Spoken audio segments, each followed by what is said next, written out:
I drove field cuts through my neighborhood.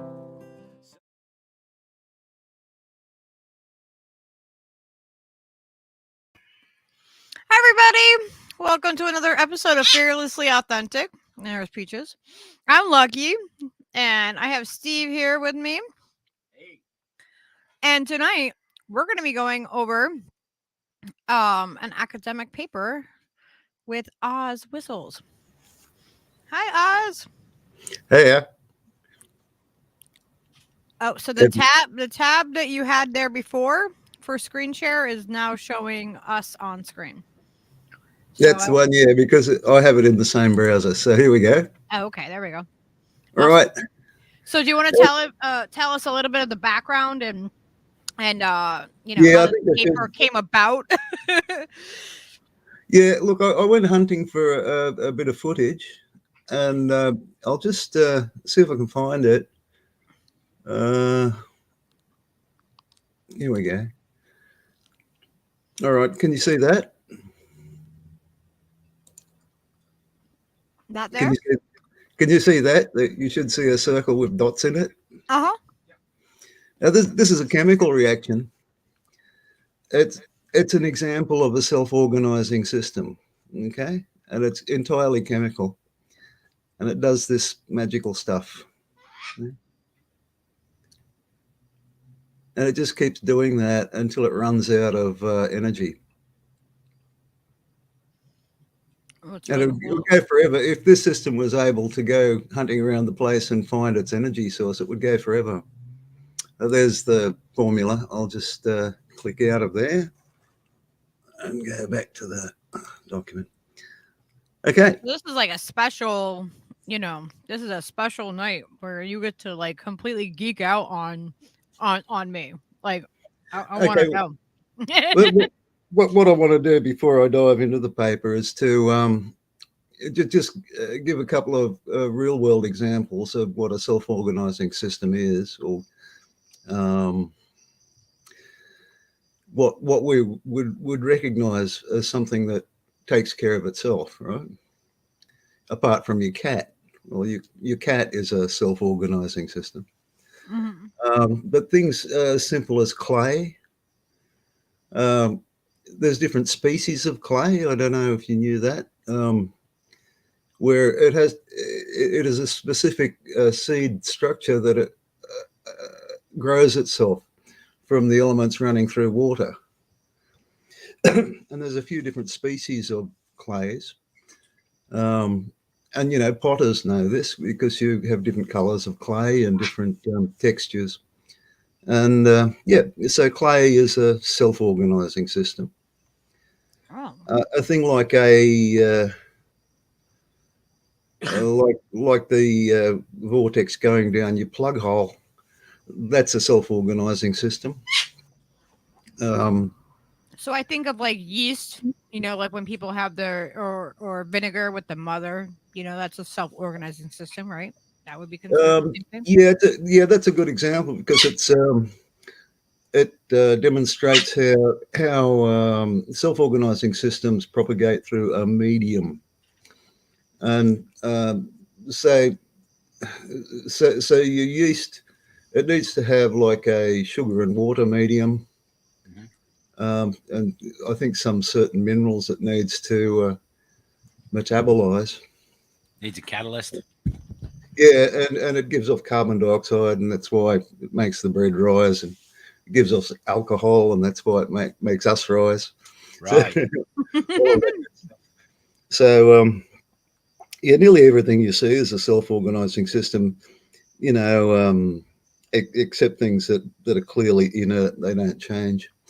And so one of the things I did want to touch on was that if there's no change, there's actually no time. And time and change, everybody struggles with the concept of time. No change, no time, no point to measure it because it's inert. So, a rock can sit there, in empty space and not ever change. Well, it actually does. The universe is dynamic, but for our purposes, we need to categorize things to cut the noise out so that we've got actually something to work on. This is where it's very difficult to capture this because it's quite fundamental, and it deals with how self-organizing systems organize their medium in such a way that it reproduces themselves through time. So from one moment to the next, and from one system to the next. It's like our species is a self-organizing system through our DNA, and we give birth, we grow, we die. There's birth, death, birth, death, birth, death. On that larger scale, of course, most people are interested on their personal scale, so I try to bring it down to the personal scale for the sake of saying something useful, because I'm talking to persons, aren't I? Okay, so I'll just flash through the beginning of this. A lot of it's just waffle. And just so you know, we do have Snork that is available to come and join us too later if you want. Well, please do. And if you want to challenge me on anything, I really love to be challenged on this kind of stuff, because otherwise I'm just punching air, eh? I know I'm gonna have like 2 brain melters, and then us. Like, okay, that's kind of like intense. No, I've got respect because Snork's got the on the ground experience doing the shit thing, and I've got a great deal of respect for that. Oh yeah. Yeah. Yeah, Snork's got the link. So if he want, whenever if he wants to join or chime in or whatever. Anyway, whatever in the beginning of the paper, I sort of warn that words are a fairly feeble, or they're a flawed medium. As Chomsky observed, and I believe it, that language is externalized thought. It's not really communication. We only get communication through having shared systems of categorization or shared experience, which is social creatures. That's how we work. I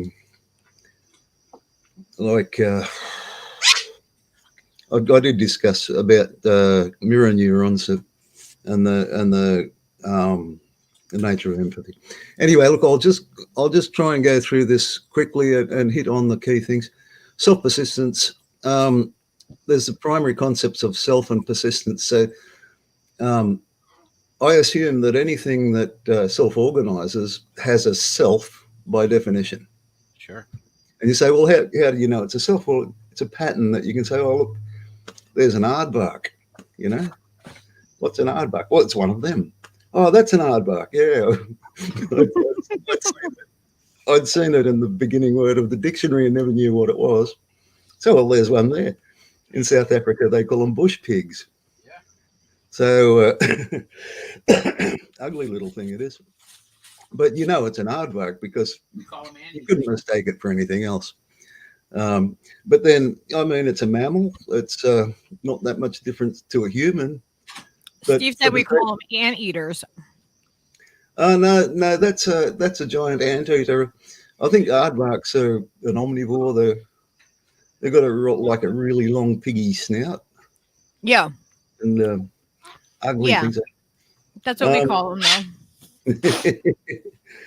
though. Right. So anyway, so you say, well, there's a self. You can categorize it for the sake of talking about it or dealing with it. If I say, oh, go out and get me an aardvark, and you come back with an armadillo, then we've got a problem, haven't we? Oh my God. There's the best video that I've seen a couple times of a armadillo catching a ball, and it's the cutest thing ever. I just have to say, like, it catches. I like armadillos. They're like giant pill insects. Very cute. Yeah, they remind me of like roly polies or the little potato bugs. Yeah, but they're big. They've got a little bit more sort of complex behavior that endears them to us.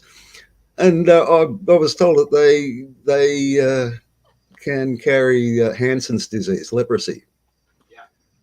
I'm not sure if that's true, but there you go. I heard that. Okay, so self-persistence. A self is a pattern. It can be discerned, and persistence means that it lasts a while. It's got a temporal framework. It's got a start and an end, and that end might be longer than our lifetime. So there's some trees have seen a lot of human beings come and go. So I try to dive right down to the bottom of things and into the chemical thing. You could say that a hydrogen atom has the properties of a self. I mean, it's essentially immortal.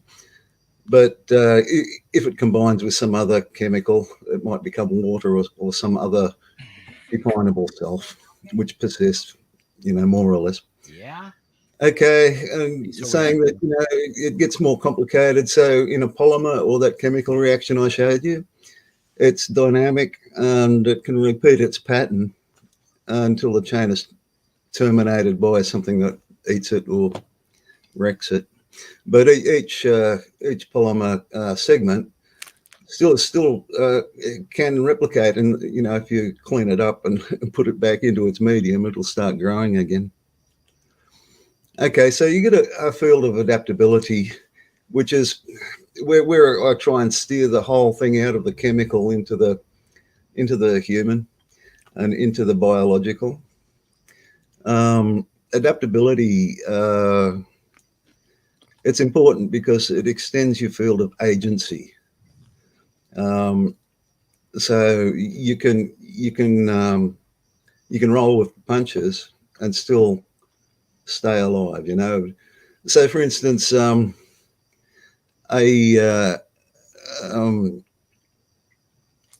problem with being adapted, like say a snail. The invention of boots was a really dangerous thing for snails because they can't adapt to boots and they just get squashed. Whereas a human being can see the boot coming and get out of the way of it, you see, more or less. Unless you're a victim of empire or something. Or if you're Julian Assange. I mean, he threw all his adaptability away by adapting into his role. So, I don't know. Didn't keep his options open, unfortunately. So, anyway, so we get into the iterative adaptive model, or what I call the existential loop, is where you're presented with an existing energy state. You sense it, so it's in the field of your sensitivity. It can come into you as data. You can act on that and change the energy state. And that's the very, very basic loop. And you just repeat it and repeat till die. Okay. In simple self-organizing system, polymer, the sensing and acting is almost simultaneous because it's electrostatic. So it's pretty quick. And I'll just blow through this. And it has a field of agency. For simple things, their field of agency is really, really narrow. So your field of agency is exactly determined by the field of senses on a one-to-one basis. It can only do one thing, in other words.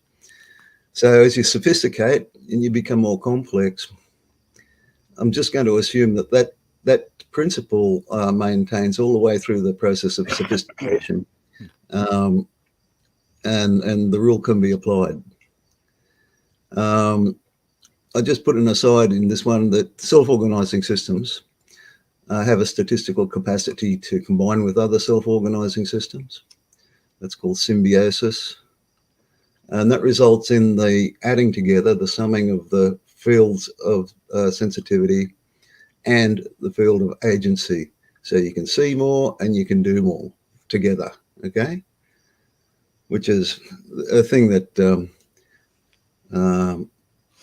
people who promote individualism forget that two hands are better than one. In fact, they're exponentially better. The two people together have the power of four, not two. So, and that mounts. So if you get a tribe of people, a tribe is enormously powerful. because of the summing of the fields of sensitivity and agency. It means they've got vast agency. They can do lots of shit. Okay, so as I promised Little, I'm trying to translate this into, or unpack it into human language, give you examples as I can. Yeah. Okay, so I'm assuming species can. Darwin actually did include symbiosis in his work, but it got very shoved aside, you know, and everyone focuses on the bastardization of his work, the survival of the fittest. Now, that's true, but they changed the meaning of the word fit. Darwin said that the species can diverge and converge to fit, not to be dominant, but to fit. And so this is very important when we're talking about evolution, because the concept has been corrupted. Okay, so as the field of agency expands, you get additional options that accrete, which collect in this self. It can do more stuff, and yeah, so you got more options as your field of agency grows, and that becomes a primary determinant for natural selection through the field of adaptive potential. So the introduction of options gives rise to optimization. So now your existential loop goes from, okay, you've got what you've got, sense it, determine a potential agency, optimize your agency, and then do the change, act. And repeat. Dum-de-dum-de-dum. So as this paper goes along, the existential loop becomes more complete and more cogent to humans. Okay, so your potential spans grow to encompass a wider temporal frame as well. So you've got a temporal field as well as a field of agency and a field of sensation, sensitivity. At a certain point, the sophistication will acquire the ability to execute Bayesian learning. And I mentioned neural networks here, but what Bayesian learning is trial and error. So if you're going to do trial, you have to store your previous results to compare with your next try. Bayesian learning extends your temporal field by virtue of inherent error reduction. Bayesian learning is very error reducing down to a noise floor. So you need to store your previous attempt for the sake of comparison, and this is memory. Okay, this is why we've got memory, is that so we knew what we did, so we don't keep doing the Bart Simpson. You know, we don't keep trying to grab the cupcake. Politicians who keep doing the same thing expecting different results. Keep trying to kick the football every time and Lucy moves it. That's right. Yeah. Okay, so now your existential loop goes existing energy state, sense it, check it with your previous iteration, compare it, update your storage with what you're about to do now, optimize your potential agency according to your intention of optimize agency, change the energy state. Okay, and repeat. It's sort of like a little loop in time. And I'll just break off here. Your existential loop, I mean, it occurs within time, but it puts a little kink in time. As you're running from past to future, your existential loop is running along the present, and it's doing all of this shit like a ball rolling down the hill. And I'll foreshadow that hill is actually the slope of entropy. Okay, but more on that later. So topological adaptation. Whether your adaptive system uses neural networks or some other thing, the result is that a dynamic topological pathway becomes established between sense and action. In this way, the process of optimization results in more effective agency at the service of self-persistence. Okay, because you're not optimizing it for for the cat. You're optimizing it for you. Okay? Well, human beings do optimize for cats, but we're social organisms. So adaptive topological systems. I'll just interject here. An example of an adaptive topological system is like a river system, right? And it's created by raindrops. A raindrop. So you say, okay, I'm going to follow this raindrop, land it on the top of this hill, and it trickles down because it only ever goes down. Well, it goes a little bit to the side or the other. And then but it goes generally downhill. As it goes, it dissolves stuff and it gets itself in a stream with all the other raindrops. And they will pick up and deposit the stuff that they've dissolved or carry along. And as they do that, they change the topology and they form into streams that flow into creeks that flow into rivers, which flows to the sea. Okay, so they create that topological pathway, which is the river system. And it's always changing, it's dynamic. And I'll also point out that that's exactly what happens in our brains as well. It's like we've got rivers of data and information flowing through our brains that changes the way that it flows through our brains, just the way rivers do. Okay. So, self-persistence. In adaptive topological systems, a separation occurs between the direct electrostatic state and the reaction to it. The topology is necessarily lagged. The raindrop takes quite a while to get to the sea. And although Bayesian learning is rapidly error reducing, it's nonlinear and never converges with absolute accuracy. The reason for that is that by the time you act to your senses and do what you optimize thing that you need to do, some time has passed and the goals have moved a little bit. And so it's got an inherent noise. It's a lag. So because it's lagged, you can't just have senses going directly to action. You've got to have a thing in between called perception. Okay. So here's our existential loop again. You've got your existing energy state, you sense it, you pass it through perception, and now perception categorizes all the senses into stuff that you give a shit about and doesn't take any notice of stuff that's not important. So perception is all about what's important. So, and then you run it through your memory, say, well, what happened last time? You compare it. Did that work or was it worse? You update your storage. You've got your potential agency, you optimize it, and you commit your agency and change the energy state at the service of the self, okay, whatever the self happens to be. I mean, I guess that's it. And that's somebody that's running at optimal, right? That's not having any hiccups. That's not having because some people, they, they do repeat the same things over and over again, and they don't upgrade and store. You know what I mean? Like they don't always. No, they don't. People are very flawed, and they'll keep doing the same thing over and over again, expecting a different result. They'll be Bart Simpson. Yeah. But then you've got to work out, well, in something as complex and sophisticated as a human being, what's optimal is not obvious. I mean, Bart Simpson might be touching that cupcake because he knows that he's going to end up going to the hospital and get all of this attention and ice cream and stuff, right? Maybe he's doing that because he's got an ulterior motive, not just for being dumb.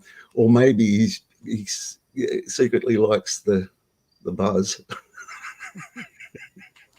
I mean, or maybe there's a reason for all of it, right? there will be, and it could be a flawed topology that topologies can get damaged. We call that trauma. If your topology gets damaged, then your mind will run in ways which are not working at the service of the self. That's Yeah, trauma. I think money causes trauma for people too. When Oh, they get too much oh. money, it causes just like that same, Too much or too little. you know, yeah, too Too much or much too or little too, of it. the whole goddamn thing to me, the longer I live, the more I see that money is the root of most evil anyway. Mm-hmm. It's a separation of humanity from nature, and like Yep. nobody pays the cow for its milk. Right. You know, it doesn't use cash. No, it's You simply know, it's simply a device we utilize it, and we use it to fucking scar people and to fucking, it's gross. yeah, and it becomes a bean counter's game instead of a survivor's game, in my opinion. Right. And that's Yeah. why our world is run by bean counters. You don't give a fuck. Yeah, You know, it disconnects us from ourselves and from Yeah. nature because we are nature. That is, what we are. So Absolutely. in a way, it is not only it's divisive as in, people that don't have enough money are, like, they live with less and they suffer more. And it Yep. also does it because it separates us more from, what I mean, the people that have it separates them from nature and it disconnects them. And, then they rely on the people that don't have it to try to And it fulfill that destroys void. community. It destroys community Mm-hmm. because money was invented as a tool of trust. You read Michael Hudson's work on what money was back in the Assyrian days, where there weren't coins or anything, but it was recorded in the temple on clay tablets. Most of those cuneiform tablets are accounts, and it was promises of grain from your field. Everyone had a field, and they'd promise a portion of their harvest, and they said that all debts were settled on the threshing floor.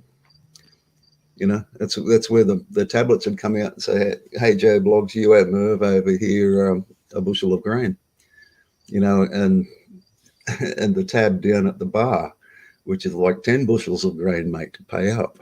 Where's your grain?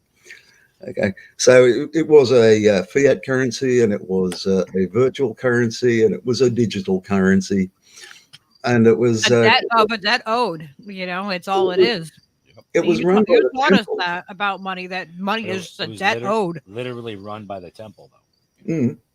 Well, the temple was the trusted authority, or because the temple, that's where God was, right? Yeah, they God. were the arbiter of what was right and wrong, and keeping ledgers. Yes, and back in those days, look, you'd have to read Michael Hudson's thing about, or even Dave Graeber's book about debt. They worked on that together. Anyway, I've got to keep returning because you can see how this kind of concept can spin off into a lot of different things. So I've got the document as an anchor. Okay, so once you got perception, that's the thing that's really categorizing things into what's important and what's not out of your senses. Now, as the sophistication of perception develops, the relationship between field of senses and field of potential agency is interceded by the field of perception. Okay, so you're perceiving. Your perception is not your senses. It's what you're deriving from your senses through categorizing those senses into important and not important to begin with. So the mapping of the field of potential agency then becomes more aligned with the field of perception and less with the field of senses. And it further decouples from the field of senses. So your senses and perception start to decouple. Your senses don't have a whole lot of decision about what they sense, but your perception does. Now, that's a bit black and white because we find that, say, your eyesight has got a lot of pre-processing between your eyeball and your brain to filter out stuff that you really need to understand, stuff that you need to know for your survival. So that's an oversimplification, but your senses and your perception become different things. So the field of senses becomes aligned to the specific energy spectra that determine the optimal field of agency. cogent to the persistence of the self. All other spectra become atrophied and removed from the range of senses and reduces your field of senses. This is, over evolution. There's a lot of frequencies we can't see with our eyes. There's a lot of sounds we can't hear with our ears because we don't need to. And even colors, right? There's colors that we can't even see. Yeah, but they're not important with the naked eye. I mean, they might be important for mantis shrimp in the ocean, but they're not important for humans on the ground. Our eyesight is very tightly, it's bringing us data that we need to know, and all of that other stuff. And until recently, we didn't need to sense radio waves or microwaves or, some of the other stuff that in the electromagnetic spectrum. Our eyesight is narrowly confined to what's important to us as the creatures that evolved here on this earth. I'd say that we need to start broadening that so that we don't get too much radiation burn from all of the gadgets that we got around us. Okay, so the field of perception may grow to encompass a wider temporal range by virtue of greater cycle memory capacity. So you're not just remembering the last time you tried it, you remember all the one tries that you did before. And this enlarges your field of potential agency. And that's at working at your best capacity. Like that's. Oh yeah. Everything is complex and dynamic, but I'm trying to just nail the basic principles that thread through it all. Yes, there are exceptions. There's always exceptions. And this is what makes us adapt, you see. That's why the Bayesian process is so magical. This is what this. So this is like it. It causes the evolution as Yes, it causes us to evolve, and to improve ourselves and everything else kind of like follows along with it. Yeah. Okay. So. With the process of sophistication through, up until human beings and elephants and whales and stuff, the greater memory capacity becomes an evolutionary selective agent. Selective. So it helps you survive as a species. Your field of perception becomes the dominant determinant of field of potential agency. So you need to understand this because all propaganda occurs in the field of perception. Okay, it's because propaganda manipulates what we make of what our senses are telling us. So it's on like the propaganda is kind of like it's an influence on us, but we can decide to kind of like it, not listen to it, right? To reject it. But it's always there. Like, I don't know. Propaganda is it's a pollution of our perceptive system. It's noise, and it's directed noise. It's a weapon. So anyway, as the field of perception enlarges and the field of senses decreases, the perceptual gap widens by the reduction of sensory input plus an increase of perceptive lag. This gap represents the intrinsic error of the system. So, as you said, we're all flawed. There is an intrinsic error of the system. But Bayesian learning is error reducing, so there's always a balance between your flaws and your wisdoms and, your growth. And all. Additional error is determined by the number of observational iterations, which means how much experience you can store. Okay? So if you can remember back until you were a toddler, that's a fuckload of experience you can draw from. Yeah, I do. I remember back, but there's I have big blocks of time that I don't remember things because of trauma, in my childhood. But I remember all the way back. Like my mom is always like impressed. But then I've also heard that we actually don't remember things. We remember our memories of things, and that's how it gets clouded over time. It's kind of like that whole, the telephone game that you can play in school, like where you start with one kid and they pass it on the message, and by the end of it, it's distorted. Absolutely. And that's the noise in language, you see. And it comes from the fact that our perception colors what we sense, you know. Say hi. So that's observation. Observation is has noise. It's the coupling of senses and perception. You know, your senses plus your perception, that's your observation. And that's the flaw of objectivity, is because your perception's in there all the time, coloring it up. So anyway, there's the domain mappings. So you got this narrowed field of senses, which is enlarged by your field of perception, which gives you an enlarged field of potential agency, and which can act on the energy state, a lot of which is not important to you, so you don't bother. Okay, and here's where the noise is. You've got your energy state. You've got a sensory atrophy, or where your senses just never were it to begin with. Your narrow field of senses, and then your enlarged field of perception, feeding into your potential agency, which then feeds into your body. So there's a motor error. Your body is not 100% accurate. There's noise, and so there's a bit of a gap there. So you can make mistakes, you can be clumsy, and you change the energy state, and there's your loop. Okay. In sophisticated organisms, self-definition.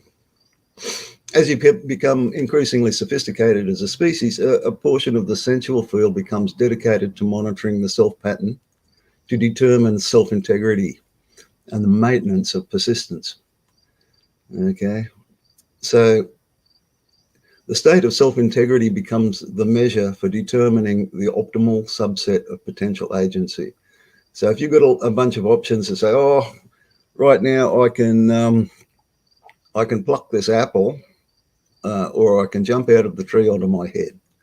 I can do these things, but jumping out onto my head, that's not going to go well for my my self-integrity, because I'll probably die or break something. So I'm not going to do that. I'm going to pick the apple. Okay. So you have like survival instinct, I guess, kind of that kicks in. Well, yeah. Self-preservation.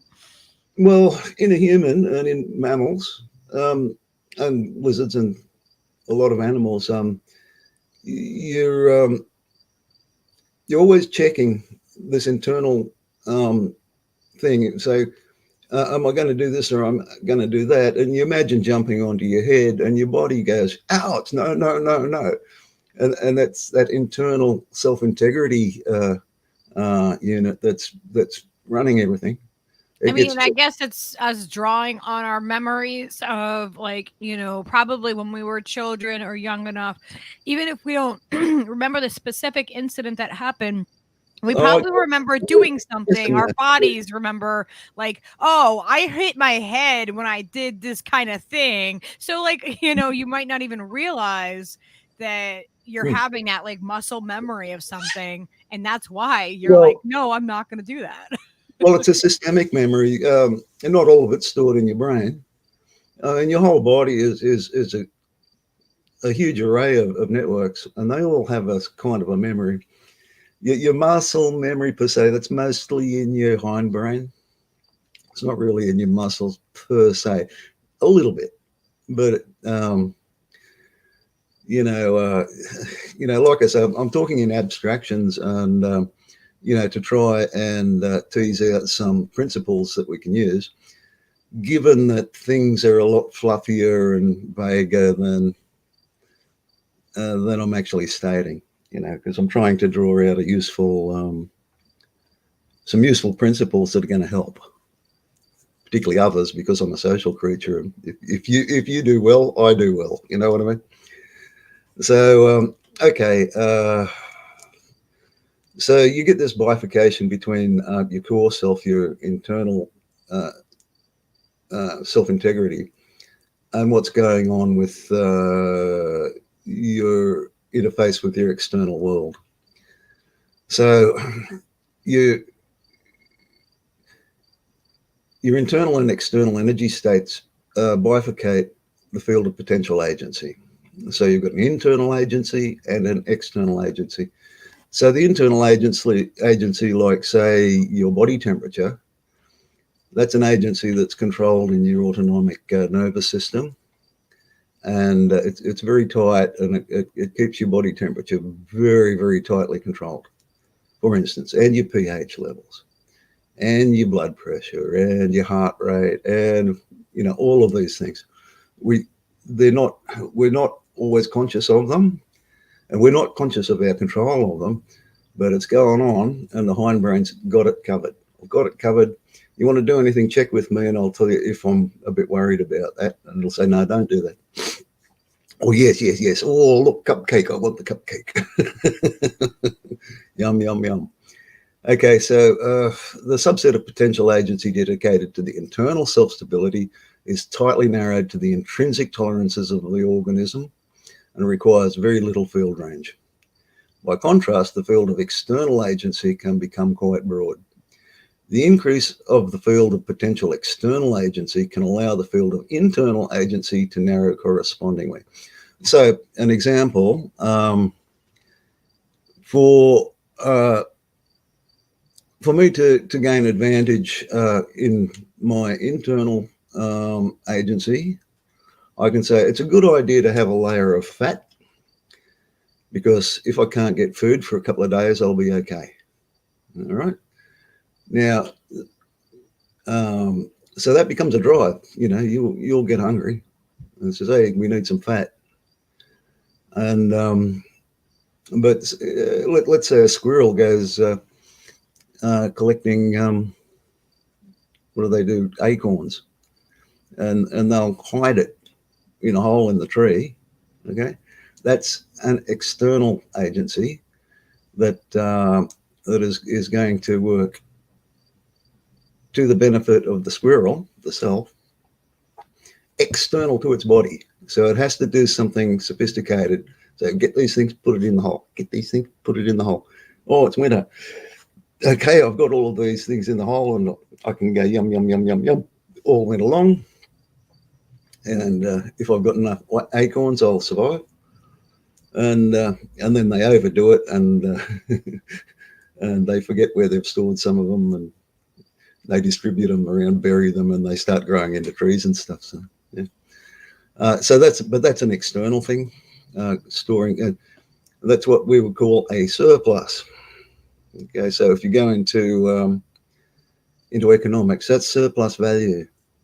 It's sort of like your pantry, Now, a lot of people invested into their money, and and this when you do that, you say, "Oh, my bank balance is fat," and so yes, but you've just made yourself dependent on the bank, and then you've detached yourself from your environment and your actual physical needs, because you've got this money thing in between the way of you doing what you need to stay fed and your food, and it's on the other side of this paywall. You see, I hate money. Money's horrible stuff.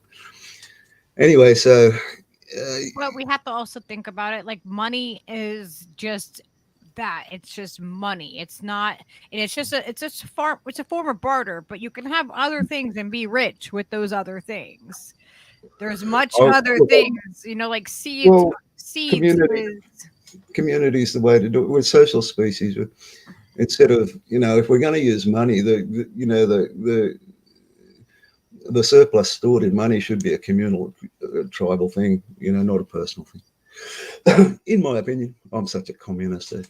So anyway, the bifurcation between the internal and external self correlates to the levels of self that were defined by Antonio Damasio. He's someone worth reading about the nature of self, because he was a brain surgeon. Or he was the guy that was always called up with brain injuries, and through observing how brain injuries affected behavior and potential, he was able to map out what parts of the brain do what shit. It added hugely to what goes on in brains. Of course, it's just brains. There's other parts of the body, but Damasio did brains, and he was just the go-to guy. So he classifies things because he saw what happens when your hindbrain got injured. If your hindbrain gets injured, you go into a coma, because your external brain's got nothing to consult with, so it just can't work. It's just not getting the go no go signal. So you just stop. All your autonomic stuff can keep going, depending on which part gets damaged. Anyway, so he mapped it out like this. And I'll step it through. The first two are the proto-self. Now, this is all your internal sensors and internal metrics. And you'll have an internal energy state that's being self-organized. Okay? So it's a self. He calls it the proto-self.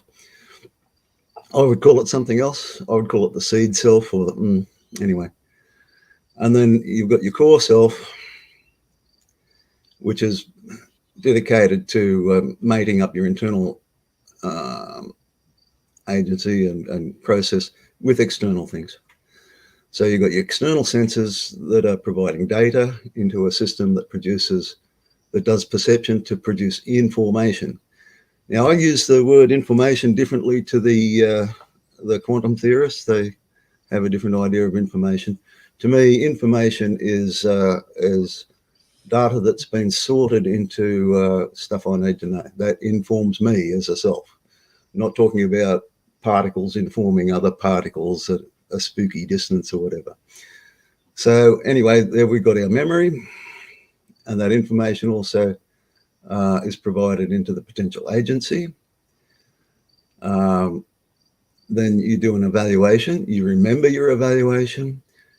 You commit to your external agency into your motor function, which changes the external energy state.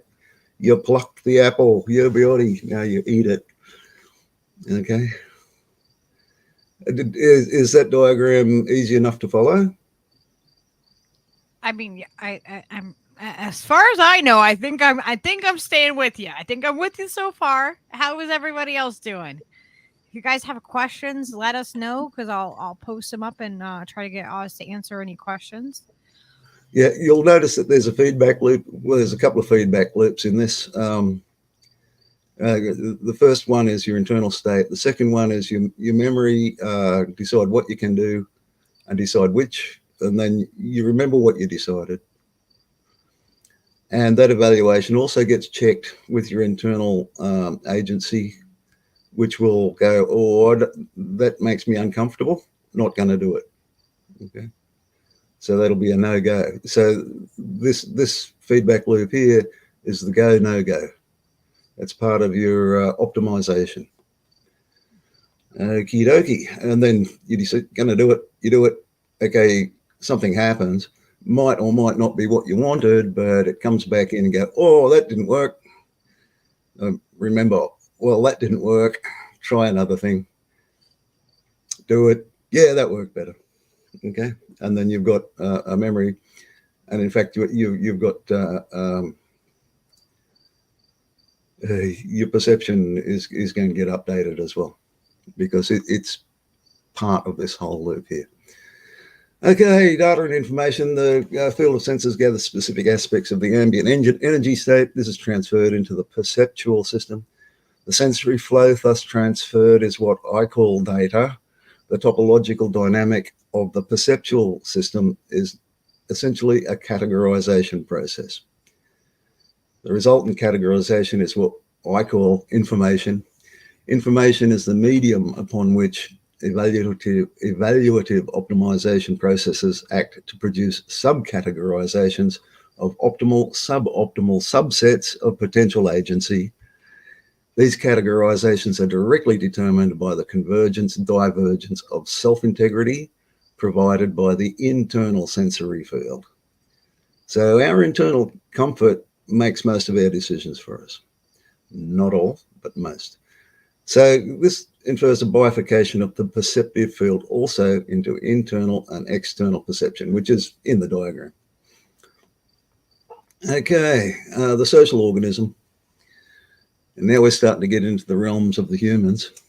The social organism diverges significantly from the solitary organism by way of partial symbiosis, where a solitary organism may gain expanded field of potential agency by co-opting another solitary organism into symbiosis. The social organism achieves the same result by co-opting other organisms via observation alone. Okay. So, what's Fred doing down there? Oh, he's making that rock all around. What's that, Og? I call it wheel. Okay, right. I observed Og creating a wheel. Now I can make a wheel because I saw what he did. Okay, then that's a social outcome. So, in order to observe other of this, I'll call it human beings or social animals as semi-symbiotic pairs. We're semi-symbiotes because we're social. Mm-hmm. The internal self-perception is copied to represent a model of other. So I wonder what Og's going to do next. I'll bet he's going to invent the fucking bicycle or something, right? So, and you're running through your head, I can see Og making a fucking bicycle. I bet he does. And you go down there and know he's just made a millstone and say, oh, fuck you, Og, I'm going to make a bicycle. So, so what you do is say, well, if you're not saying what's Og going to do, you're saying, if I was Og, what would I do? You see? So you're making a model of Og based on yourself. Okay, I'll just, and it's a model, it's a self-image that you've projected as an other image or an Og image, if you like. Okay, so in order to observe the other of the semi-symbiotic pair, the internal self-perception is copied to represent a model of other. Observation of actual results compared to predictions from the other map diverges the model to match the actual behavior of other. This is the basis of empathy. So, anyway, I'll just read on. If you have questions, ask them. Sorry, Steve distracted me. I don't know what he was saying. What, Steve? Kim said, Mao said it. I thought it was photos of Jackson Hinkle's hair.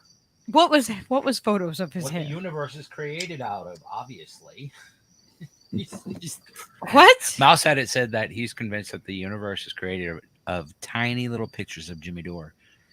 And it is. It actually used to be Mickey Mouse, but it's more. Used to be Mickey. Used to be tiny little Mickey Mouses. My universe used to be made out of Felix's the cat, but forget it now. It was just black and white, man. Simple, easy to clean. Yeah. So, okay, in the early stages of this, can I show you where Walt Disney got Mickey Mouse from? Please. Yeah. This is where Walt got Mickey Mouse from. Hey. Oh my gosh! Look, ew. Steve. Walt, you bastard. Yep, that's Mickey Mouse, as I told you.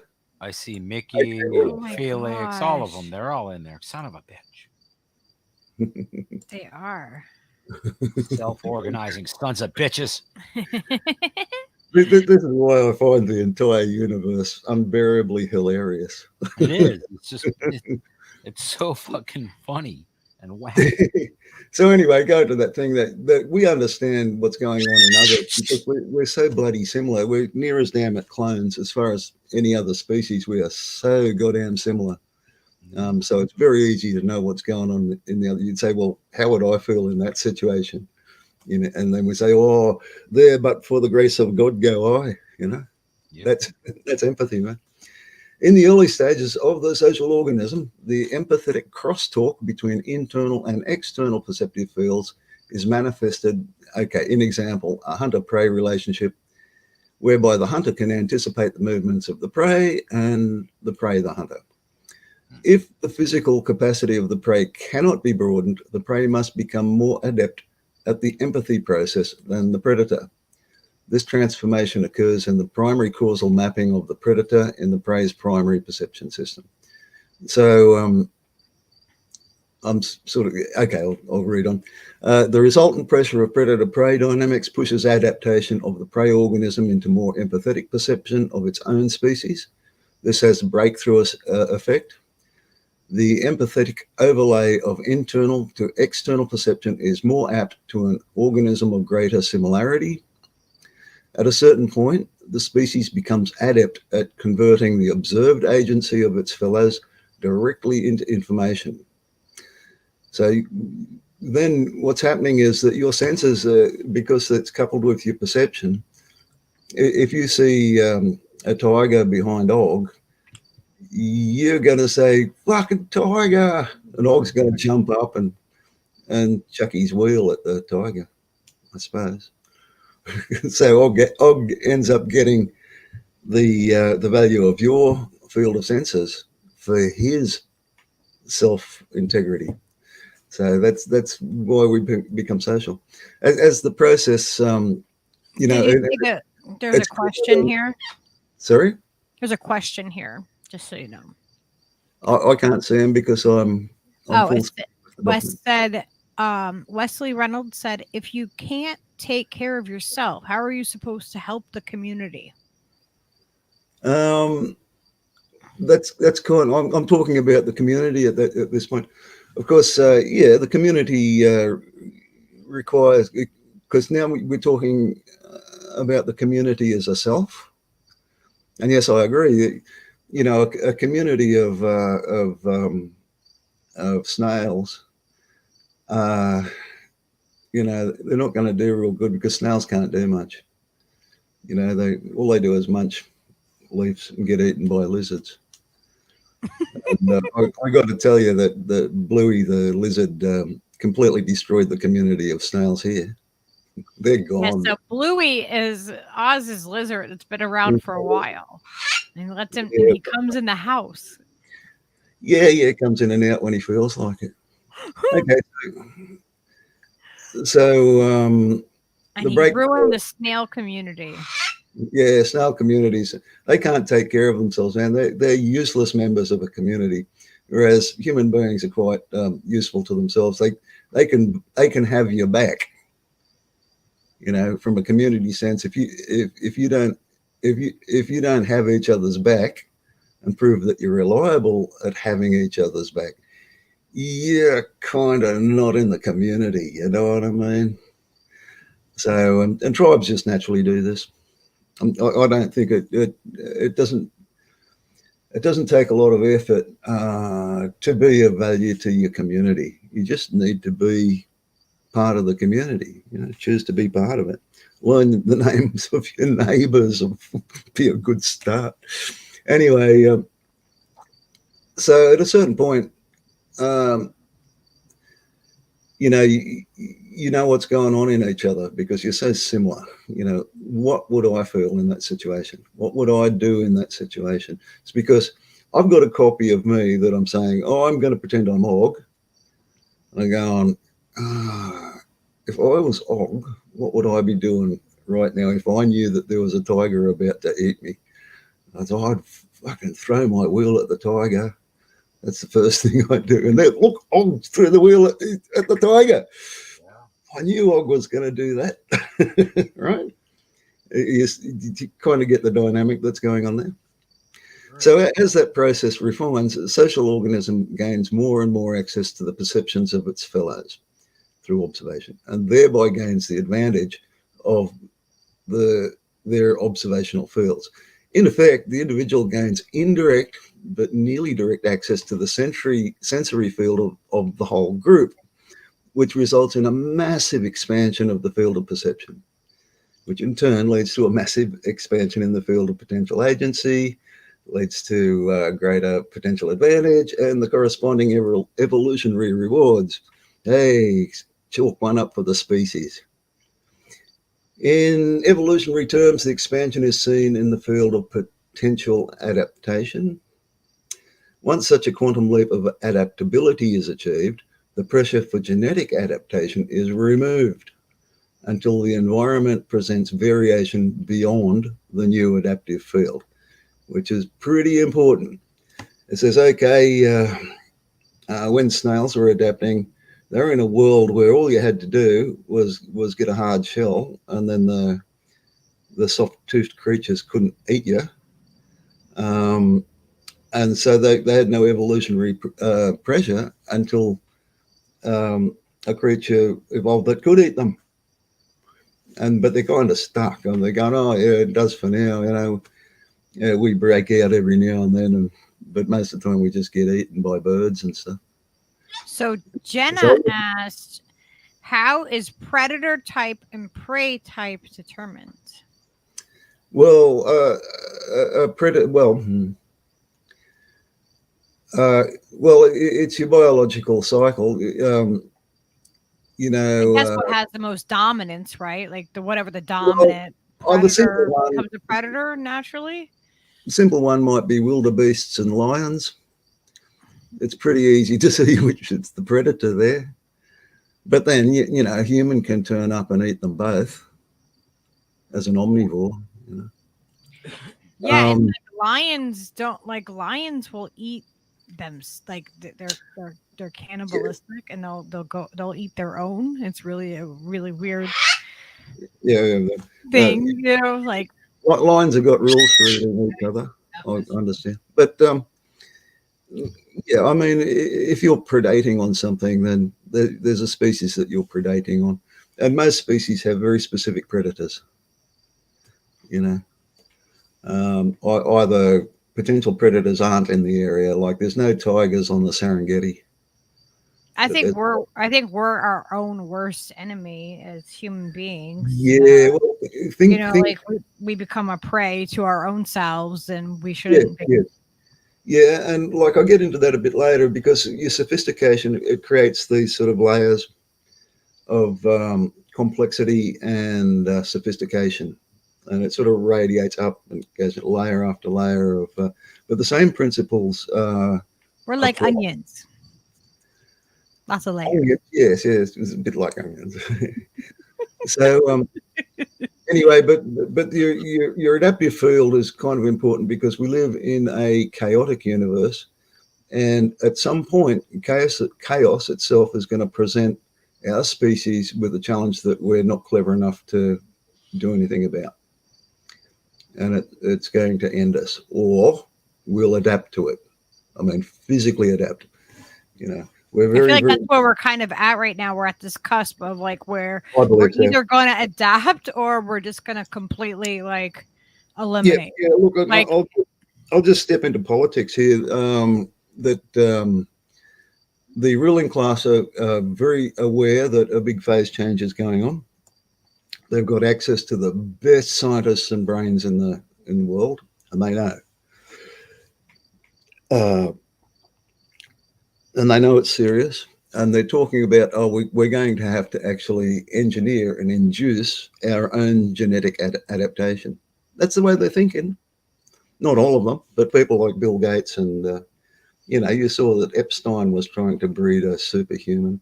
You know, yeah, it's because they're disconnected from actually like from nature and the fact that nature does, you know, balance itself out if you stop.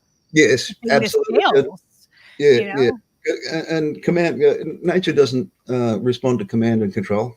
This is why we have the story of King Canute trying to command the tides, right? Yeah, like the nature is not governable. Like you can't govern nature. You can't determine that nature is going to do this thing for you, because everything has an effect. Yeah, you speak one thing, and then you know, like it's going to pop up all these other problems instead of letting like just the evolution of things, like, you know, balance itself out. We try to like, oh, well, we can fix that and try to force it. And it doesn't work that way. Well, that's what they're doing. You know, and I see a lot of these, you know, the WEF and all of these, they're taking that turn. They think that they can command the tides, and they absolutely want to genetically engineer human beings. Absolutely. I know they do. It's so creepy. Yeah, big mistake, because all of those genetically engineered humans will be an evolutionary fizzer. It's just they're not looking at like the past and you know, like learning from it. They're trying to force a future. Yeah, based on an ideology, you see. Anyway, but an ideology is a very high abstraction that I don't want to talk about Occam's razor just yet, but it's an abuse of the thing. Anyway, so let's move on. This is why I have the paper. It keeps bringing me back on point. So in evolutionary terms, the expansion is seen in the field of potential adaptation. Once such a quantum leap of adaptability is achieved, the pressure for genetic adaptation is removed until the environment presents variation beyond the new adapted field, I should have said. The advent of the secondary field of perception is also the beginning of communication. So we've got another division of things going on here. With the advent of communication, the field of perception becomes magnified by virtue of wider access to the cumulative perception of the group. Okay, so here's the diagram. Here's your individual, better be capable, you know, but there's the tribe, and each individual gets the benefit of the perceptive fields of all of the members, and that becomes everybody's field of perception. One alone, that big. All together, that big. This is huge. This is why we're a social species. Okay, now that group there can be said to be a self in a certain way. Okay. So as we are our own selves, but as a collective, we are a self also. Yes, and I'm trying to get at this because a self has a specific medium, and teasing out the medium is not always easy. You know, what is the medium of animals? Well, it's the Earth. It's this fucking planet. It's the whole biosphere. So, yeah, all right. That's the your whole medium. fucking biosphere. I love to say you guys said it again. All right. So, look, I'll just go sideways here with a meme. I mean, a classical meme like Nyan Cat. That's a self-organizing system, and its medium is human perception. It's just something that tickles our brain. It's found a niche in our brain, and it lives there. Nyan Cat's still grabbing hits on YouTube. It's persisting quite nicely. Whereas some of these other people call memes, they're not memes, they're just little jokes, and they're just like little flash in the pan. Yeah, that was funny. Forgot it. You know, but you never forget Nyan Cat. It's like the earwigs, those tunes that get in your ear, and you got to, fuck, I've got Mary Had a Little Lamb in my head. I can't get it out. It's a self-organizing system there. Some of these complex symbols do act as selves within the medium of human perception. I mean, without humans, they can't exist. The same as a lot of viruses can't exist without humans, but they're still a self-organizing system.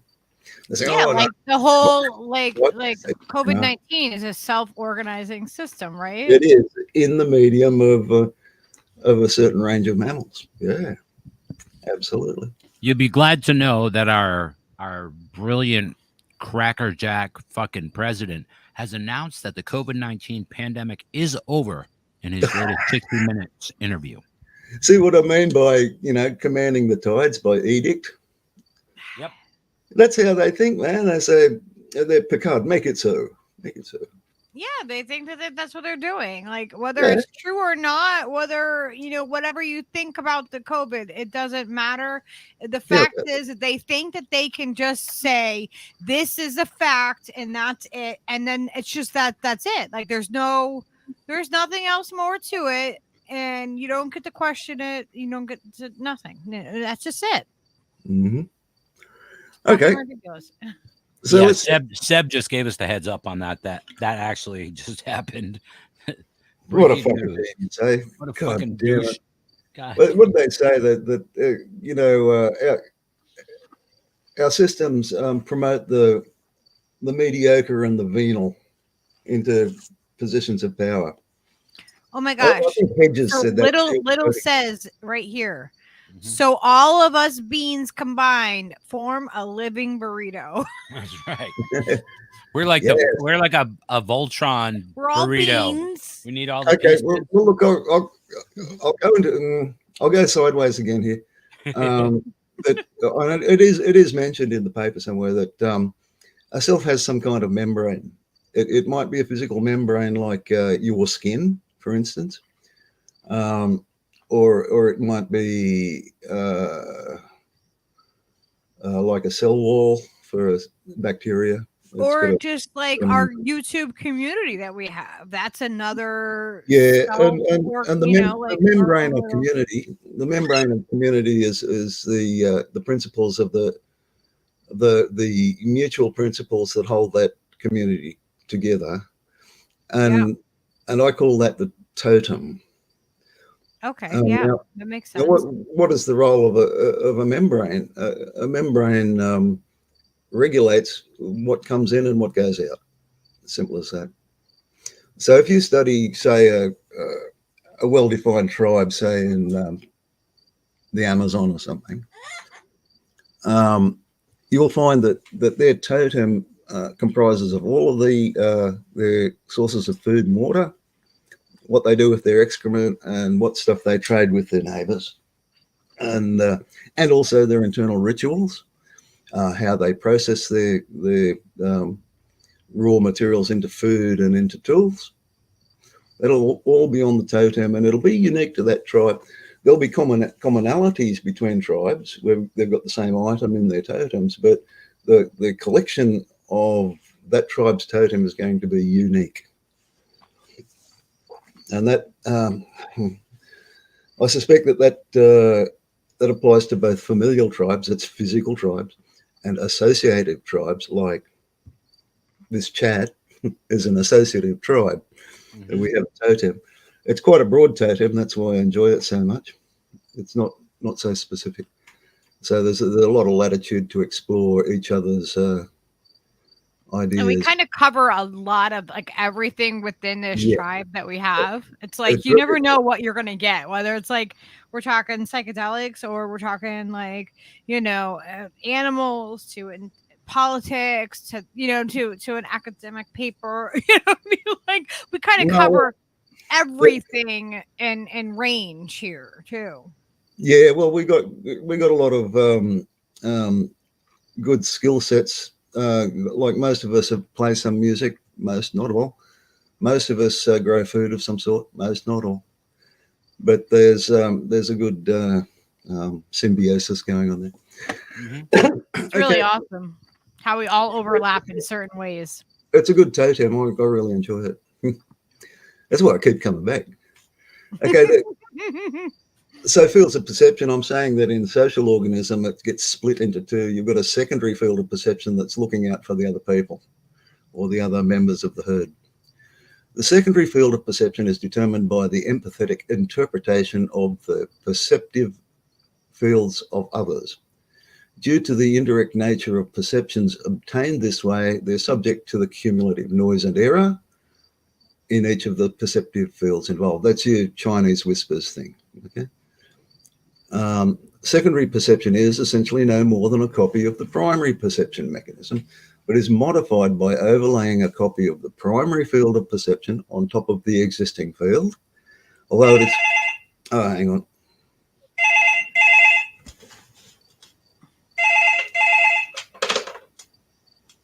Sorry, the phone really goes off. It scared you. Yeah, it did. Oh, God. I'm just going to let it ring out, I know who it is. Ring, ring, ring, ring.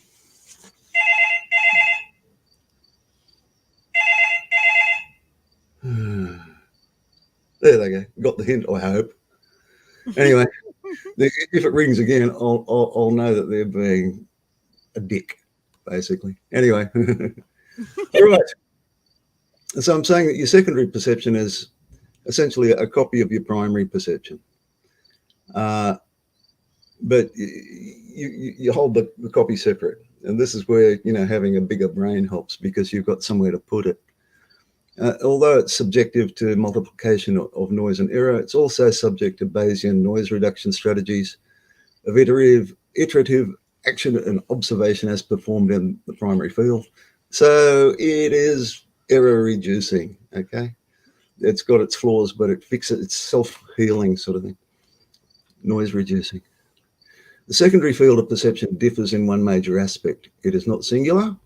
It is a structure in which multiple copies of the core self may be spawned as speculative selves. These are called by Damasio and others the autobiographical self. And what Caitlin Johnson calls the narrative self. But I say it's assumed that you've only got one narrative self, but I've observed that people can have very, very many multiple, yes, multiples. In extreme cases, it'll manifest as multiple personality disorder.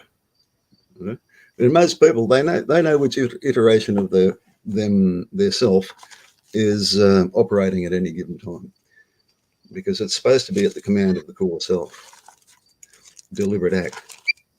So, I have a question, not specific to this, but it might have something to do with this self-organizing thing. The Snork just said that Ames, Iowa has become the gluten-free noodle capital of the world. Now, it's my understanding that gluten is just simply the like glutinous stuff that happens when you combine like certain it's the membrane, right? certain ingredients. No, it's like the strands.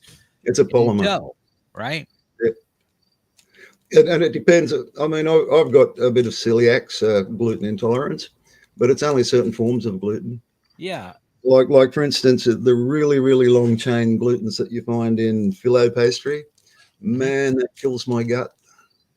Yeah, that's what I'm saying though, that the thing that they're eliminating is literally like when you're making dough and you're doing anything with dough, say you're making some pie crust or anything, or making your own phyllo dough, the long strands that happen when you pull it apart, the stuff that's like elastic is the gluten, those strands, those binding strands, right? So how do you make fucking noodles if you can't if the stuff can't stick together? It's like literally the glue that holds stuff together.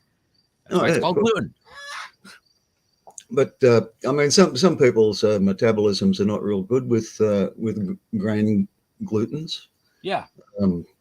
I mean, yeah, some are much better with other glutens that like nobody uses. You know what I mean? There's other plant material that we could certainly use that other people wouldn't be allergic to. But yeah.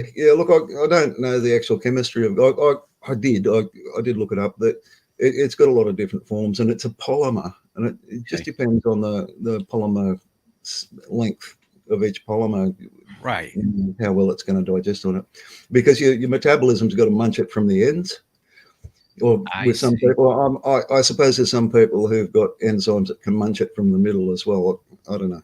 That makes sense to me now. That's how that works. Is like literally the longer those strands are, and the finer, and the more you process that dough, the harder it is, and the stronger the polymers become, the harder it is to digest. Yeah, well, I mean, and glutens contain glucose, which you need that. Yeah. So much of this stuff is sugars. Anyway, right, back to the paper, getting back on track. Like in the sophisticated communicating social animal, pachyderms, primates, and cetaceans, big brain things, autobiographical selves, or narrative selves, are spawned with every encounter with another of the same species. In each spawning, 2 copies of self are taken from the core self and cast into the secondary substructure, one to represent self and one to represent other. So I'm there observing Og. Okay, I'm going to go and talk to Og. Okay, I've got, what am I going to talk to Og? I'll just make a copy of myself and a copy of Og. I'm going to do a quick prediction before I go and talk to him. We'll see what happens. Okay, and then you'll adjust both your model of yourself and the model of Og, and because it's Bayesian, it's noise reducing and convergent. So you're starting to work Og out. He's starting to work you out, but most importantly, you're also converging on your relationship between you and Og, and say, oh, you know, that's Og. I better not mention his ex-wife. Okay. But I can mention Og's ex-wife to Fred. No problem, but not Og. So me and Og are together. No talk about the ex. Okay. I'm a different self with Og. Okay, if you understand that. These models are then refined by observation of behavior of self and other within that relationship context only. A large-brained communicating social animal may have the capacity for hundreds of such pairs of autobiographical selves. Now, I'm just going to go sideways here again. So what I'm saying is that your narrative self is populated with hundreds of copies of yourself and copies of other people that you interact with. Okay, there's a limit to how many of those that you can accommodate in a human brain. And the reason for this is that there's only so many synapses that a human brain can have, more or less. Some have got a lot more than others, but there's a limit. And even with not a lot of data about how big such a structure needs to be to support such a narrative self, once you get past about 150 pairs, relationship pairs that you need to track in your brain, you exceed 1 trillion. Okay, very quickly.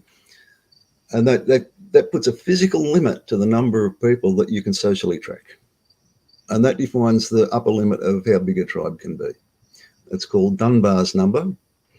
Okay, it's been speculated and confirmed by a number of different sources, from neurobiologists to anthropologists and such like. Herd size limitations, well known in mammals.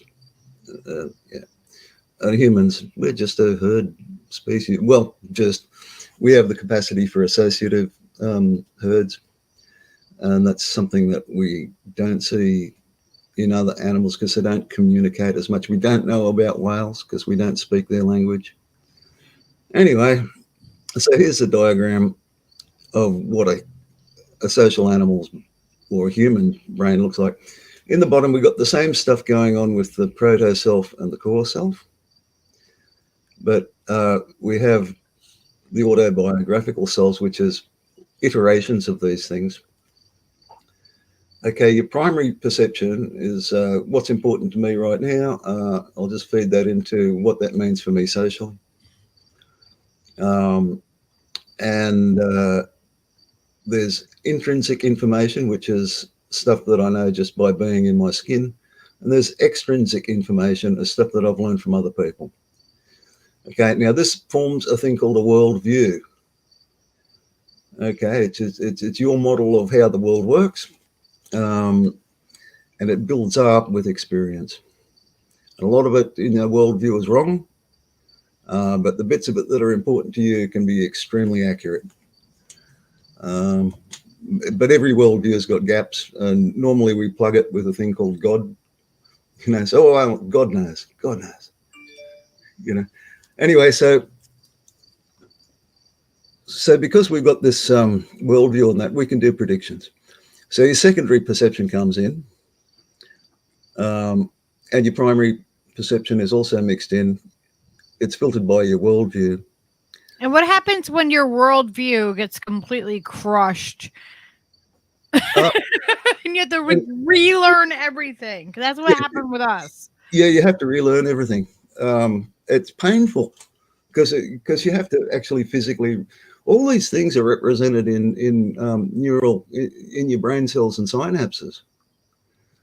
Because I feel like that's what happened, like when with relating it to Steve and I personally, when COVID hit, like we thought we were aware and we thought we had, at least I feel like I was less involved with politics, and he was more involved. More understanding of what was happening, but our worldviews were completely askewed, both of us in in each of our views, and it like Yeah, but they we had to converge. like restructure the whole view of what we thought we knew. But now you'll observe yourself that now you both have a common worldview where it comes to the COVID issue. Yeah.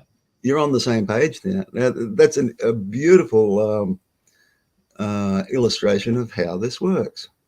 Yeah, it's painful. It requires changes in It your was brain. crazy. Like Yeah. it was absolutely crazy. And what was painful is easy. that when your worldview completely shifts and completely changes, and then the tribe that you thought that you had is like not, they're stuck in the old, the old way of Yeah. thinking, and Yeah, very well, shit lib, like politically, like very much stuck in that old cycle. And then you have this whole new like worldview, and you're like, oh shit, like my whole world just completely changed.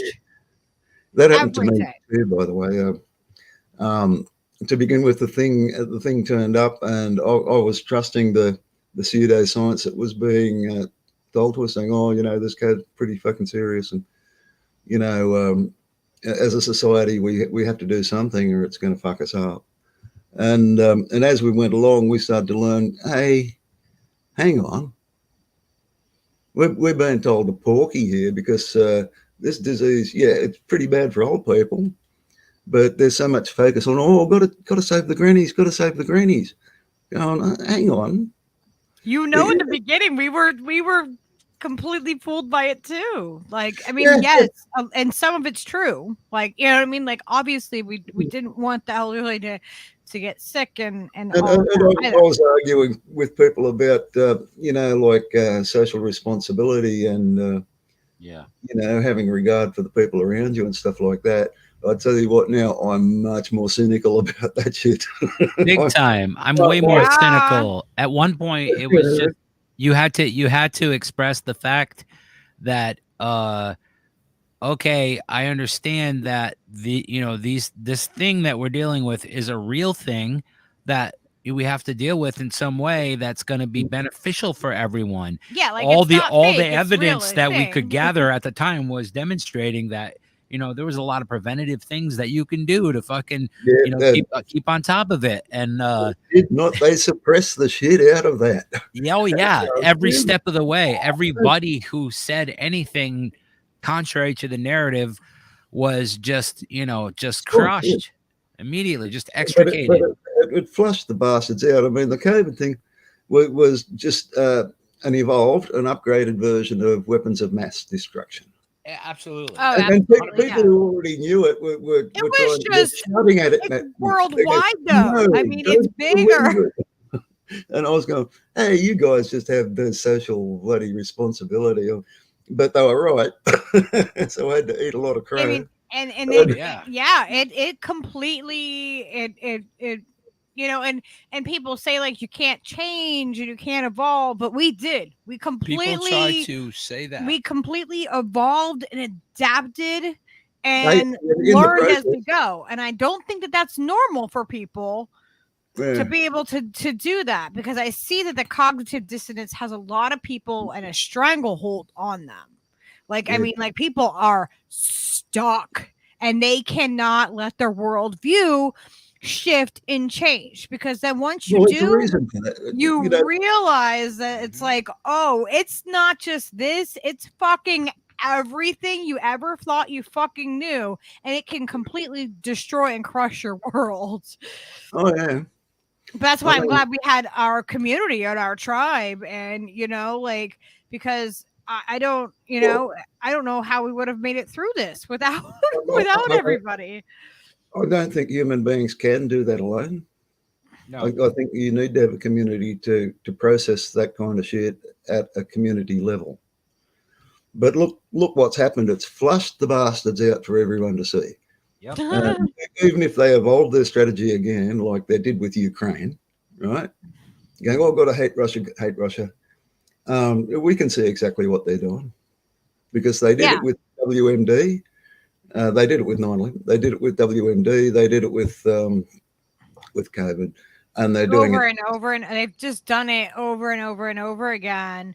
And this time, I think that because it was something that was affecting every single body, every person personally, and whatever side of it you were on, it was affecting you.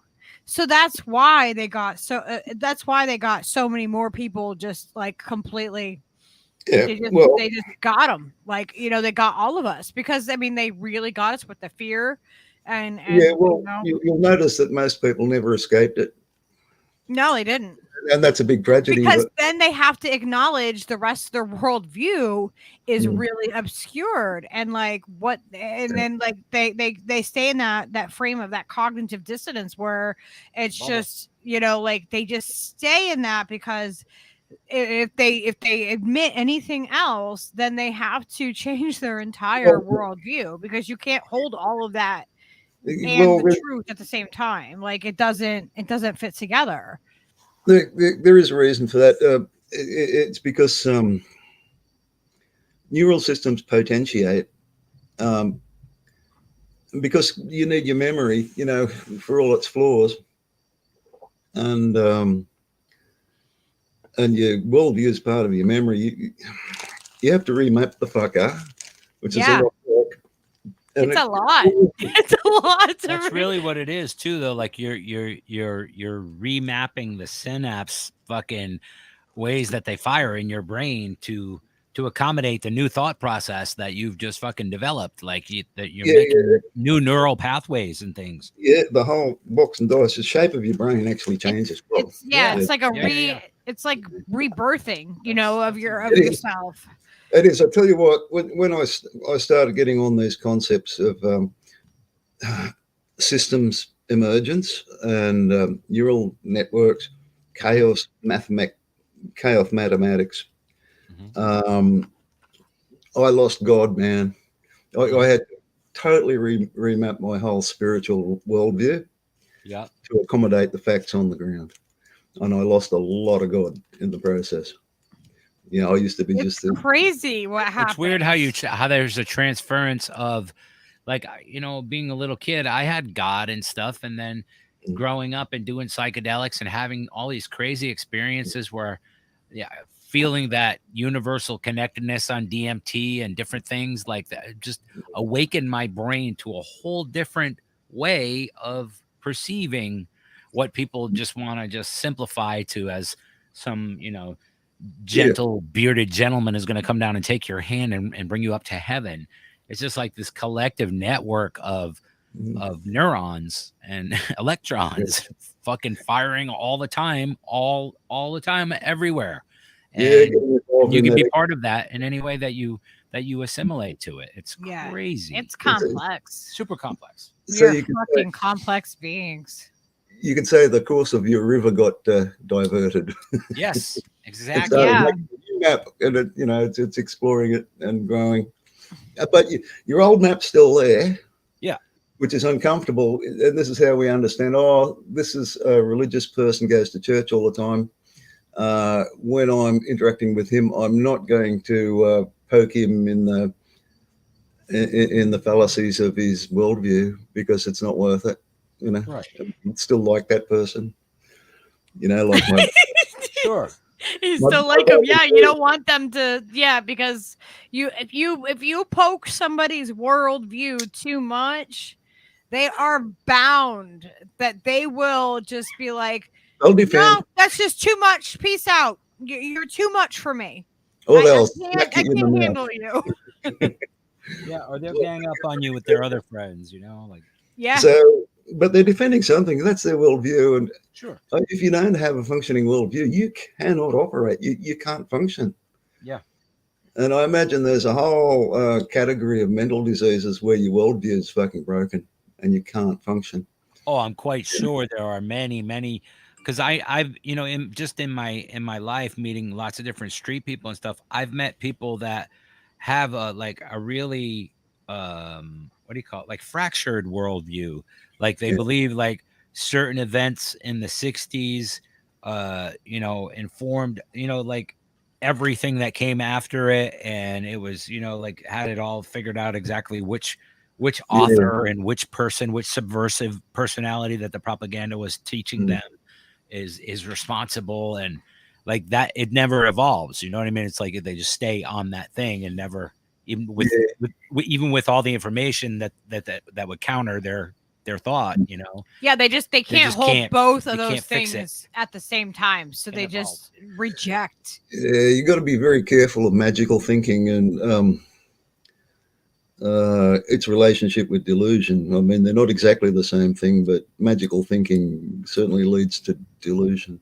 Yeah, I'm just grateful that we had the community, that we had each other, that we were all able to evolve and grow and make it through this. Really, it feels like we were going through our awkward teenage years, like all over again, but with our worldview. You know, I mean, it was like, oh yeah.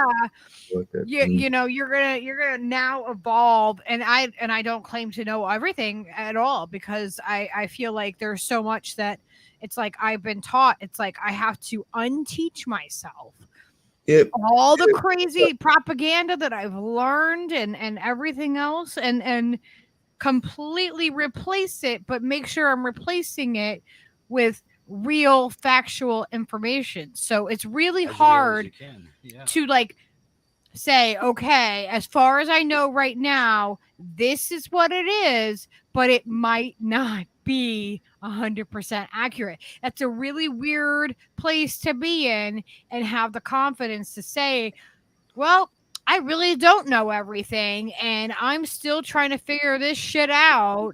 And I do know that these things are true, and the things that I have figured out are true, and I could hold on to those. But there's like a whole lot of pieces in here that I'm not sure about. And it's like you're relearning your entire life. Like everything that you thought you knew is now up for fucking debate. And it's like, holy shit, like it's not a comfortable place to be in. And I can understand why people don't want to be in that place. Oh, it's uncomfortable. And I mean, the thing is that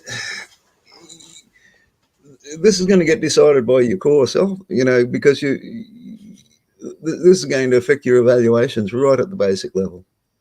And so you're going to have competing discomforts that will prompt you to change your worldview, even though you know from memory that changing your worldview is painful. And here's where all your comfort comes from, your proto self.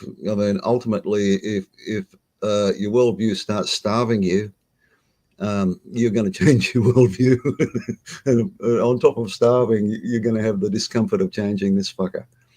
And that's not it. How do we help people that are that they're stuck in the old world? Like, you know what I mean? Their worldview is stuck somewhere that isn't reality. I think honesty is a good tool. You know, that's maybe acceptance that they're not necessarily going to be where we are. You know, the stages of change are pretty well mapped. You've got to expect that you know, somebody's got to want to change to begin with, and then they go through these processes. You know, the rejection, the denial, the bargaining, the depression. You know, and as an empathetic person, you'll expect this to happen, and you'll help them through it. That's all I can suggest there. There's just a lot of people that are not, that need to be, you know. Well, you're not going to do it through command and control. No. They're just going to dig their heels in and try and smack you in the teeth. I know. That's what I'm like. You know, it's a really awkward place that we're in, you know, like when we are aware of things, and it's like we want to teach people, and we want to, you know, like, because we want them to like to be in a better place, to understand, like, it's for the best of intention. But I mean, I'm sure that, you know, if your worldview is stuck back, you know, filled with propaganda and filled with everything else, and the deception and the, you know, the lies that we've been taught, then we look like we're crazy. Like we look like we're insane or something to them. Yeah, well, Or and it's very tribal it's sometimes. reinforced with the propaganda that we're the ones with the tinfoil hat, because you know what I mean. And Yeah, well, eventually we get proven right, but it's like at the same time, it's very difficult. It's very difficult. I'll just add here that what was Edward Bernays and the advertising industry, which is propaganda.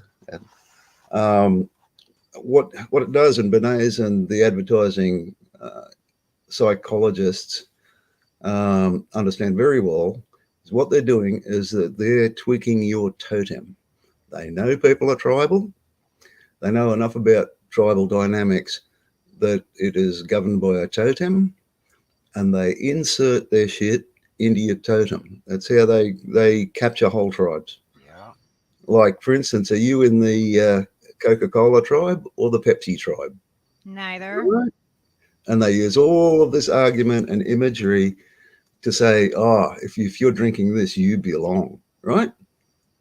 It's tribal. I'm in the organic. That's an invasion of your totem. And if you don't have a really clear sense of tribe, you're very, very vulnerable to that, because you are part of a tribe that you don't even know you're in.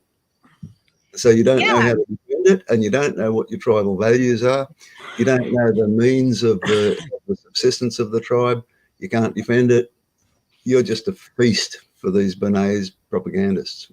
And yeah, we did the whole show on cults and stuff, and like how everybody's basically in cults and they all overlap. Yeah. Because the cultist, it provides an engineered totem for the members, and churches are the same.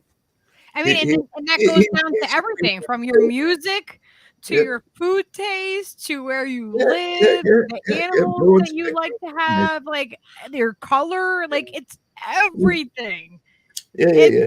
Every preference that you possibly have is basically an overlapping, like cult like behavior or tribe like behavior. You know what I mean? Like I love cockatoos. I have a cockatoo. So there's a whole club, a tribe of people that either enjoy them or have them, or interact with them in some way. I have a plastic cockatoo.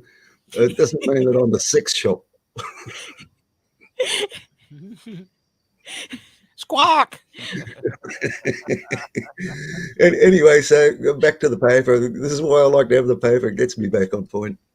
So the thing was that we've got lots of these autobiographical selves running around the place, and they're based on your core self. You do a copy of it as a starting point for a relationship with someone else.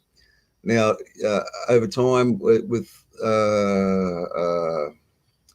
familiarity with yourself, you'll have a self-image, and that's going to be a change from your actual core self. There'll be, I'm this bloke, but for the sake of survival, I've got to be kind of this other bloke, and then you do the copy, and then you do the same with the others, and say all humans are shit, or no, all humans are wonderful, and so you put a delta, a change, to make a copy of the other for the initiation of that pair, right? And then you do predictions about it, that relationship. You do predictions so that you can act, see what happens, and refine your actions with experience, Bayesian learning. Okay, now that feeds into your potential agency, because all your actual physical agency is done by the core self.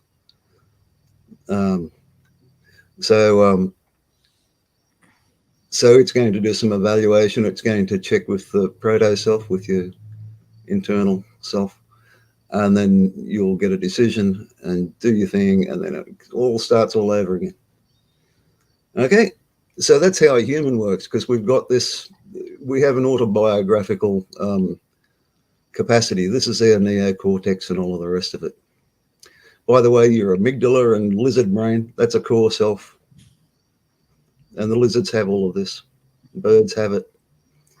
Some some animals have more or less of this narrative self, depending on Right, because birds like parrots, like peaches, were gonna like evolve on the on evolution, right? Like they were gonna, it was either gonna be us or them that evolved into being the dominant species.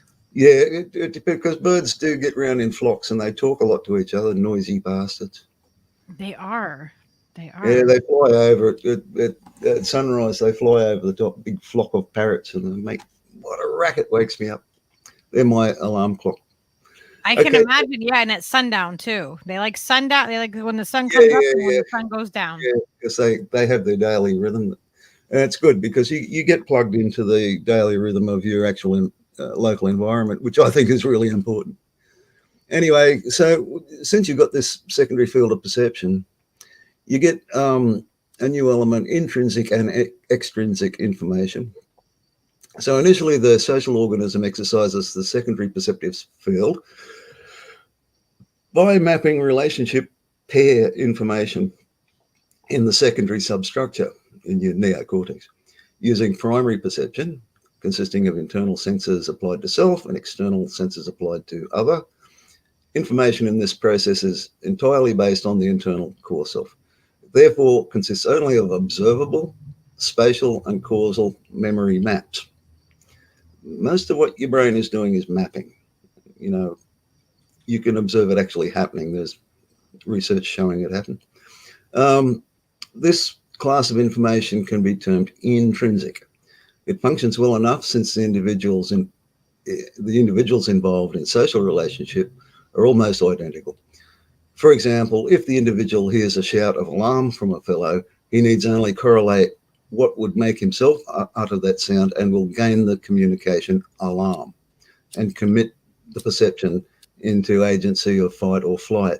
You see the wildebeest get into a stampede. You're going, oh, Bruce over there he's going, arg, arg, that means run away, run away, and everyone runs away all together.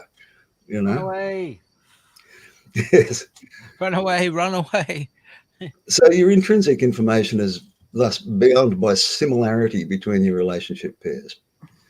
At a certain point of sophistication, this external information can be divorced from direct internal correlation by use of an intermediary informatum. I just made up a word, informatum, that is present in neither the observer nor the observed.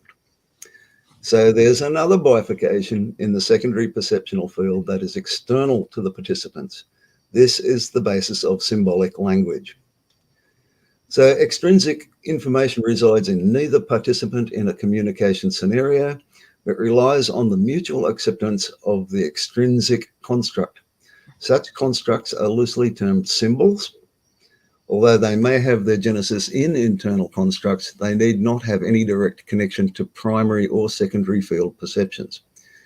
The advantage of symbols is that they reduce the need for behavioral observation and encode direct information for transfer via the senses for immediate conversion to secondary perception between relationship partners. The disadvantage of extrinsic information is it must be mutually learned.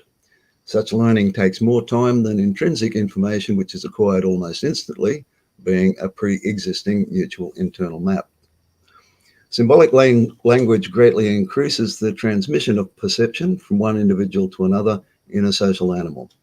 Perception thus gained further expands the field of perception, which in turn expands the field of potential agency, granting a further selective advantage. Highly sophisticated social organisms become adept at generating these extrinsic constructs, which then serve to generate the emergent cohesive superorganism known as community, which is those who communicate. All right. So a herd of cows, they communicate by moo, and they have a language, and they respond to different kinds of moo. But human beings have got many, many more moos. We're beautiful. The capacity to mutually create extrinsic informata bypasses the default need of observable causality required for intrinsic informata. Thus, symbols are blank associations. That means they are not available to noise reduction through observation because they do not exist in the causal continuum. Okay, you do get etymological drift, but it's more by mistake than by evolution. It doesn't tend to make things, it doesn't make language easier to understand. In most cases, it degrades it. And, you know, children create language. They've observed that children invent words all the time. It either sticks or it doesn't. And adults don't do it, generally speaking. Yeah, is that why like it's always like the younger generation that's coming up with all the new like verbiage that the rest of us are like, what is that? Like, and it makes you feel I mean, like, it's crazy because like being a mom, you know, and having an 18-year-old, I like look back and I'm like, I look back in my memory of like me as a kid, and I'm like, yeah, that's so weird because that's what we did. Like, though. We made up our own fucking shit. Yeah, like well, we made up things, and it became, you know, a language, and like it was funny because like, oh, the old people never understood it, you know, and it was funny then, and now I'm like, I catch myself being that person going, I don't know what that means. It sucks when you get old and the kids don't tell you what the words mean. Yeah, but it's kind of deliberate. With children who know that who have a feeling that their tribe's not strong enough, they start building one and they use language for it. That makes perfect sense to me. And this happened big time in the 60s and 70s, where we were looking at the values of our parents and going, those values suck. We're not going to abide by that, and we're going to detach from you, and you've got a generational gap. I remember participating in that, and I was very keen to not be involved in my parents' world because it was a shit world. Right. And we were working on a better one, we thought. Then we got invaded by them. Or we invaded each other and started refining the whole thing, saying, you know, you can't just be a hippie. You've got to ditch the magical thinking. Or, you know, and became a market, you know. That's all over. Everything becomes a fucking market. That's what it is. Everything becomes commodified eventually. Those ideas and that ideology, you know what I mean? People co-opt it. The invaders that you're talking about, the older generation, and the subversive generation that wants to cause dissent. Yeah, and it's not basic human nature. It just happens to be the system that got constructed. Right. The neoliberal capitalism. Yep. It's a system that was put together, you know, and it has certain emergences that are not very nice, and you know, and we've got to change all of that before it just changes itself by crashing, which it's in the process of doing right now. Right. Just ugly as fuck. Okay, so let's go into extrinsic. Oh, and just as a side note, Snork said that cows love orchestra music. Yeah, I've heard. They do. They like whistles too. Also, they like any kind of music, really. The cow. Most animals do, particularly herd animals. They'll come and listen. They go, yeah, that's pretty. Listen to the birdie human making them noises. Yeah. Yeah, we have the bird sits here all day with us. Yeah, he does. He's and like taking a nap right now. Yeah, he's taking a nap. But like he listens to Steve, and he really tunes into what Steve is doing. Like it. Yeah. Well, he's a family member. General Meow Meow said that CRISPR cows like techno. They like EDM. CRISPR cows. What the fuck? You know he's been around this tribe if he's talking about the CRISPR cows like that, okay? You know he's been around. We got some good jokers in this tribe. I tell you what, that's part of our totem. It is totally, absolutely. It keeps us going when we have to deal with the heavy stuff, the jokes and the laughter, and that keeps it where it's like I feel like I'm. You know, like it breaks it up where it's like levity, it makes it more digestible. Levity and humor are and music one of the strongest things you can have in a totem. You know, that's most universally useful thing. You know. Yeah, it knits together a nurture, a nurture principle, which is another reason why I like this tribe. Okay, so extrinsic information, it's acquired by demonstrated non-causal association. For example, if I pick up a rock and say, rock, and you pick up the rock and say, walk, I say, no, rock. You pick up the rock and say, rock. I say, yes. We now have the mutual extrinsic infinitum. The utterance of rock, which we both now associate with the hard, lumpy things that seem to litter our locality, we can now discuss throwing rocks at elephants without having to actually throw a rock at an elephant in order to understand each other. So then we can plan throwing rocks at elephants in advance. Good to get elephant meat for ourselves and maybe some leftovers for the tribe without being killed first try. It is far less risky than attempting it alone. Just a little, I mean, that's apocryphal, but, as an illustration. Okay, now super extrinsic information.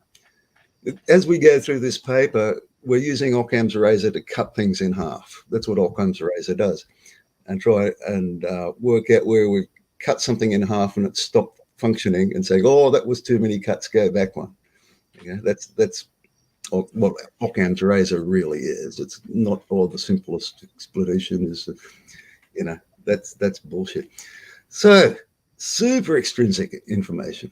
Super extrinsic information is the visual equivalent of the oral symbol, including vocal and gestural. Such an infinitum is associated with both the oral system and the object behavior originally attached, directly or indirectly, one through the other. Okay, so it has a relationship with an object or a behavior, but it's a visual equivalent of what starts as an oral symbol. Okay, a super extrinsic information consists of an object or shape that is repeatable. It's extrinsic. You're inventing it, right? It doesn't exist in your continuum. You're going to make a new thing, never existed before. The best class of such shapes would be infinitely repeatable, such as marks on a surface, writing. They can represent one-for-one association with oral symbols, or may be composed of phonemes, alphabets, etc., for greater compression. So, for instance, I invented the word infinitum, which cuts up information and then Latinizes it to make it singular, neuter. Latin is gendered. So an informatum, there's no such word. I just made it up. Okay, but I used phonomics to do that and etymology. Okay, this is what scientists do. They buggerise around with Greek and Latin to invent words. So anyway, informatums. So because there's meaning in the root words, you can get an idea of what the word is, the invented word, by how it's been morphed, because the original meaning still attaches. Anyway, but that's going a bit too deep in the hole. Written symbols usher in a great magnification of the field of secondary perception by virtue of being unconstrained by the direct field of the hearing sense, or indeed the temporal constraint imposed by the lifetime of the listener. Temporal displacement of the written symbol, recorded history, has one major disadvantage. It is not subject to the continual causal error reduction that would otherwise occur in the intervening observational continuum. In other words, it could be complete fabrication or be meaningless in evolved frames of context. Another disadvantage is the extended learning time required. Now, what I'm getting at with that is that we have barriers to how much we can perceive. We can forecast a certain amount of time into the future, but at a certain point we get blocked by chaos mathematics, by the chaotic nature of the universe, where you can forecast the weather up to 7 days, which is just amazing. Used to only be 1 or 2 days. Do you think it's because they're influencing what's going to come? No, it's just the technique. It's just the tools that we have at hand, and it's kind of a good thing. You don't want to know all the fucking future. because then time would stop, wouldn't it? But the same applies to the past. That a lot of recorded history is absolute bullshit. So history is written by the victor, you know. Yeah, I was just gonna say that it's written by the winners. So I mean, of course, you know, if I'm like, yeah, So biased, and it gets noisy, and then large amounts of it get, you know, there's book burnings and stuff, you know, and the Library of Alexandria getting burned down. So you've got gaps in it. So, you know, the present is the most noise free that we've got, and so you've got to be wary of stuff coming over the horizon, or you know, the physical horizon and the temporal horizons as well. They're noisy. But if you can test history, what those parts of history you can test, you test them and say, oh, well, that turned out to be bullshit. You actually can't turn lead into gold. You can get a lump of lead and paint it gold and sell it to a mug, you know? But you can't actually do that. Well, you actually can, but it's awfully expensive. It costs much, much more gold than the gold you're going to get. Okay, so not worth doing. Okay, now we're getting into the autobiographical self. When I call it an A self, just because it just ended up too big a word. The A self is instantiated as a copy of the core self into the secondary perceptual substructure. It is abstracted for the sake of compression into the available substructure capacity. All that is copied are the sensory and motor functions, along with the bare minimal of causal mapping associated with them. The core self retains a filter to modulate outputs from the secondary perception substrate. This is necessary to prevent the autobiographical self from directly actuating gross proto-self functions. So you don't want your body twitching around when you're imagining doing something. You've got to be sort of disconnected from the action bit. However, sub-affective signals still remain, particularly those connected to the internal milieu, where the core self does little more than monitor reactions in the proto-self until gross motor function is committed through agency. Hence, the A self has almost direct connection to the internal milieu, the proto-self. This is necessary for the A self to retain the essential metric of selfness. It inherits the criteria that define the organism's survival according to the proto-self. So your imagination has to keep checking in with your body, you know, where your physical self resides and persists. The secondary, you know, comfort, you know, the secondary substrate retains a dedicated memory area for the accumulated perception, maps information generated and used by the A selves that inhabit it. This is called the worldview. Right? The worldview is actually built by these little selves that you've spawned off into the autobiographical area. And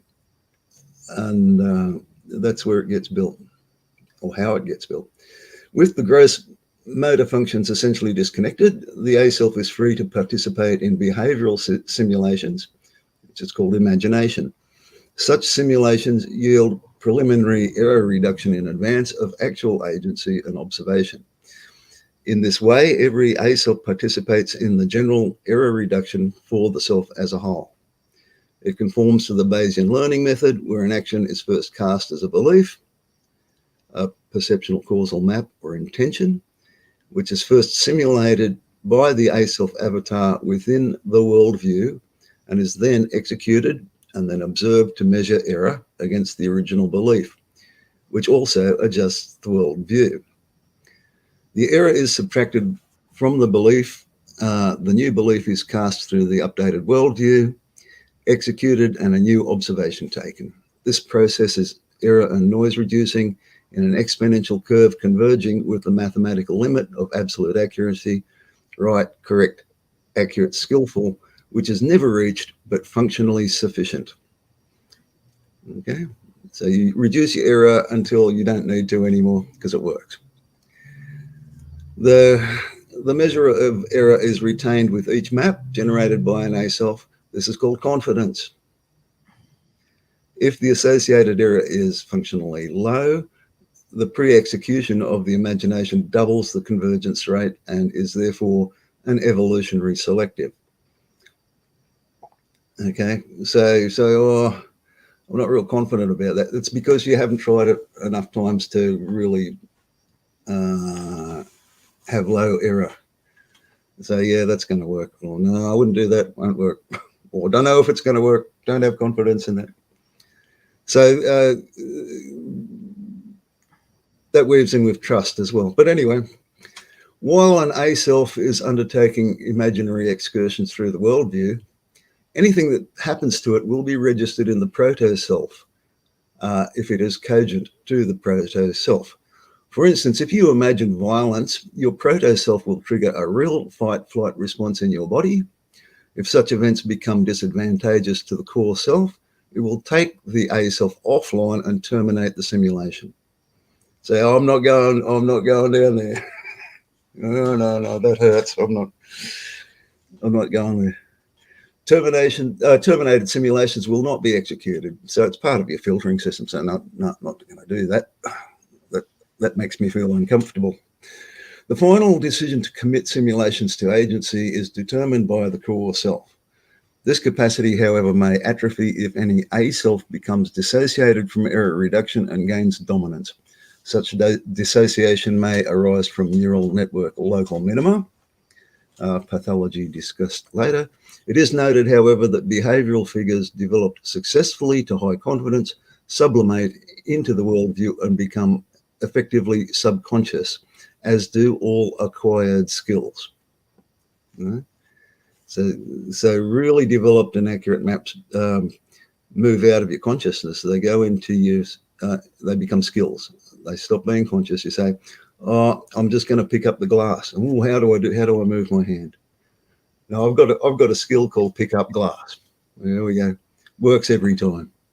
But I'm not conscious of that as, the intention is pick up glass. It's not move hand over here, grasp, lift with such pressure. All of that's become a skill. I don't have to think about it.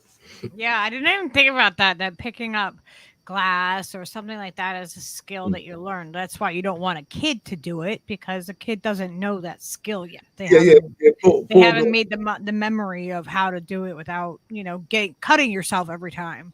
Well, and every parent's got to go through this. Oh, here, pour milk on your cornflakes. You know what's going to happen. All the milk's going to go in the bowl. The cornflakes are all going to get washed out. It's going to make a big mess. Toddler's going to cry. And you go, okay, honey, you went at it a bit. You try again. and a bad parent goes, you stupid child, look at them. Now, that's what you start. Well, everything we have to remember though that everything is a teaching moment. Like if some we need to have our van jumped, right? Like we need to have somebody just jump our battery because something got left on or whatever, it drained our battery. So the girl's like, I don't know how to do it, and she's 19, and I'm like, all right, well, this now I'm gonna teach you what we do.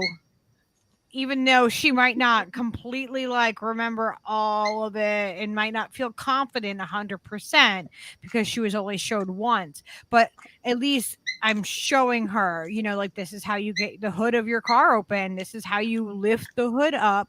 This is where the lever is. This is, your battery has a cover on it, and teaching her all the different things as we go, because everything's a teaching moment. Just like, with that child, with that milk, they learned that if you go full force with a bunch of milk, it's going to probably spill and splash and make a big mess.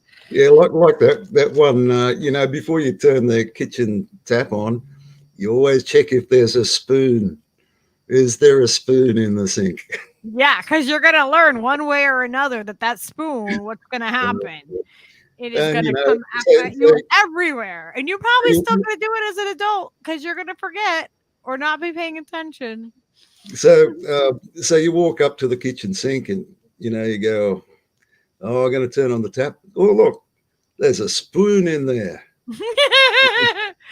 There's a spoon. Oh, that's a spoon. If I turn on the tap, it's going to go in that spoon and end up all over my head. So you turn on the tap, thinking some other thing is going to happen, but it never ever does. Autopilot sometimes makes mistakes, because you've set yourself off in the turn on the tap skill, Spoon in the garbage disposal, and then it didn't quite connect. There's a spoon in there. Don't turn on the tap, and you've already committed to turning on the tap. You know what's going to happen. You watch your hand turn on the tap, and you get covered in water and go, "How the fuck did that happen?" I can remember that happening. Fixing the sink, and like the sink was broken for like a day, so you couldn't use the sink. But at least 8 times during that day, I walked over to that sink and turned that fucking faucet on. Like, no, or you go, no, it's broken. God like, damn it, don't turn it on. Every time you turn it on, the water shoots out 4 feet in the air. Like, or like the power's out and you still go to flip the light switch. Yeah, you know what I mean? that's Like you're like, oh wait, our power is out. You know what I mean? Like a lot of these skills are actually stored in your cerebellum. Yeah, and get miscombobulated. Yeah, it's autopilot, and you got to be a bit careful. Some people just don't retain that information for whatever reason. They just will continue to do the same thing. I've seen Steve do it a bunch, and then he gets really mad when I point out that he's doing something that's like doing, like, you know what I mean? He's forgetting the spoon in the sink that's going to spray the water, and I'll point it out, and he gets so mad at me, and I'm like, I'm not the one doing it. Because I want to remember myself, damn it. Yeah, you got to learn. I think it's what Charlie was saying, that people are mutually regulating, you see. There's another reason why you got to have tribe. Yeah. Okay, the role of autobiographical self pairs and the A quadrant. All self-organizing systems, including life forms, participate in a universal context which defines the only absolute. So the only absolute in the universe is the universe. Therefore, each self-definition can only exist as part of an open relationship with the universe. Although some membrane must exist to mark the boundary of self, not self, it must always accord with the universal environment. Thus, the membrane must have some degree of porosity. It's got to let some stuff in, let some stuff out. The method by which a self organizes must deal with whatever crosses the boundary of self, inward and outward.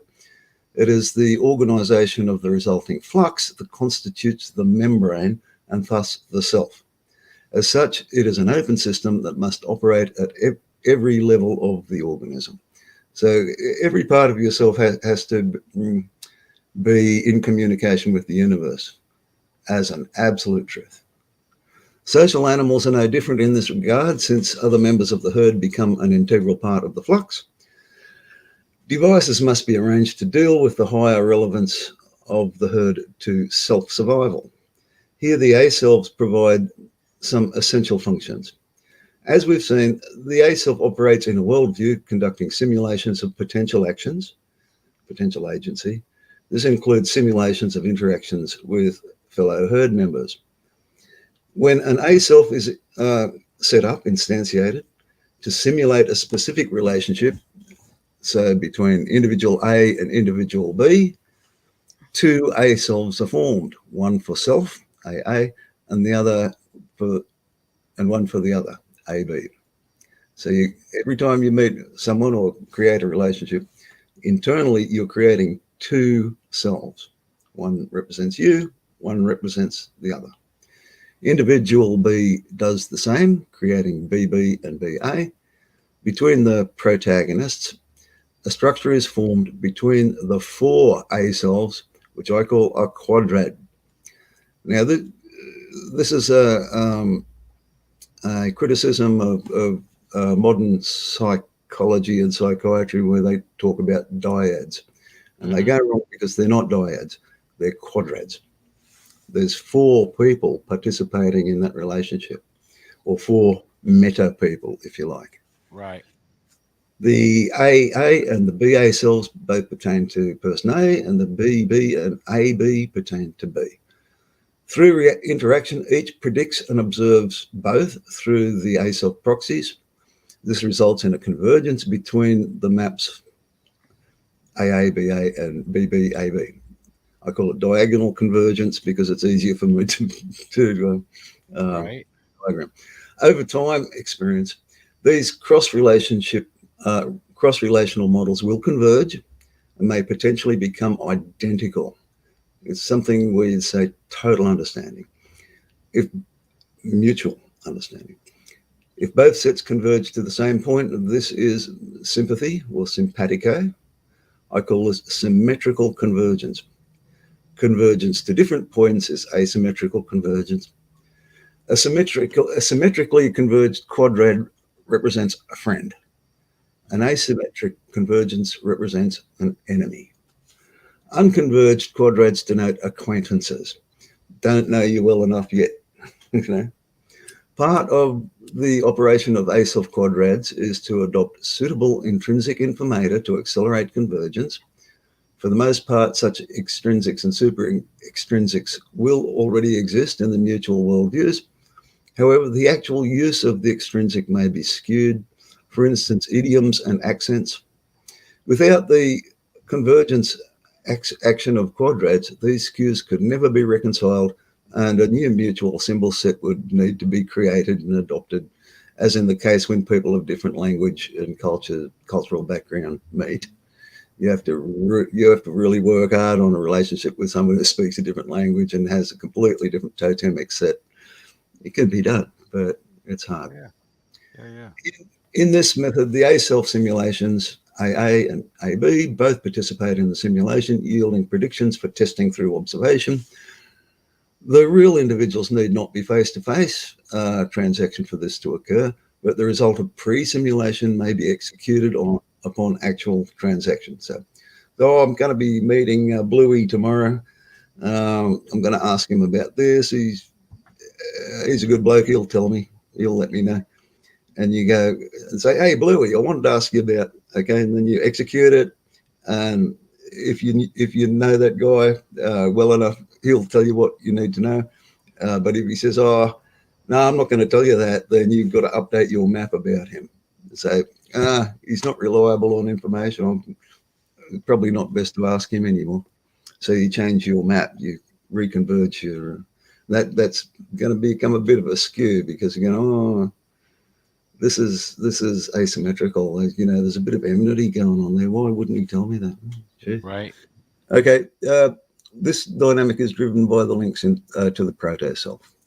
If a simulation results in harm to other, it will be felt by the proto-self just as much as a simulated harm to self. Here is the absolute meaning of empathy in communicating social animals. You say, okay, I'm going to go down to Bluey's place and I'm going to punch him in the face. Oh, fuck, that made my own face hurt. Not going to do that, okay? Because you then have a regard for that person that is hardwired in yourself as a regard for yourself. See, this is where empathy. Even though there's animosity between you over whatever, perceived animosity. Well, it depends on what's going to make you the most comfortable. Right. If Bluey's been porking your wife, you're going to go and smack him in the gob. Sure. Of course. or put your wife over his shoulder and stick her through his front door. Something like that. However, empathy, which motivates advantageous actions for friends, is inverted to disadvantageous action for enemies. This is a basis for pathology. Harm or imagined or executed against an enemy is still felt as harm in the proto-self. So if you've got a lot of enemies, you're going to be sick. You're going to be in a lot of emotional pain, because you'll be imagining harm to them. And you get a lot of stress chemicals and, your blood pressure gets too high and all this kind of crap. Okay, here's a diagram of all of that. You've got person A and B, and here's some symbolic thing, and here's your quadrad. And there's your potential. You can do this in vector math. I'm not going to do the whole thing in vector math. It's too much work. But you can actually calculate and map this kind of convergence. Okay, so a self quadrad, you've got image offsets. So you'll diverge yourself one way or another depending on the deltas that you put on your map for yourself and the map you have for the other. And they'll start at wherever, and then they'll start converging. So there's, unconverged quadrats where your mutual mappings are, they're just not converged. And this is an acquaintance, don't know him well enough yet. Okay, this one here, here's a peer. Okay, if you're both meeting in the middle, that's peer. Here is A dominant and B dominant. Okay, that's where you understand, that's Fred, he's a little bloke. If he gives me any grief, I'll smack him in the head. And he knows it. And we get along real good. So, oh no, that's George, I better not give him any excuse to smack me in the head.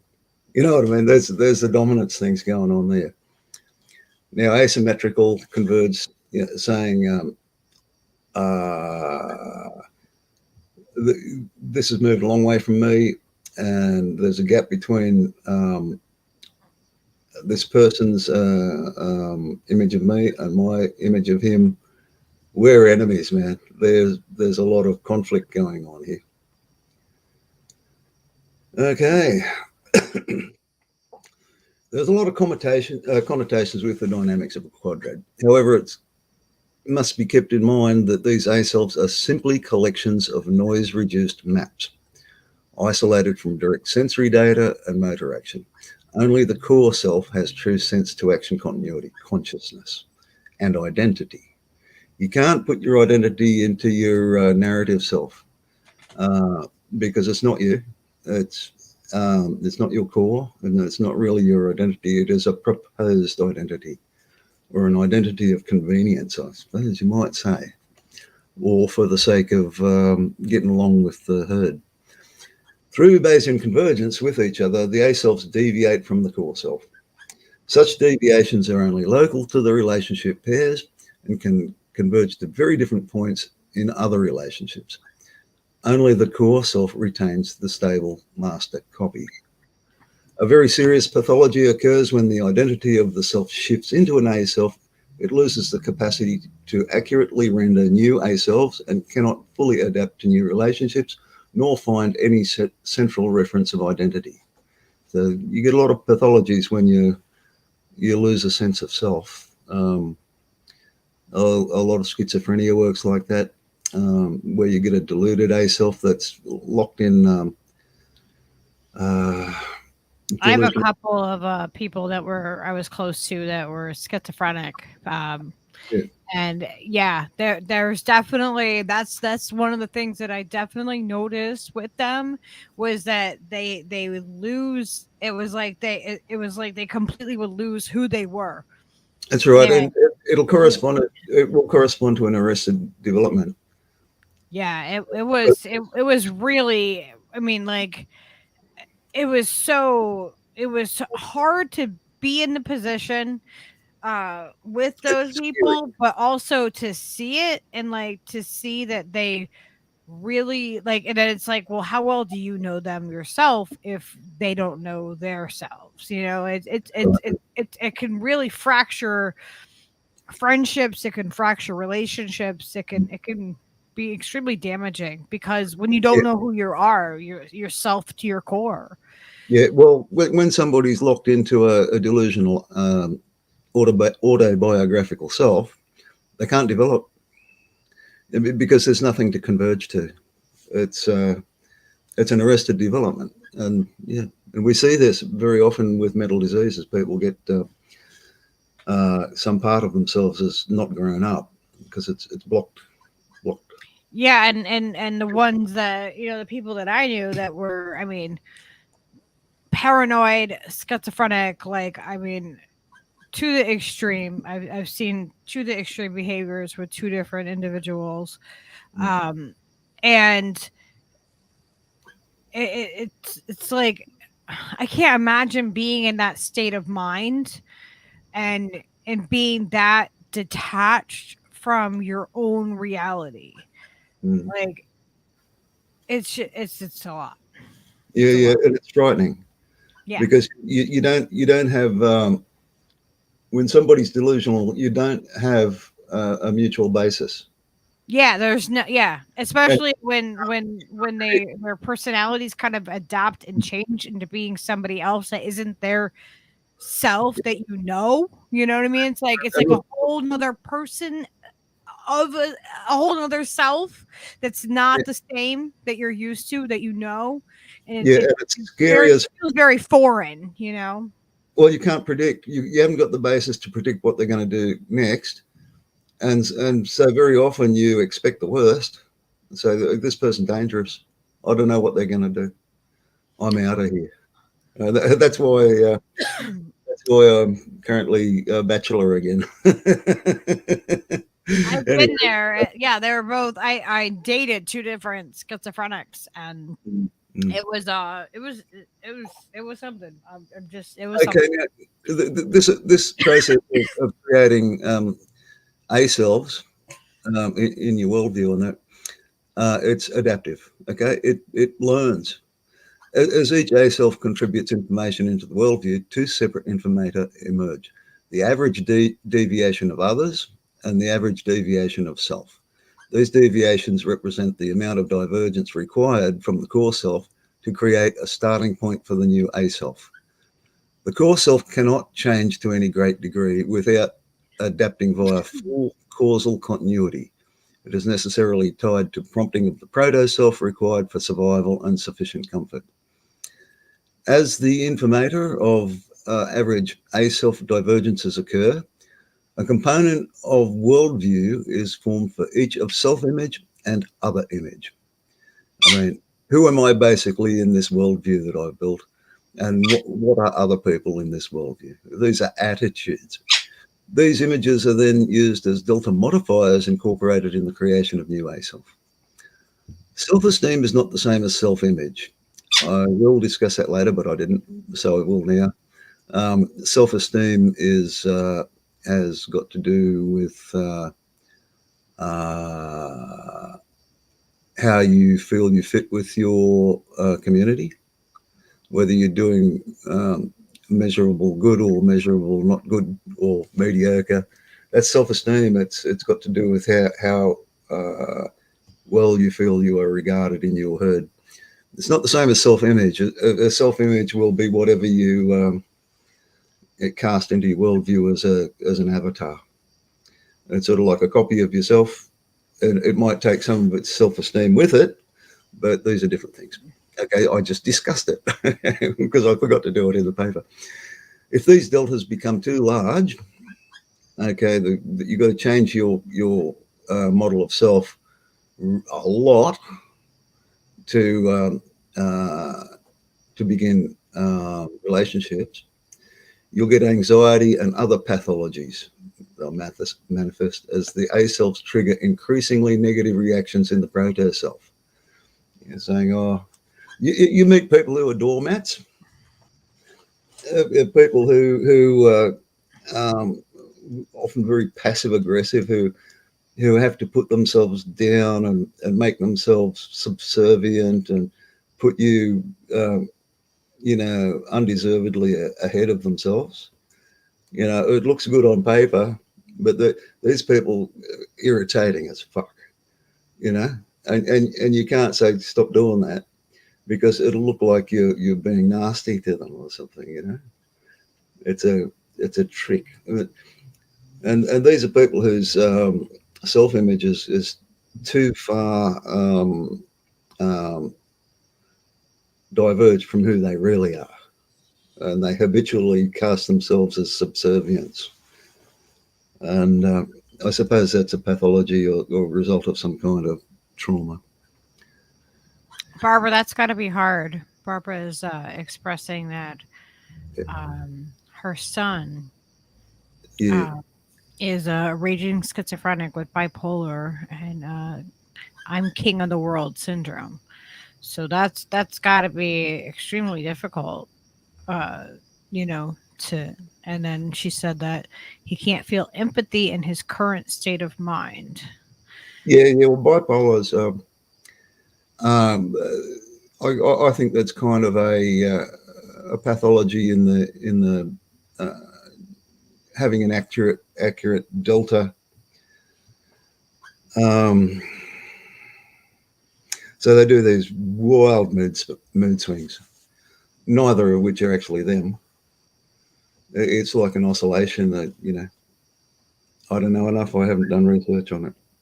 It's really difficult to, to kind of. Way is a form of schizophrenia. It's an A cluster disease, like schizophrenia, manic depression, chronic depression, bipolar, and it's not the same as borderline. Borderline's a different thing. So, I mean, bipolar and borderline are often very hard to tell apart.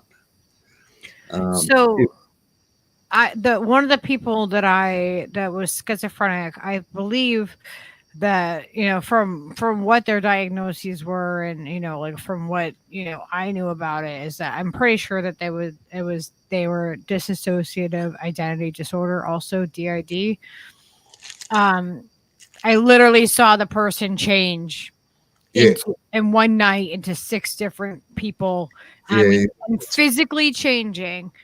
Physically, like their facial expressions, the way that they spoke, their physical, like their body posture, everything, like rapid cycles through these, and it was insane. It reminded me of the movie, was it like Six Souls or whatever it is, or like I was like, when I saw the movie, I was like, oh shit, like I experienced this in real time by myself, and it's a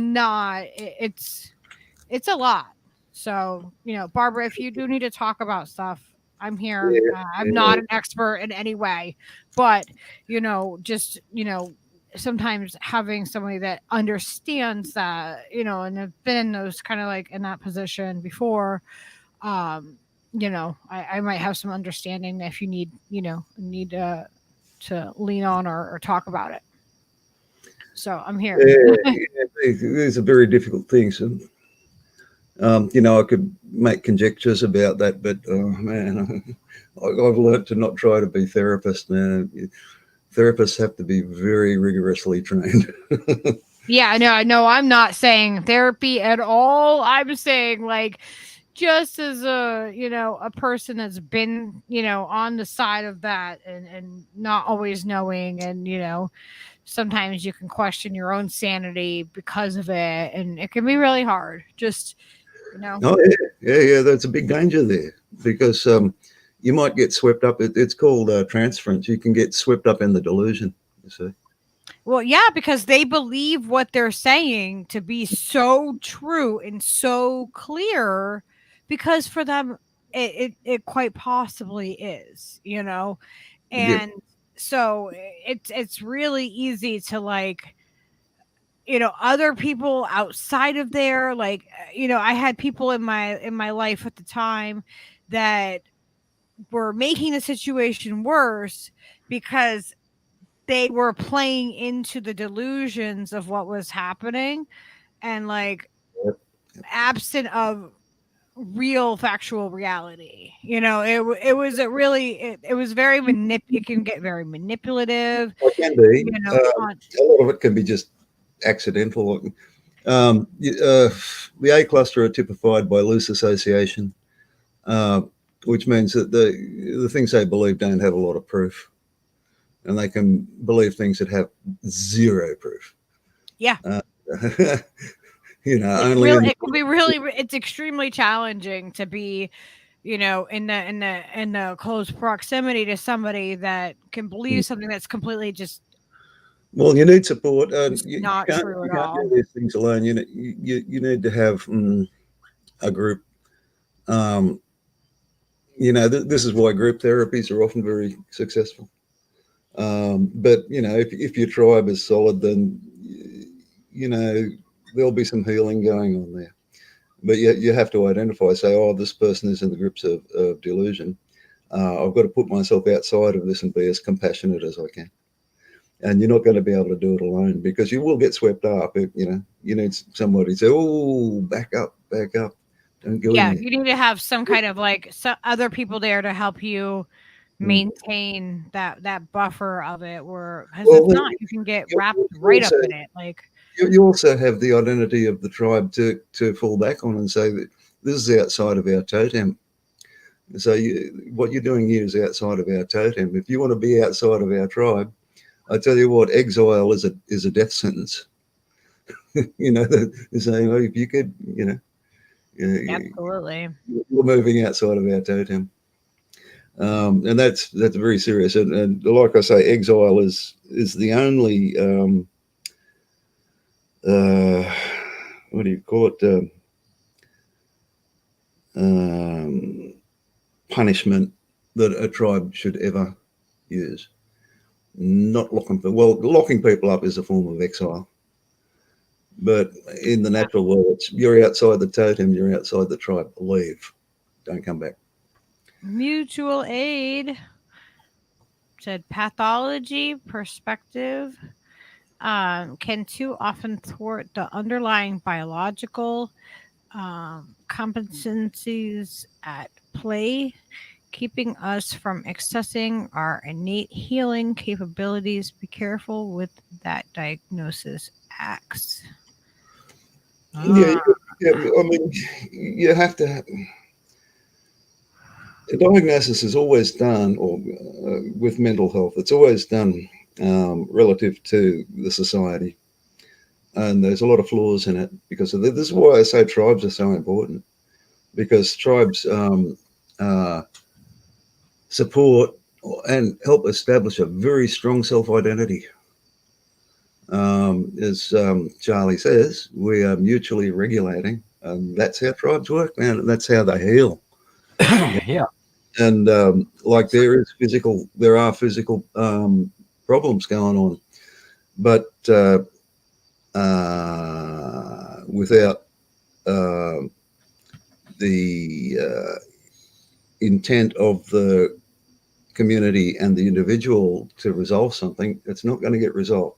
It has to be done by both the individual and the community to decide that they're going to nurture. Mm-hmm. Or be nurtured. So yeah, it's a two-way street. It's not all tribe. It's a tribe is made of individuals. The individuals have to participate. Anyway, so we're going to talk about guilt and shame. This is my opinion. Okay, a large delta arising from actual harm caused in others is called guilt. That's saying that when you cast an A self and you've got a large change that you've got to do to start a relationship, if that arises from doing actual harm to others, that's guilt. Oh, I punched Bluey in the mouth and he lost a couple of teeth. I didn't really mean to do that. Oh shit! I've got guilt. Okay, because Bluey's lost a tooth. And I went too far. Guilt is reduced by application of error reduction in the self-image.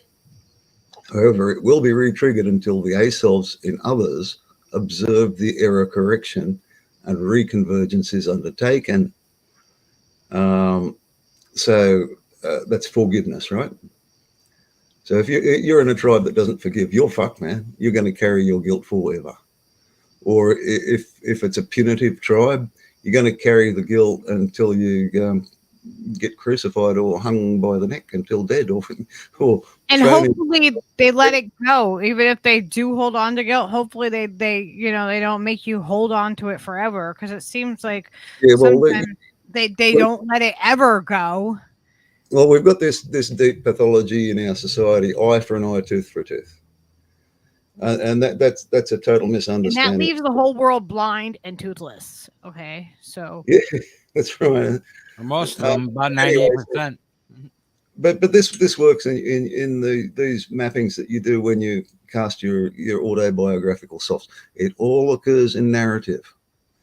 Okay. Anyway, so if you then demonstrate to your community that you've stopped knocking people's teeth out, then you can all reconverge and forgiveness can happen, and okay, you move back towards your narrative stability in relation to your community. In the absence of harm caused to others, in other words, you didn't actually do anything wrong, but they're saying, but you people around you saying that you did, and saying you're too black to be in this tribe. Now that's going to cause a large delta in your self-image that's called shame. Since there is no error to reduce, because the error is not in you, the error is in your community.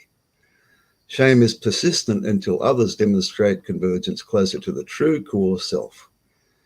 Shame is generally caused by erroneous expectations imposed by others who are in the grips of pathology. In such cases, these quadrats must be forced into atrophy by removal of the individual into a healthy community. The rate of atrophy will depend on how early the shame was induced or how traumatic or life-threatening actual harm to the proto-self. Because trauma happens by a threat of harm to your proto-self. Your proto-self's going, I don't. Can you break that down a little bit? I want to make sure that I'm understanding what that was. That was a lot. That was like a lot of like. I mean, like I'm like, wait a minute, my brain's like, I don't know if I completely grasped that. Okay. Yeah, I'll unpack that. Say you're in a community that that says that you're not beautiful if you don't bind your feet. Okay. Okay, you know the foot binding thing in China, I think it was, where large feet was considered so ugly, and so women would bind their feet from childhood and break their feet and deform themselves. Yeah, and they couldn't walk without a lot of pain. And if somebody refused to bind their feet, they would be shamed, saying, "No, you got to bind your feet, or you're ugly." Kind of reminds me of the current situation that we're in. You know, if you don't do this one thing, then you are an ugly part of our society, and you're a stain, and you shouldn't be able to participate in our society. That's right. So let me unpack this a little more. Is that when your community is intolerant of your default self, your natural self, and draws shame upon some aspect of you that you had no control of because you're a human being, then it's going to cause individual pathology, and everyone in that society is going to be pathological. They're going to all be sick. The further you deviate from what humans really are, the sicker you're going to become. So a lot of taboos and social conventions are pathological, and they'll be driven by some kind of sick ideal. You know, like saying if you don't bow to Mecca 7 times a day, we're going to come and cut your balls off. And those are the rules for living in ISIS. Make no mistake. If they catch you missing 1 prayer to Mecca per day, you're fucked, man. So you can see how pathology can develop in tribes, and those the ISIS they're tribal, they're very fucking tribal, and it's not just the men; it's the women can be even worse, you know. And there'll be prayer counters wandering around the place, you know. Oh my gosh! Yeah, because they're looking to externalize their own pain on someone else, and they become sadistic. Yeah. Nazis the same, you know. Empires always pick these people up about how violent and sick they are. So they make great shock troops, and they will do anything to support their dogma and this deviation. It's like the same thing as like why people that are, closet like gay go after the people, you know what I mean, and try to make it worse for the people that aren't, like I think like deflection type thing, I think gender drift that we're seeing at the moment is emergent. People don't choose to be gay; they just become gay. It's sort of like I suspect that autism is on the rise because it's emergent. It's just a hidden thing that's in our in our racial potential that says, oh, when things get this way, you're going to see more of this kind of I personality. think it's inflicted on the people. I think that things are poisoned.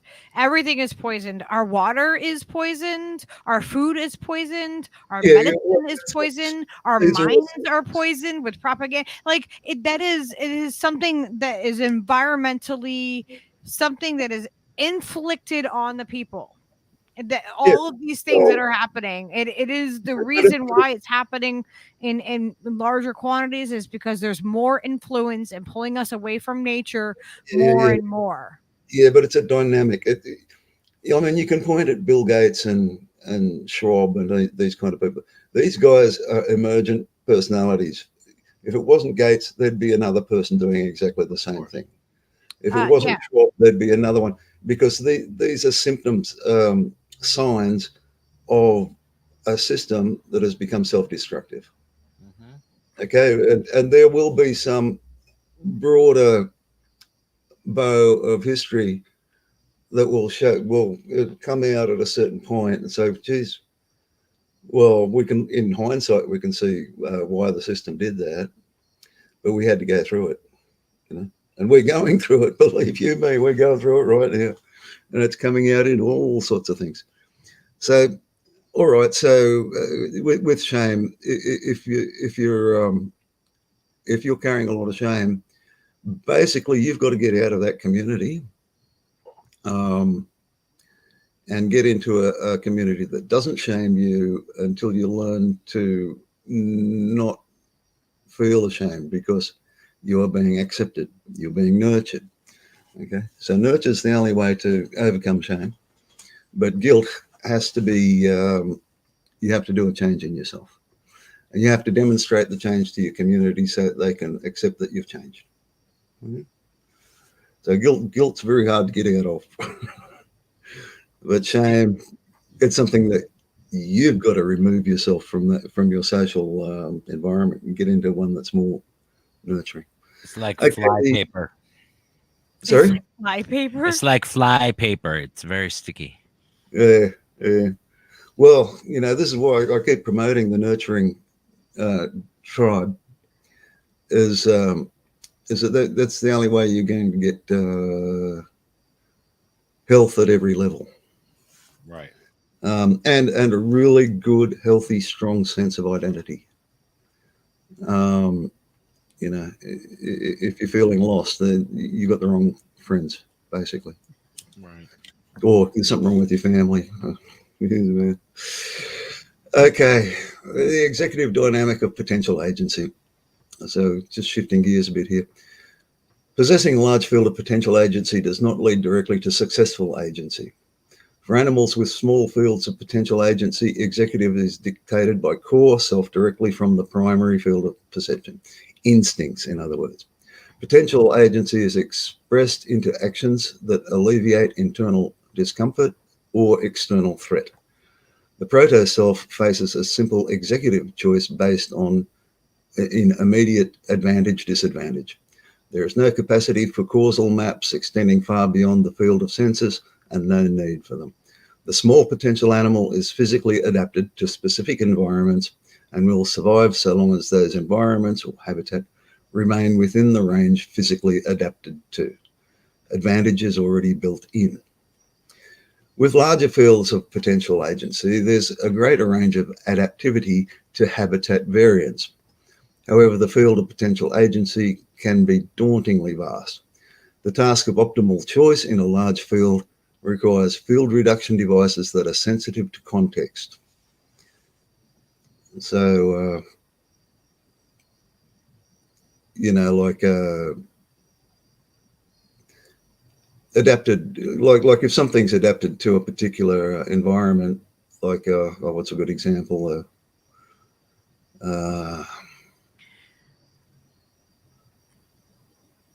Like a polar bear. Polar bears don't do very well outside of the Arctic because they're adapted to the Arctic. Well, Jenna brings up a point here too. Jenna brought up, it says, but when the tribe embraces the delusions And the one seeing reality is forced to choose between embracing the delusion or be cast out. Yeah, well, yeah, just let yourself be cast out. I mean, it's pretty That's scary. hard though. It's hard to be cast out of what you think Yeah, is, well, a tribe of people that it's you like I think say have that your back. Like if, that's if, really not easy. if your tribe is carrying a delusion like a religion or something like that, yeah, look, there's degrees of this. Like if you got a divorce in some communities, if you got a divorce, you're thrown out of the church, excommunicated. Mhm. If you're in the High Church of England, for instance, if you have a divorce, you're excommunicated, you're thrown out of the church. Scientology is really big about, you know what I mean? Like you either embrace the delusion of Scientology or you are cast aside, and none of your friends, if they're Scientology, like you are just completely cut off from them 100%. Well, That's the look, way it's supposed to see, be. the thing is that in a lot of these dysfunctional tribes, um, uh, you, you might not get a choice. You'll just you'll get chucked out. An Like the exile. Amish, right? The Amish do the same thing, right? And Yeah, if yeah, you that's pure tribal dynamics, and it works. It works better in a nurturing tribe than it does in a dysfunctional tribe. That if somebody's in your tribe is hurting the tribesmen and women, then you got to do something about it. And if you can find no solution, exile. You got to. But if it's based on a delusion, you've got a delusional tribe, then exile is probably the best thing for the individual. And some species practice systemic exile, like baboons. As soon as a baboon male reaches puberty, he self-exiles and he goes and joins another troop. They all do that. Well, I mean, Uh, I'm sure that's also because of, like that's a natural way to not have like incestual, like, you know, it's an instinct, and it works like that. because if not, the gene pool would be overlapping constantly, and they would have, you know what I mean. You would end up with deformities and things of that nature that would happen. Yeah, So that makes sense why the male would need, you know what I mean, need to go and join another tribe, because then if not the gene pool stays the same. Humans do the same thing. Aboriginal tribes, they do a variation on it. They do walkabout. They'll just get in the mood and they say, "Oh, I've got to go walkabout." Everyone goes, "Yeah, all right. It's just the nun thing. I'm going out into the world and I'll be back. I don't know when." And they'll go walkabout and they'll just go walking about. And they'll do that individually. But yeah, their tribes also have moieties. They've got mating rules. And you might have different moieties in the same tribe, and you can only mate. You can't mate with anyone in the same moiety. Ideally, you mate with a different moiety in a different tribe, but doesn't matter. They don't have a lot of taboos about sex, but they've got taboos about marriage.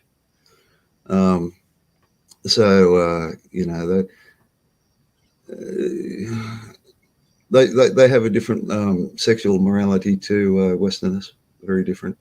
But there's rules to it, and they're quite strict, and it's developed over 25, 35,000 years. So worked for them until the English turned up. Anyway, so you've got the big brain, and we've got these huge fields of potential agency. Because of that, you've got a very big adaptive range. Depending on the circumstances facing you, it's going to change your choice of actions. Like, if you're in the snow, you don't take your coat off. You keep your coat on. But if you're in the tropics, you take your coat off, right? These are your options. And they're adaptive, you see, because you've got a really broad range of adaptivity. Human beings being a tool-making species, which includes clothes.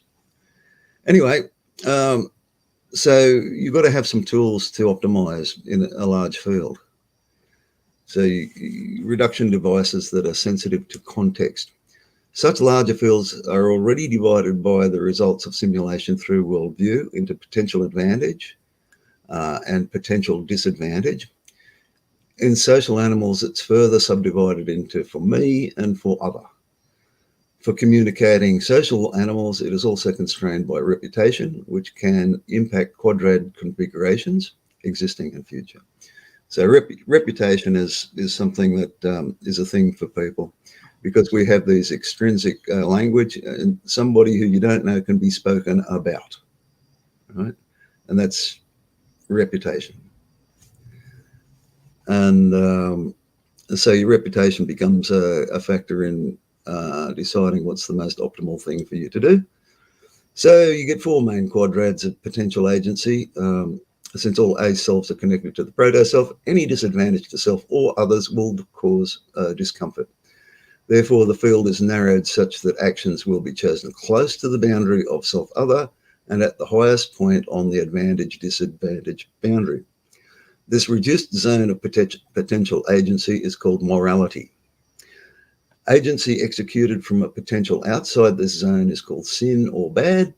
Agency from within that zone is called virtue or good.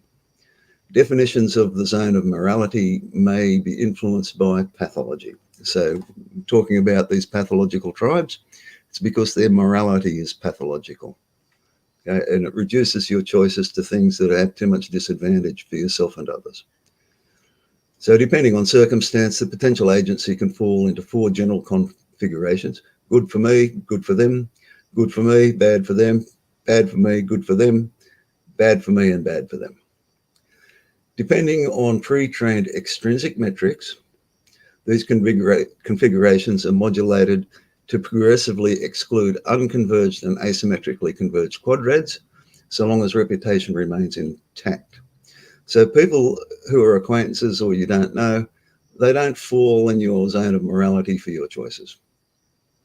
Blood is thicker than water, right? For this reason, an immoral choice will be concealed for the sake of reputation. So reputation constrains you from doing bad shit to other tribes. Mm-hmm. And certainly within your own tribe, it's instantly known, isn't it? The breadth of the zone of morality on the self side, advantage or disadvantage, is called freedom. Any reduction of potential agency, self-advantage or self-disadvantage, is perceived as a threat to survival. Hence, moral adjustments are resisted. For example, gun laws. Guilt or induced shame is usually applied to overcome such resistance by shifting the self-image. So if you have learned a zone of morality from your community, advantage or disadvantage to yourself, choices which are advantageous or disadvantageous in your range of choices, is called freedom. I'm free to be me, you know? That's your sense of freedom. I have this latitude that I can choose. I can choose things that are disadvantageous for me to get as a favor to the others for my reputation, or I can take advantage of it because it's accepted and expected that I take that advantage for myself. That's freedom. Any reduction of potential agency, any reduction in that your agency, self-advantage or disadvantage, is going to be felt as a threat to your survival because you're losing your options, right? Hence, moral adjustments are resisted. This is why there's never going to be any reform on gun laws in the USA, because these are options that American citizens expect and are taught to expect they can have. And if you constrain that and say you can't do that anymore, they're going to see that as a personal attack and they're going to resist it.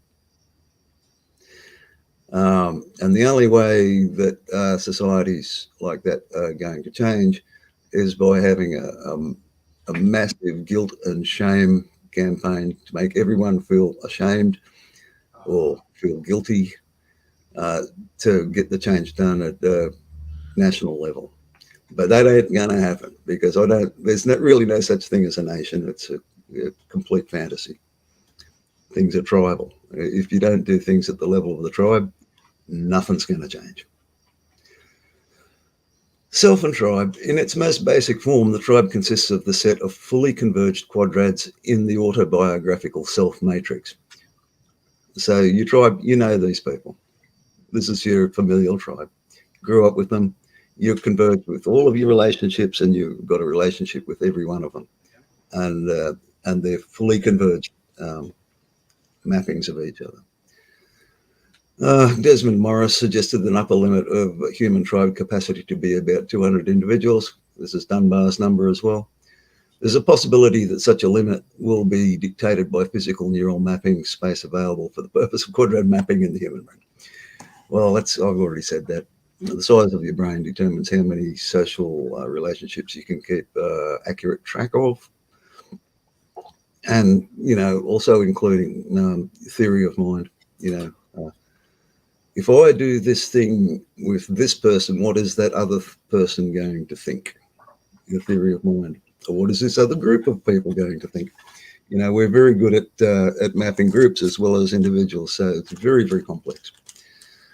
Okay, it suggests that the contextual subdivisions of the field of potential agency will also be refined by the average other image, the specific other with regard for observed quadrats maintained by that other, factors of maturity, peerage, dominance, subservience, enmity, and pathology as a Cartesian join between every quadrat maintained in the A-self matrix.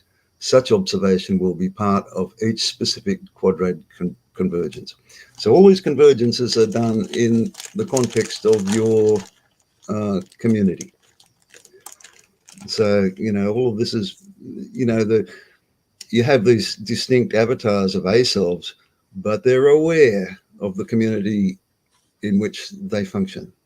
So it's all of these cross relationships are known and taken into account in the worldview. Okay, so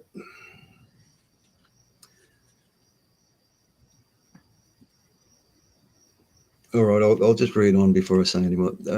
It is noted that quadrant convergence that's familiarity, requires sufficient time to mature. That time is multiplied by the tribal limit dictated by physical neural space, give or take a margin of plasticity. This suggests that immature individual will possess some proportion of unconverged quadrats, so young people. During the maturation phase, unconverged quadrats will accumulate for future convergence. In addition to other initial index features will be associated to identify the quadrat. Such identities will also garner an extrinsic modifier, us and them. And this is where we get to intertribal relationships. Because you can have a perfectly converged tribal understanding of each other, but then other tribes that you will come into contact with,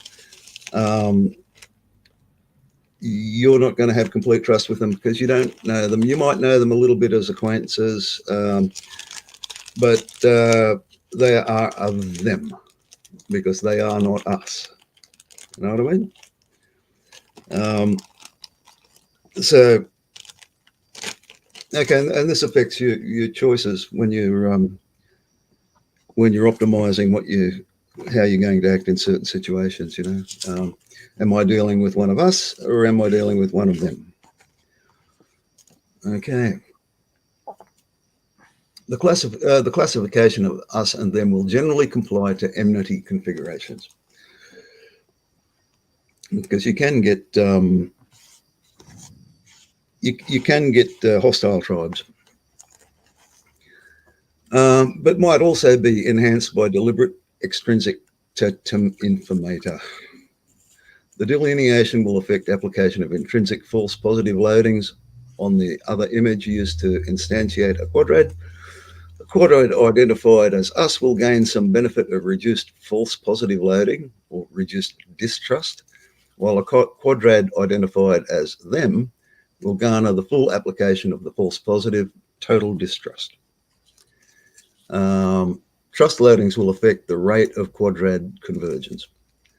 Over time, the other image will bifurcate to produce other us and one or more other them. Okay, so you've got friendly tribes and you've got unfriendly tribes. Friendly tribes share totemic values.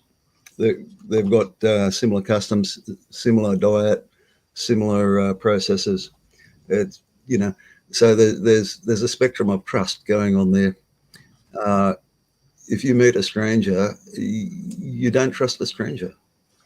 It's human, yeah. We've got this big brotherhood of man thing. It's a bit of a fashion, saying, "Oh, human beings are great. Treat human beings good." And this branches from some practical things that over the millennia we've learnt. There's certain tools when you're meeting with strangers, like hospitality and diplomacy. But we're not born with those things. We have to learn them. But people say, "Oh, a brotherhood of man." No, there's not a brotherhood of man. Some strangers deserve the total distrust. All living things have a bias to the false positive. Like very, very hard for me to approach a wild creature like a lizard, because he sees me as a threat. He says, "I don't know you." It's a long process to develop a friendship with a lizard, because he's got the natural false positive. As all creatures, they're not going to take chances with there's no benefit of the doubt. Like you're walking down the road, there's the grass rustles down the road a bit, and you go, "Oh, is that the wind or is it a tiger?" So you go, "Oh, false positive, it's a tiger. I'll bet that's a tiger." Right? You're going to assume the worst. So you climb up a tree to have a look, and yeah, it was a tiger. Or, silly me, it was just the wind. Right? So because you only need to get eaten once. That's the Darwin Award handed to you on a platter. All living things have the false positive to begin with. Trust has to be earned. So yeah. So when you're trying to learn someone else, you're not going to learn much from them when you distrust them, because you're not letting yourself believe anything they say, and particularly not what their intentions might be, because you don't know them. You don't know. But over time, you get to know that person. You learn not just to trust, but how and with what to trust. Trust is a spectrum. Okay. With potential agency divided by categorizations of advantage, disadvantage, self, specific other us, other them, each evaluation reduces the executive choice of potential agency, further refined by specific context, as prompted and defined by the proto-self. It all keeps coming back to the proto-self. That's the boss. You've got to check. So do this, no, uncomfortable. Do this, yeah, comfortable. And there's brain scans showing your brain doing this all the time. The resulting reduced field of potential agency is easily sorted to yield maximum potential advantage, which will be chosen and directed into the motor system to do the thing, discharge agency. Observed error and correction will be associated to perception and memory according to the contextual frame which initiated the agency. So yeah, so it's not hard to sort, even with a huge field of potential, it's not that hard. We've got the tools to actually sort out a very small range of options that are going to be optimal. Like not everybody in the United States buys a gun. A lot of Americans don't have guns.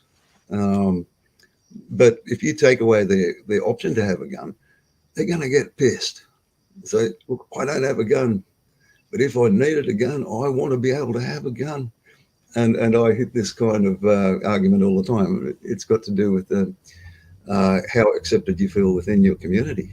If you lock people down and say you've got to wear a mask and, you've got to, you've got to stick a needle in your arm. You've got to pierce your nose with a bone. You've got to cut off your foreskin.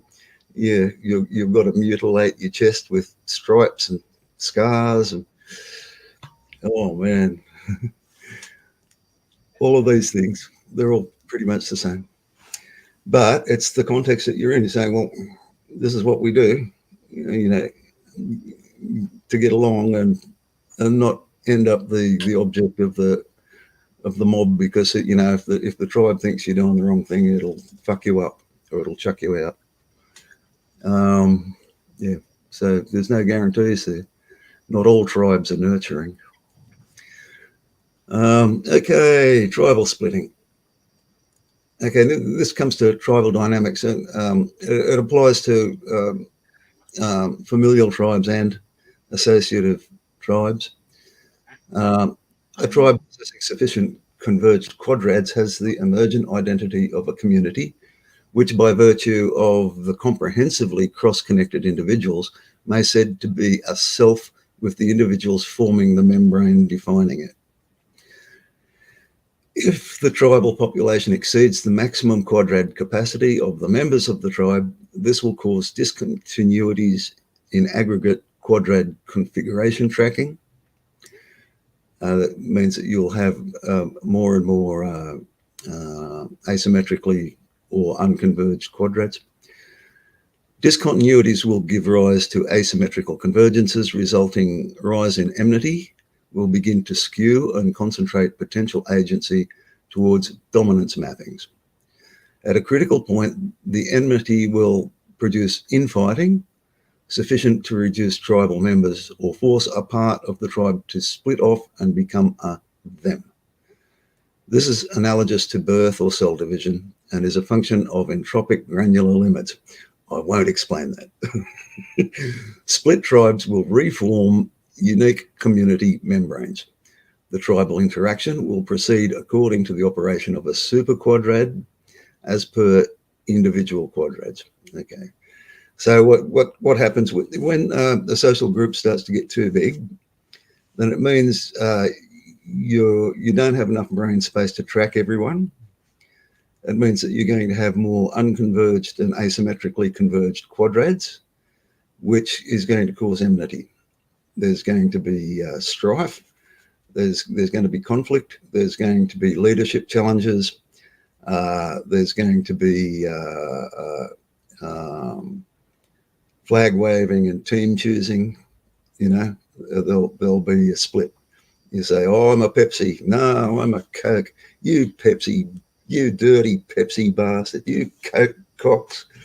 And then it's I've seen it so much. I've seen exactly that happen within like the indie sphere and the different groups that we are in, and as they overlap, I notice this kind of shit happen all the time. Oh, did you? Well, you saw when TYT got too big and Jimmy got too big for his boots. And so he went, "Oh, fuck you." They had a big fight.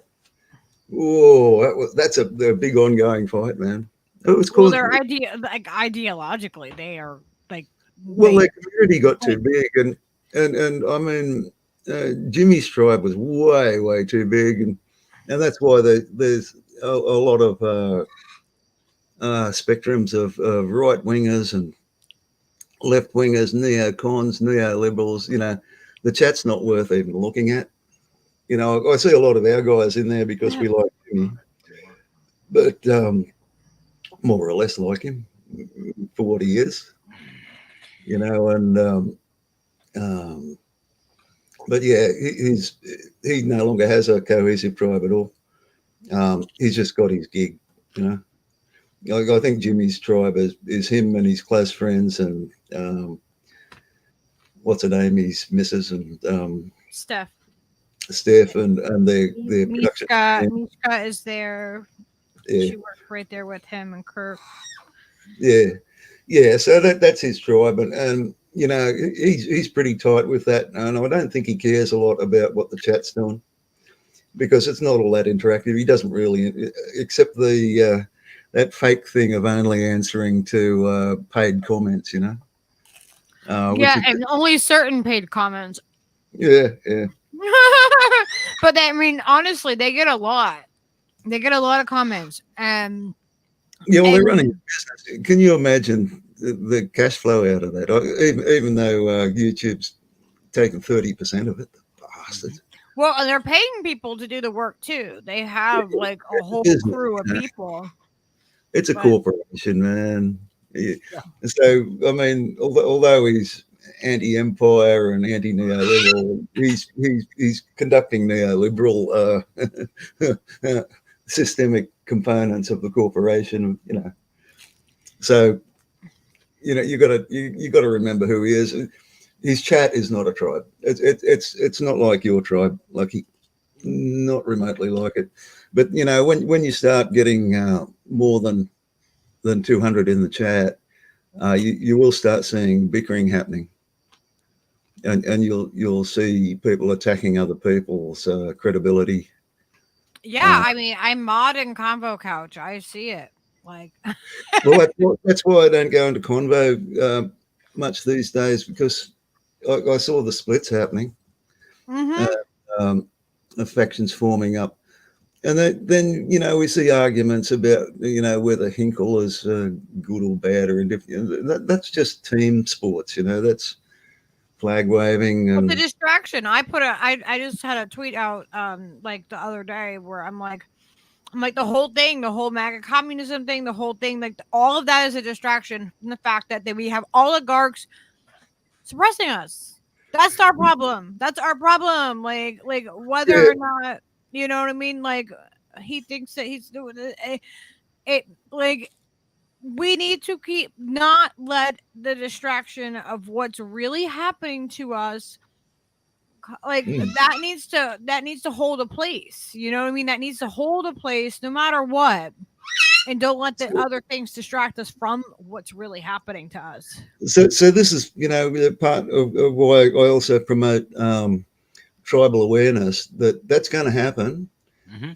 If you've got a flourishing tribe that grows too quick and it gets above these limits of about 200 people, Dunbar says 150, and anthropologists say, well, you know, as far as we can tell, historically, human beings would get around in groups of about 30 to 50.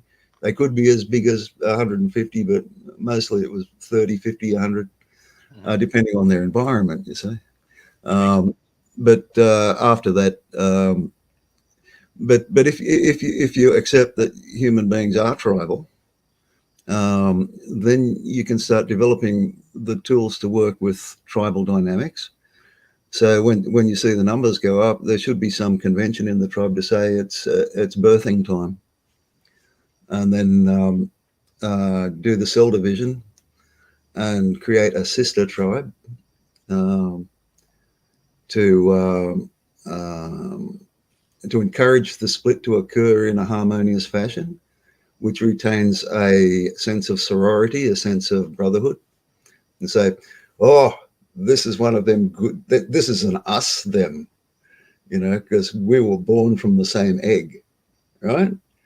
And so you retain a harmony between yourself and another tribe by conducting that split without the animosity. Otherwise, you're going to have a hostile tribe right next to you. And so you have to manage that to make sure that the split happens in a celebration and not a war. Right. You know what I mean? So I think that's very important.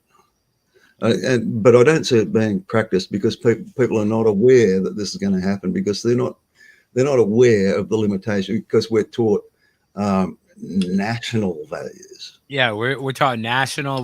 We're taught bigger is better. Everything, all of those aspects, and all even regional of things. And so, you know, if I go on Google Earth, say Syria, and you see these Middle Eastern landscapes, USA is similar, but it's got a larger grain. We got all of these little dots of settlements everywhere. You go, these are tribes, and then you zoom in and you count the houses, and you say, oh, right, there's about 1,000 people in this village, and to me that means that there's about 10 tribes in there. There's 10 tribes operating on this space, and there'll be all kinds of infighting going on right there in that town. And they're very likely there'll be a class system. They'll have their little local oligarch. You know, you'll have your they'll built their little empires consisting of That's how that structure manifests. Like always, that's yeah. That's Well, how it goes. I discuss that here is that if you don't conduct harmonious tribal splitting, and you insist on saying, "Oh no, we're all the Gronk. We're in the Gronk village. We're all Gronks, and if you want to belong to the Gronks, you'll stay in Gronktown." Right. And but these Gronks over here, they're the ruling Gronks, and these Gronks over there, they're the working class Gronks. You know? Yeah. And they'll find different words to identify themselves. Of course. Say, oh, you know, we're the grunts, and we're the Gronks, and you know, so the Gronks will be controlling the grunts. The natural ebb and flow, like you were saying about how your rivers just branch out and find the least path of resistance, you know. And but this happens when you don't understand that if you try and co-locate two tribes on the same territory, you're going to cause a class structure, a class schism with all the exploitation and bullshit that goes on with class systems. And it's from overcrowding tribes. That's what it's from. And, you know, I know people are very sensitive when you talk about human population, but I regard urban humans as being actually quite sick because they're massively class structured. Yeah. And you know, you'll have areas where the ruling Gronks live and where the grunts live, and they don't mix. And never the two shall meet. Yeah. And lots of layers in between. Mm-hmm. So yeah, I think it's sick as fuck because in that environment, it's impossible to actually form a natural nurturing tribe. Anyway, but you'll find that the ruling class maintain their tribes rigorously. Dynasties and stuff like that. The members are never very many. Just a couple of families, and their tribes, and they know it, and they defend it. You know, they get their power from being a tribe, and they destroy other people's power by destroying their tribes. That's how they. Yeah, I don't want to be. I don't. It may seem weird, but I don't want to be at the level where I am so disconnected from the people. Like the whole point of what I like. No, well, no. This is where the two different kinds of tribes that humans can do.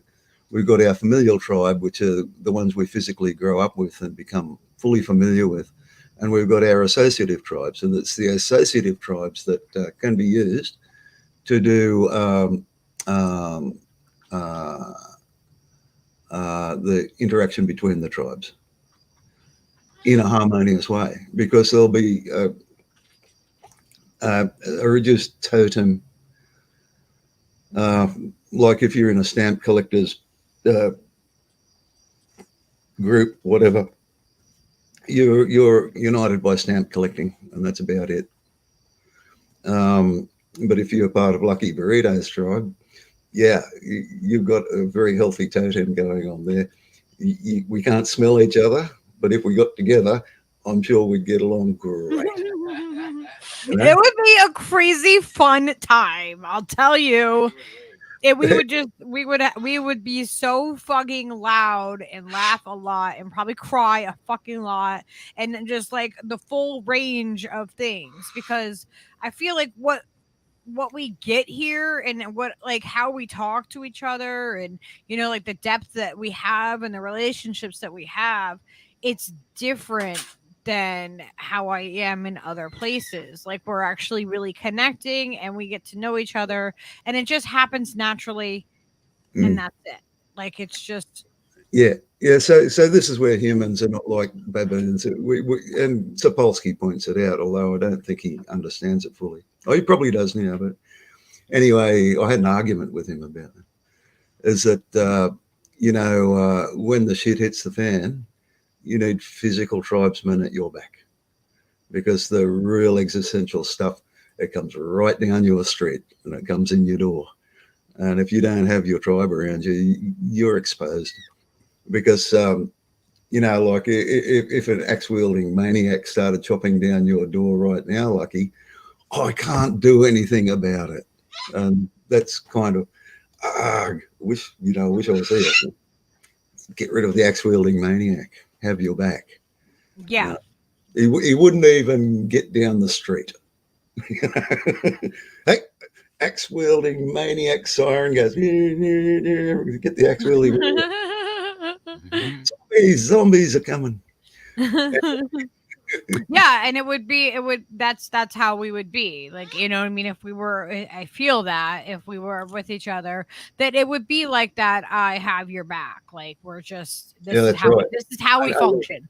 And this is the functionality of what we have, and we're grateful for that. Political leaders and stuff manipulate us with the word security all the time.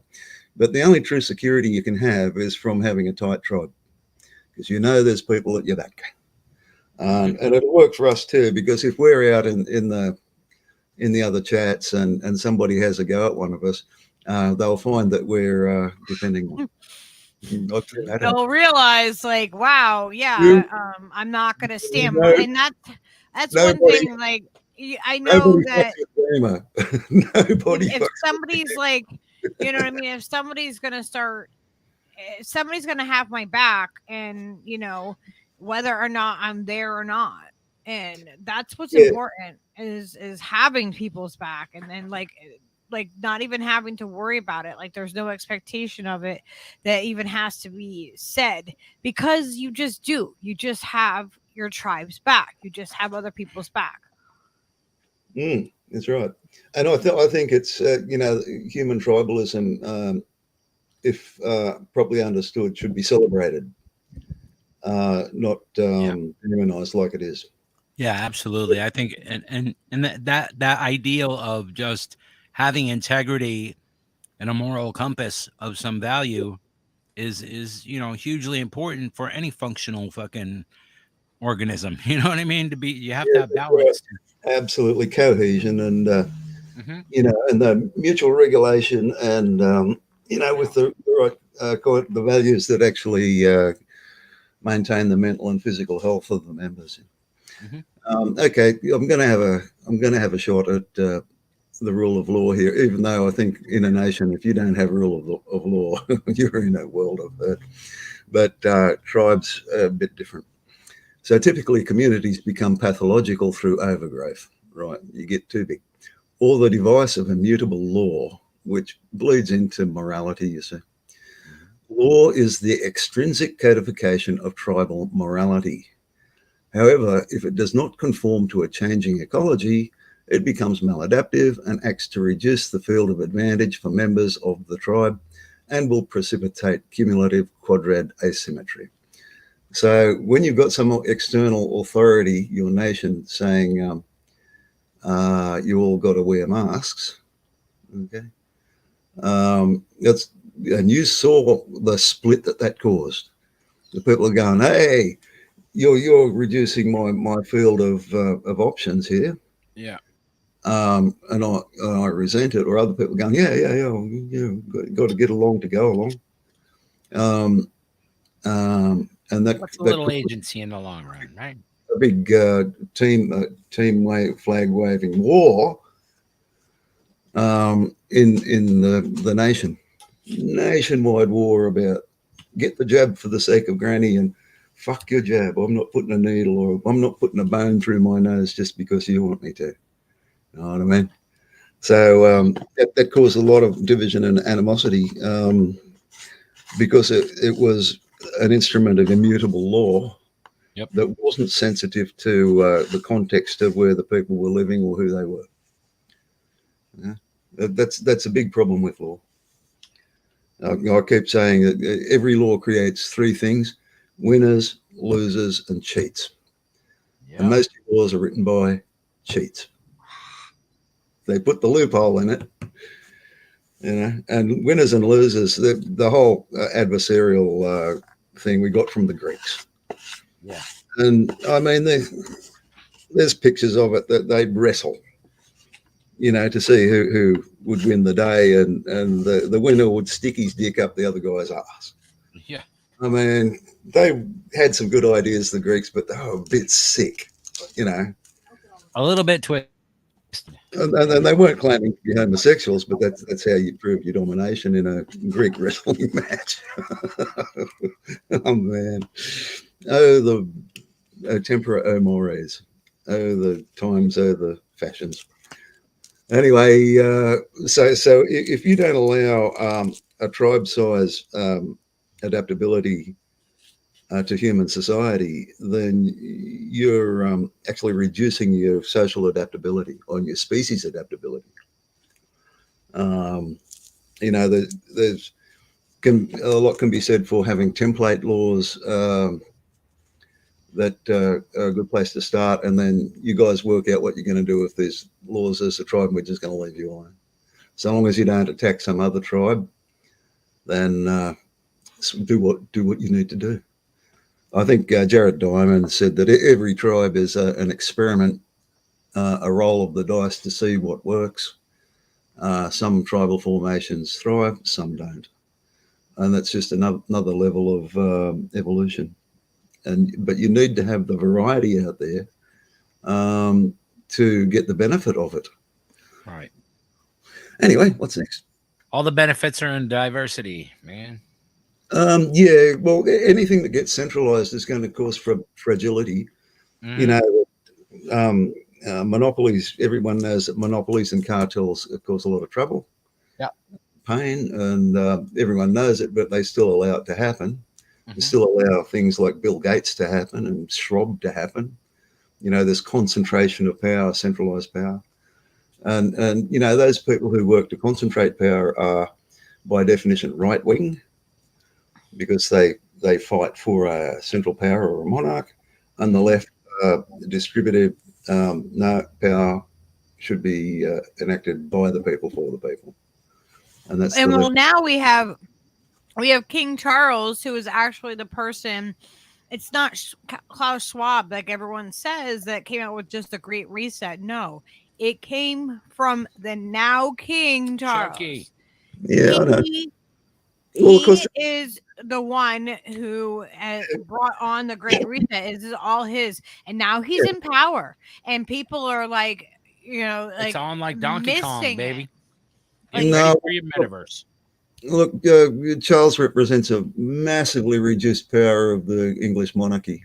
Oh yeah, but everyone he sways a lot of influence. They have a lot more influence than people realize. They do, especially in Davos.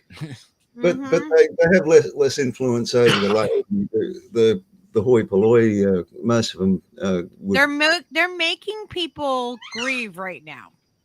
They're forcing people to grieve. They're canceling surgeries. They're canceling food pantries for people. Yeah. They're canceling people's cancer appointments and forcing them to grieve. Yeah. They have a lot of power. They're forcing that on people. You know why they're doing it? Because, look, I'm not the sharpest knife in the drawer. If I can know that these dynamics are going on, you can bet your ass that they do. And they see that we're coming up to a global phase change, and they want to get ahead of it. And they're trying to keep the control of the people right now. They're trying they're showing their exorbitant amount of control over a whole lot of people right now, and they are falling for it completely. Yeah, but everyone who falls for that, they're going to go down because that's not how this universe works, man. Mm-mm. This, you know, like the minute you come People out, are being forced to grieve somebody. yeah, This yeah. is Well, they like know all on psychology. top of what just happened, like with all this COVID, and people are just stepping in line still. You can't criticize the monarchy. Like fuck them. Like what? Why did we come and colonize the United States? Why did we do that? Mhm. Why did we do that, Oz? Why? Like really? Like what? What the fuck was the point? From others than to create it for yourself, man. This is how ruling class have this mentality. They don't do anything. They get someone else to do it. Yeah. If they can't have it, they'll get someone else to steal it, and they steal the really valuable stuff, the stuff that we need. They steal the food.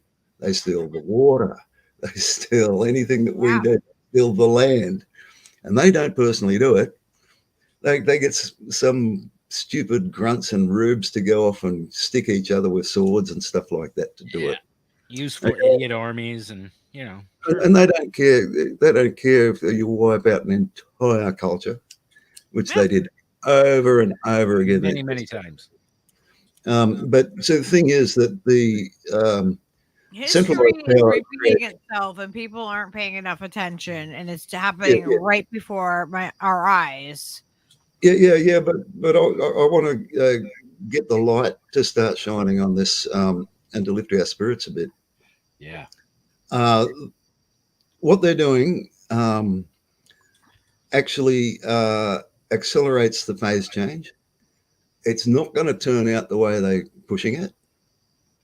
It's going to go its own fucking way because it always was gonna. Right. And in fact, they have become agents of the phase change. They've become the agents of this change. And it's not a reset. It's just a phase change. It's a complete revolution of how humanity works on this planet.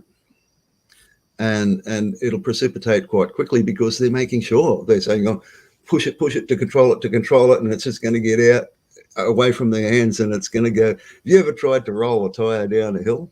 Yeah, exactly. Well, it's either going I to see go that. to total control, or it's going to be break out into chaos. Yeah, they just don't have the control that It's going to be one that or the they other. suppose they do. But see, the thing is that I'm not all of that afraid of chaos, because chaos contains order, and order contains chaos. So they're part of the same. True leaders will come out of that chaos. We will see who the true leaders that are going to lead a revolution are. That's what we'll see.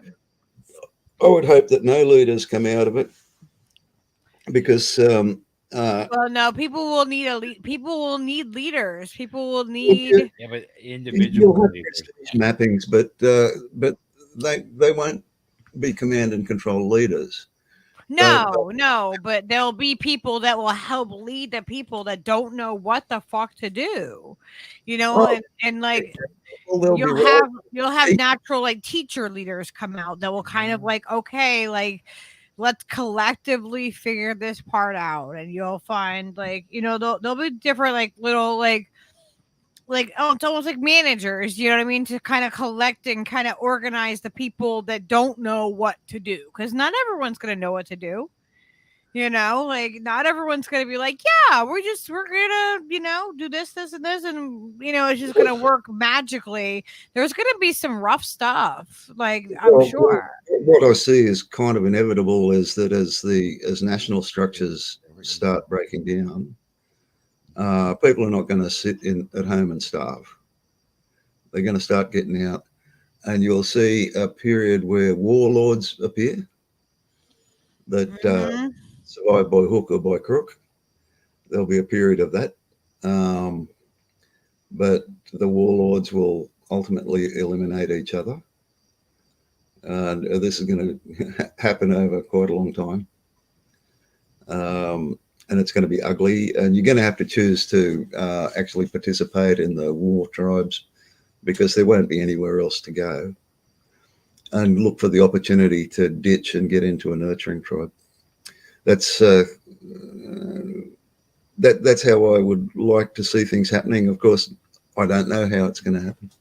But I don't know either, but there's a lot of different scenarios that I play out in my head that could happen and that could emerge from what the direction that we're being pushed right now. And it's kind of like I'm like I don't have enough influence to, you know what I mean, to direct any certain, any group of anybody to go a certain way. So I'm just kind of like I'm hoping that it's going to be for the best. That's all I can really do. well, prestige is a part of a natural, healthy tribal dynamic. Prestige is gained by commitment to a part of the totem and being good at it. Like if you're the master fisherman in a fishing village, you're an important guy. And if you want fish, don't upset the master fisher. You know, so those things naturally just fall out. So there's a prestige dynamic, and there's a reputation dynamic. That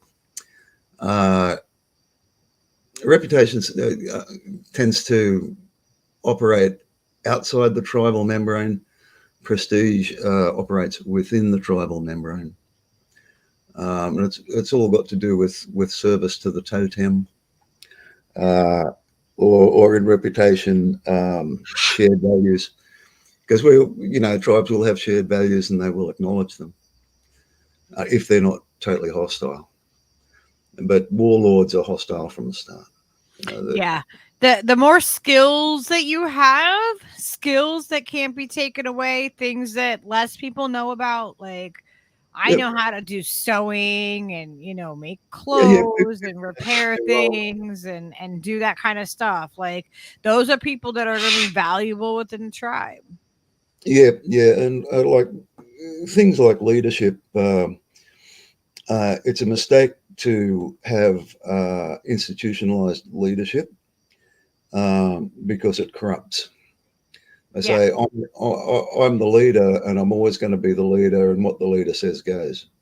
Yeah, no, I don't mean that kind of leader. I just mean people that are going to will rise up naturally to kind of okay, we need to get all of these kind of people, you know what I mean? Like let's figure this out together. Like they'll be natural leaders. It's got to do with the context. Leadership or natural leadership operates within a specific context. So if the tribe's building a bridge, the guy who's leading the team doing that is the guy that's good at building bridges. Yeah. Exactly. And once the bridge is built, he goes back to tending the fields with everybody else. Yeah. You know what I mean? Yeah, everyone kind of emerges as kind of a natural leader when you're needed to be that natural leader, because that's what you know. That's how you can lead, but it's not for everything, it's for what you're good at, what you know what I mean? Like the part where your expertise is, or you have a lot of information and knowledge here, so you kind of step up and lead as you need to help, but you teach. It's a teaching, you know what I mean? Like it's not just about just doing it and being the one in charge. Yeah, but I'll tell you what, a big fallout from all of this change is going to be a deep mistrust of political leaders. You can see it gathering now. Yeah, I don't trust him now. I don't fucking trust any of those fuckers. No, well, that distrust is contagious. It's become contagious. And you see it growing and growing and growing. And there all kinds of bullshit's going to be coming down. People are grieving and suffering, as you say, for no practical reason whatsoever. And everybody's seeing it. Even the sheep are beginning to say, well, I'm not so sure about this, and there'll be a big precipitation of saying, look, we tried national leaders and stuff, and look what it brought us to. And, yeah, I think we're going to break off into, it's going to be smaller, like we need, like the United States altogether as a whole, I think is just it's I gonna got- I think- end I up think- breaking off into I think smaller the fractures. United States is going to be one of the better places through all of this, and you'll quickly reinvent your culture as a region, you know. But if you know if it's not done with the respect of default tribalism, it'll take a long time for it to settle down. But you know, because the United States is it's a great country. It's got the weather, it's got the land. You're going to have to clean up the water. You know. Anyway, it's not like Australia, which is a great big fucking desert. You know what I mean? We have Anyway. a lot of weapons in this country. Okay, so I'll just get back to the paper.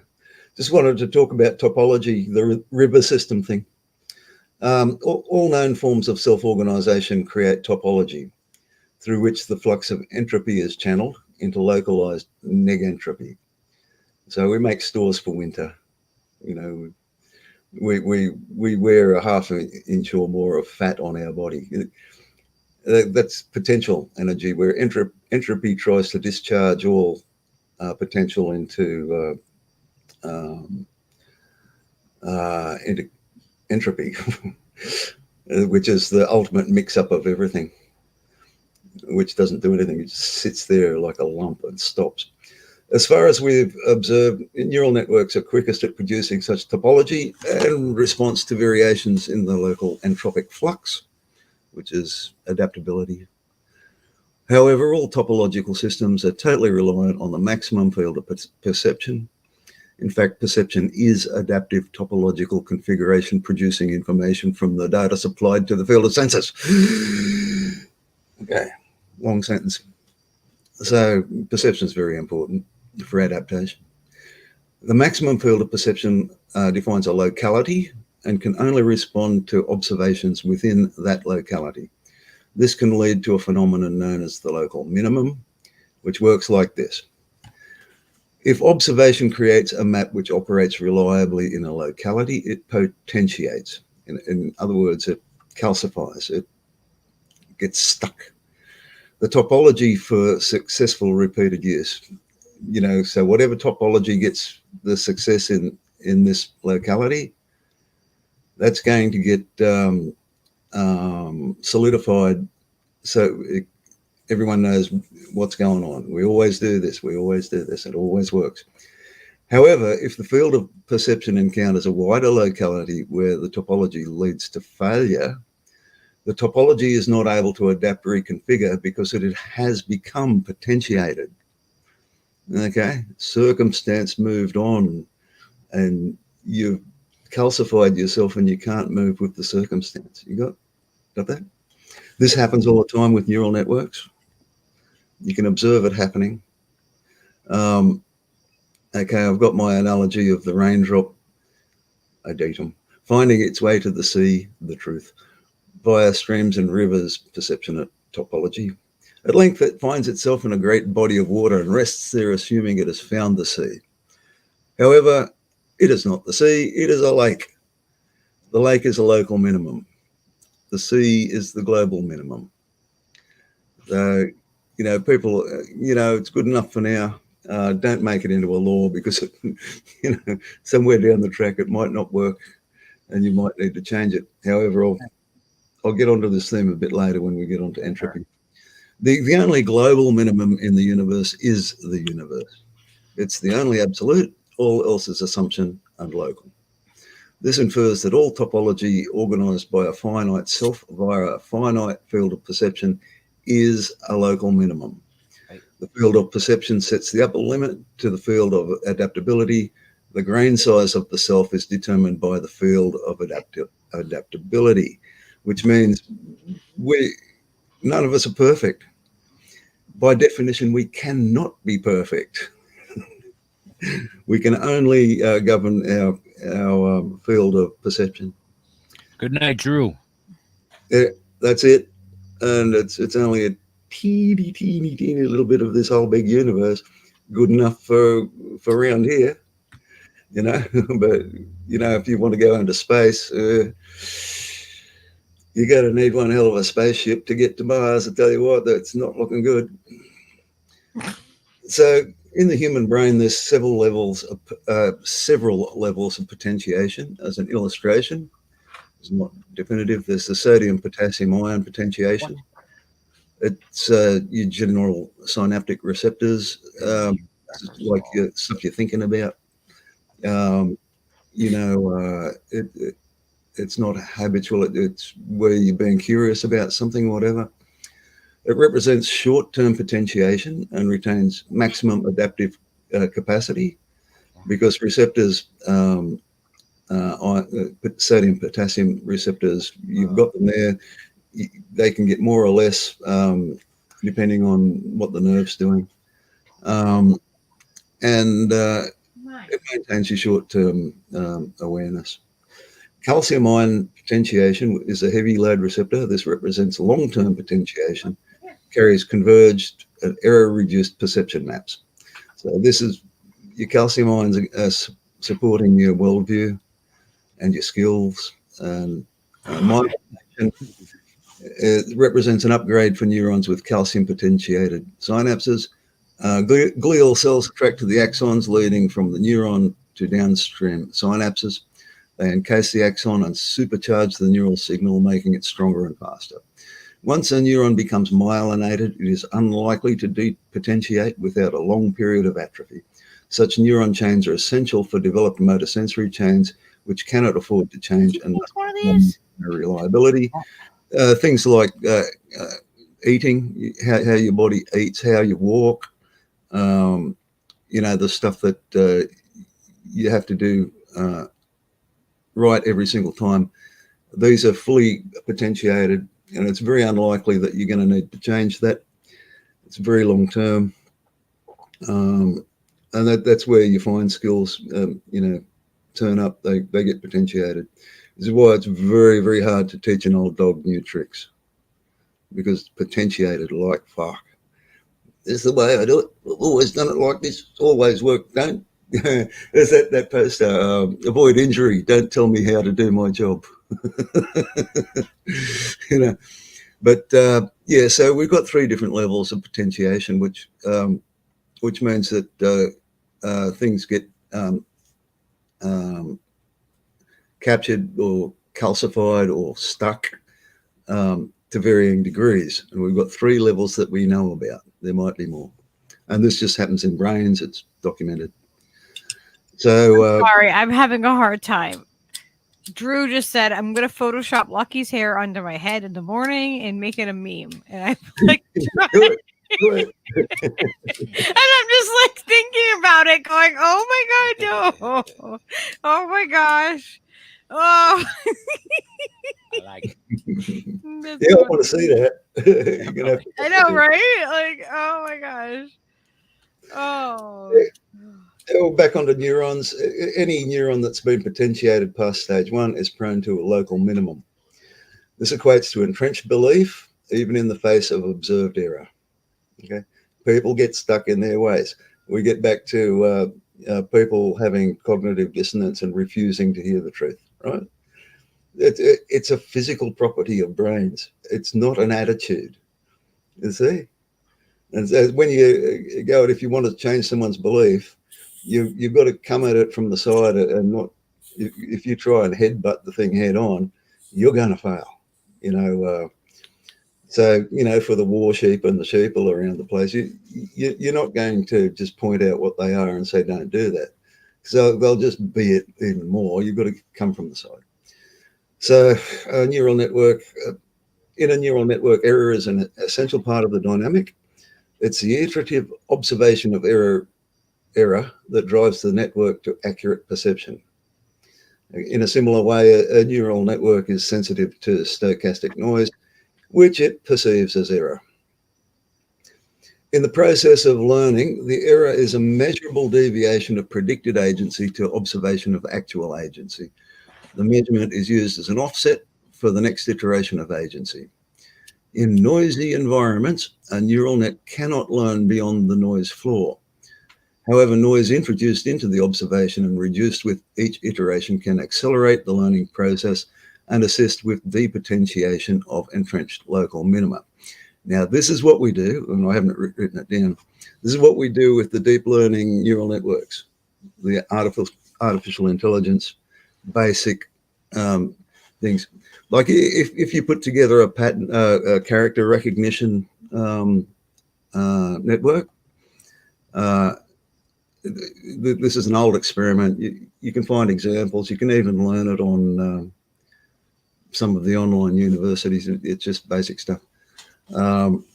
So a problem that these neural networks have when you're training them to recognize different letters of the alphabet is they have trouble with the letter Q. And it'll get in a local minimum and it will swear black and blue that that's a letter O. Very hard to stop that from happening. It's stuck in a local minimum. And what you've got to do is that you've got to introduce the Q with a lot of noise in the shape of the little stroke on the Q and have it all over the place in different angles. And you reduce it one by one by one by one by one until it recognizes that having that little stroke across the O means it's a Q. You have to noise it out of its... You can just use random noise to do it as well. And that's what has been done before. And human beings work like this. You know, like difference between cats and dogs. I mean, some cats look like dogs and some dogs look like cats. I mean, you have to get over your cognitive dissonance to say, oh, yeah, that dog-shaped cat, that's a cat. It's not a dog. You know what I mean? Well, I can just say I have a cat dog. So, you know, like Everett... Everett is a Maine Coon, and he's like, he does have the personality of like a dog, but then sometimes he's very cat-like. It's really, it's a really funny thing. Yeah, well, Vicky Adams asked when you were talking, said like people who watch mainstream media, Oz. Yeah. Is that what they're kind of like, that same cognitive dissonance and Oh no, they're trained. They're being rigorously trained to associate things that have no connection in reality. It's just reinforcement. So what's happening is that they're being driven into a false topology through reinforcement. Every time that your neural pathways get used, they get deeper. And it's, you know, when people say they're in a rut, I'm in a rut. No, that's what's being happened. People are being dumped into a rut, and they're just being channeled. They're just being channeled. And I mean, they're being programmed, really. And this is all part of Bernays and all of that, thinking that it's a jolly good idea to seize the reins of how tribes and communities work, and you know, and make a buck out of it. So, but I still think that all of this negative behavior is just part of the emergence. I think that that you can't escape it, and it's going to happen, and it was always going to happen. And so then I can be philosophical about it, and it stops me from getting too serious about pointing fingers at individuals, because it's always going to be wrong when you're finger pointing. Because if it wasn't that person, it'd be the one next in line or the one behind him. You know, they're going to fall into the roles that the system has prepared for them. Yeah, but I still feel like it is important to call out when you point it out when you see it. Yeah. Oh yeah. Look, knowing what aspects of the system are actually precipitating this outcome is very important. We've got to learn it. We've got to learn to not be fucking up the environment. We've got to learn to be not following idiots, you know?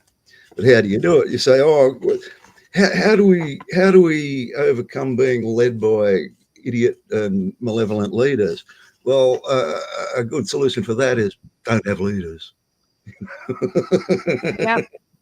And at least not on that. You gotta have honest conversations. I think the way that we, you know, the biggest thing that we can do is being truthful with each other. I mean, why the hell do we teach children to speak truth and be honest and everything else if they are just gonna grow up to become liars and manipulators and not say the truth because it might hurt somebody's feelings? Like, are you kidding me? Like, we need to make peace with the truth and let the truth be what it is, and stop putting putting our feelings into everything, because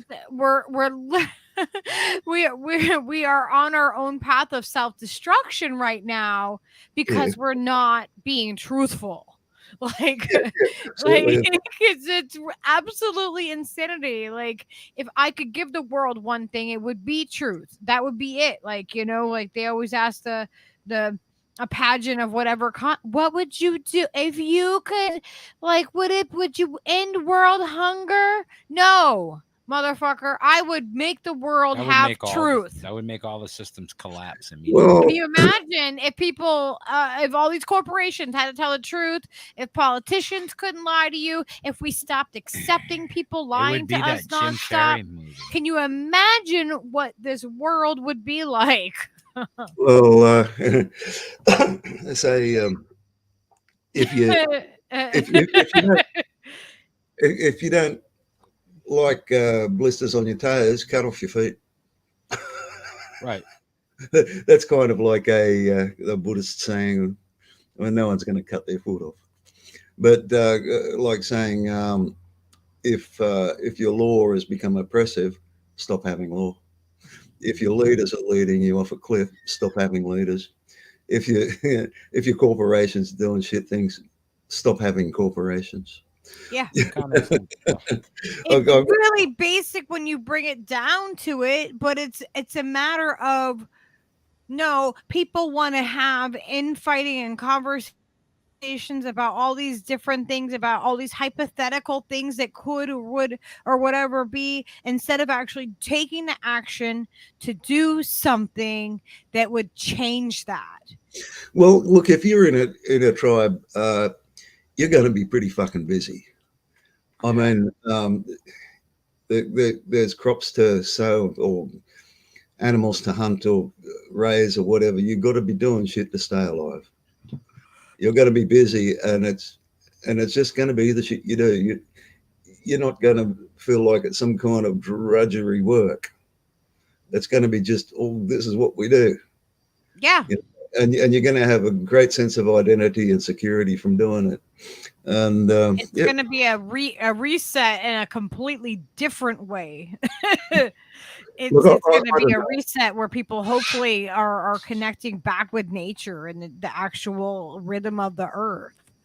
Look, I tell you what, I don't know what's actually going to happen, but one thing I'm pretty sure of, there is going to be a church of Assange.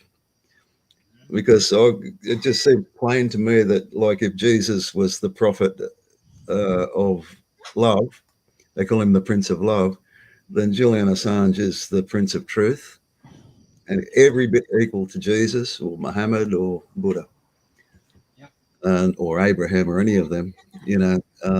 So there will be. I don't want to worship anybody, but I absolutely understand what you're saying. Yeah. Yeah. Look.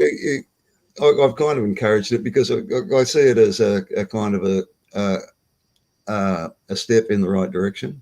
So if people want religion, well, we've got to wean them off. We can't just say, look, your religious dogmas are destructive. We've got to say, oh, I've got this new religion. It's less dogmatic because it's based on the truth, you see. And that super dogmatic because it's all truth-based religion. Truth-based religion grows. We can't have that. You know, it'll cause religious wars, I'm sure. Yeah, of course. You know, until people understand that religion's a maladaptive, because they span too much territory and they can't adapt to the local conditions. Yeah. and they impose. Yeah, I don't know. That's just it's too cultish for me. Like I can't do it. Come I can't. on. Well, I have been quietly encouraging that thing to precipitate. I wouldn't make a good cult leader. I'm like, no, I don't like that. I don't like listen, the whole... there is no way on this earth that Assange is going to get out of jail alive. He's going to die there. He's going to be a martyr. Even You can see it. think about. I mean, Jesus had his crucifixion. How long that last? A couple of days. The trials, the whippings, and stuff, all over and done. A doddle. How long have they been torturing Assange? 10, 11, 12 years now. Yeah. And well, that's the thing too. He's just the one who shined the brightest. You know, there's other people that have done lesser fucking things than he did, or very, very similar fucking things that are still in prison to this day from various countries. You know, there's a lot of Palestinian people. There's a lot of different people that are fucking in prison just the same way Julian is for exposing the same kind of crimes. Yep. Different people, certainly. So, I've got...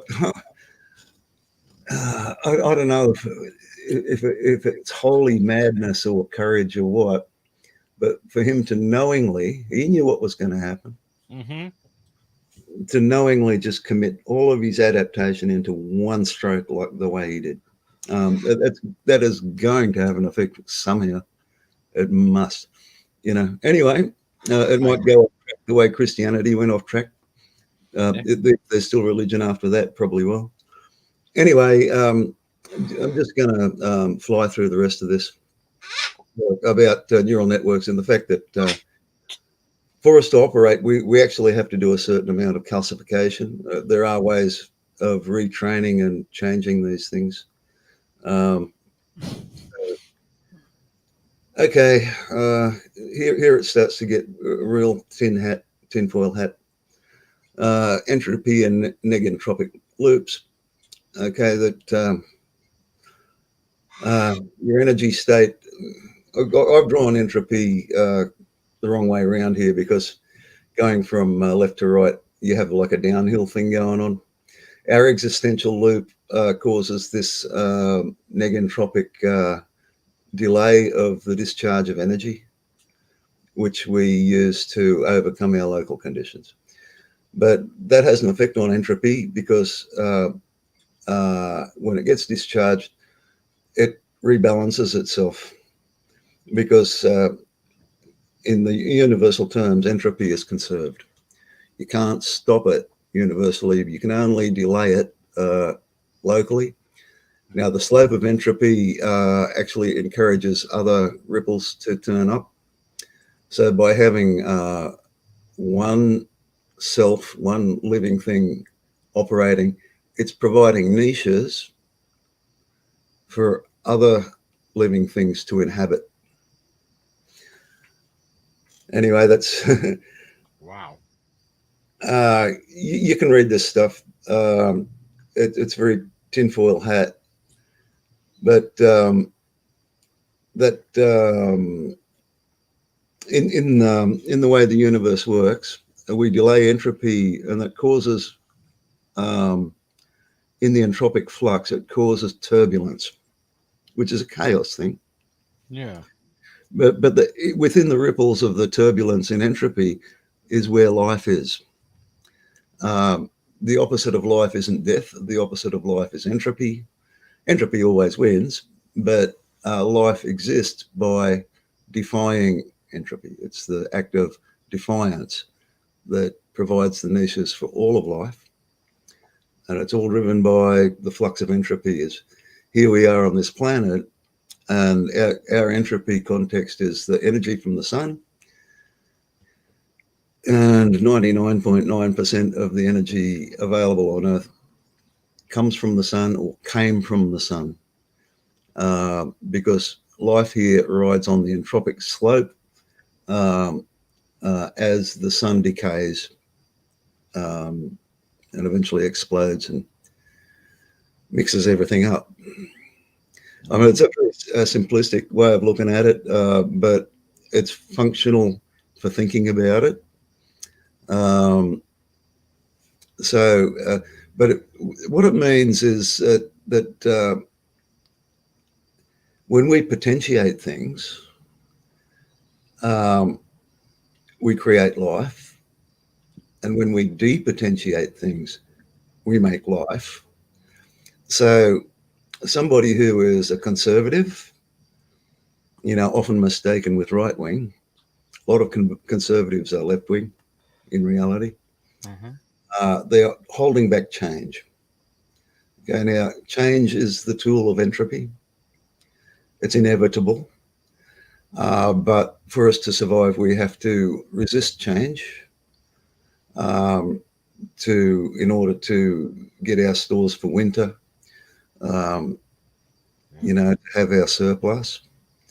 And it all eventually gets discharged anyway, and entropy gets its wicked way no matter what we do.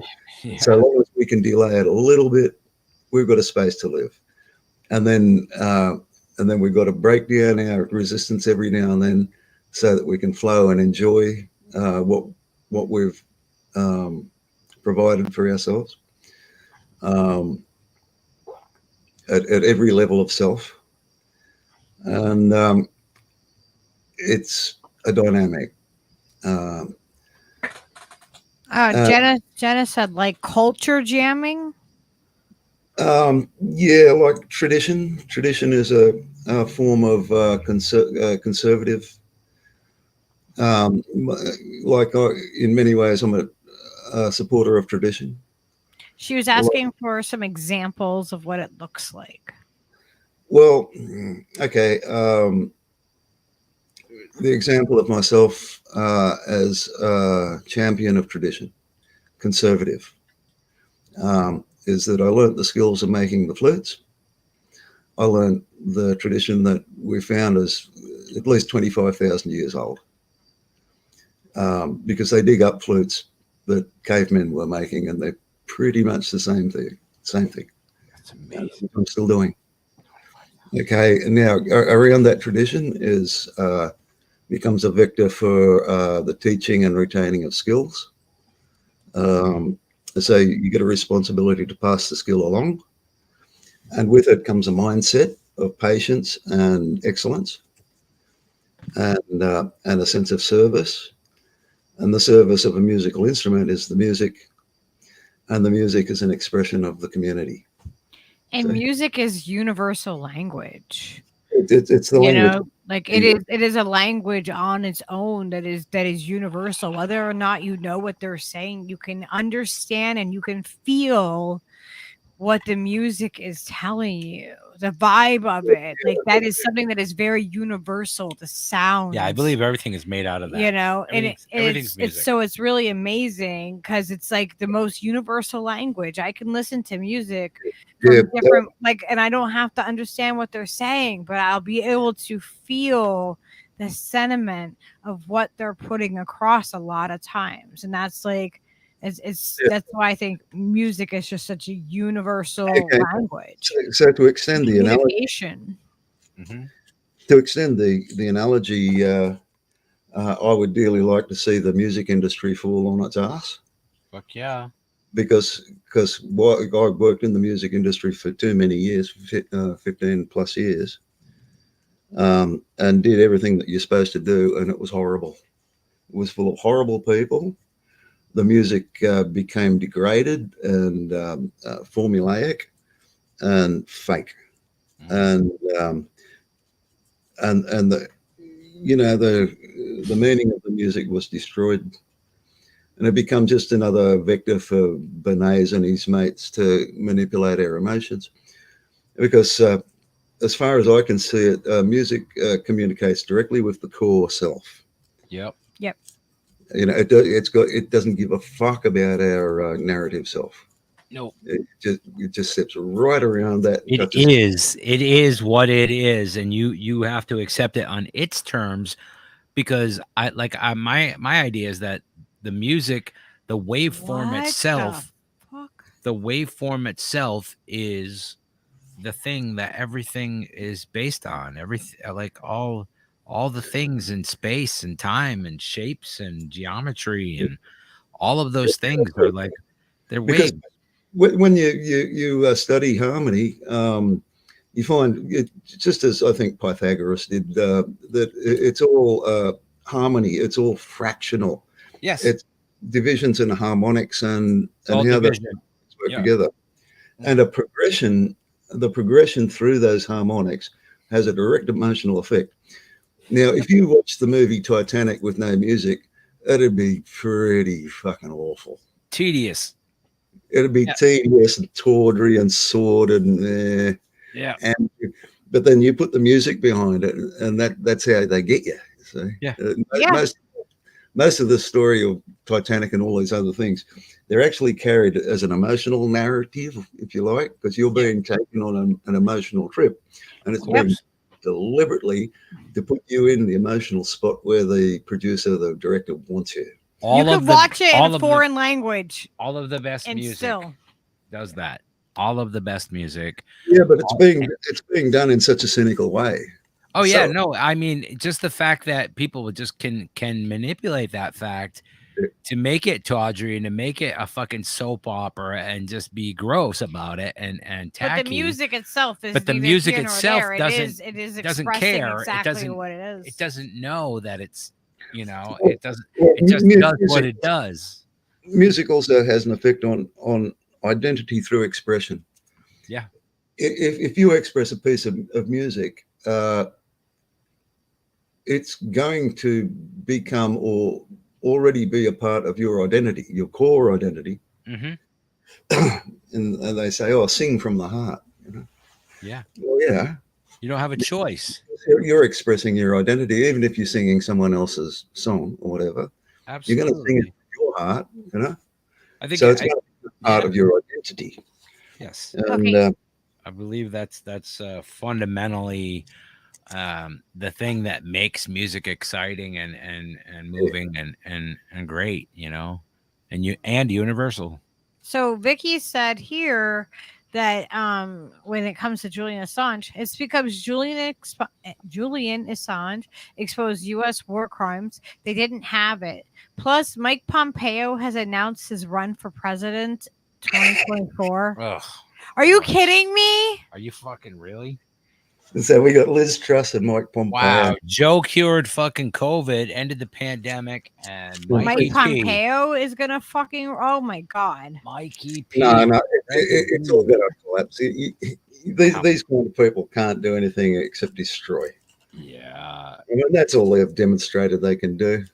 Dude, But that is just a fucking. That's awful though. That heinous. That's even a thing. Like that's. I was like, yeah, we put in the governments we want to, and we lock up who we fucking feel like, and go fuck yourself. I want to be president now. What do you say? Yeah, because they feel that they've got given right. They all think that they're Prince Charles and heir to the throne. Yeah.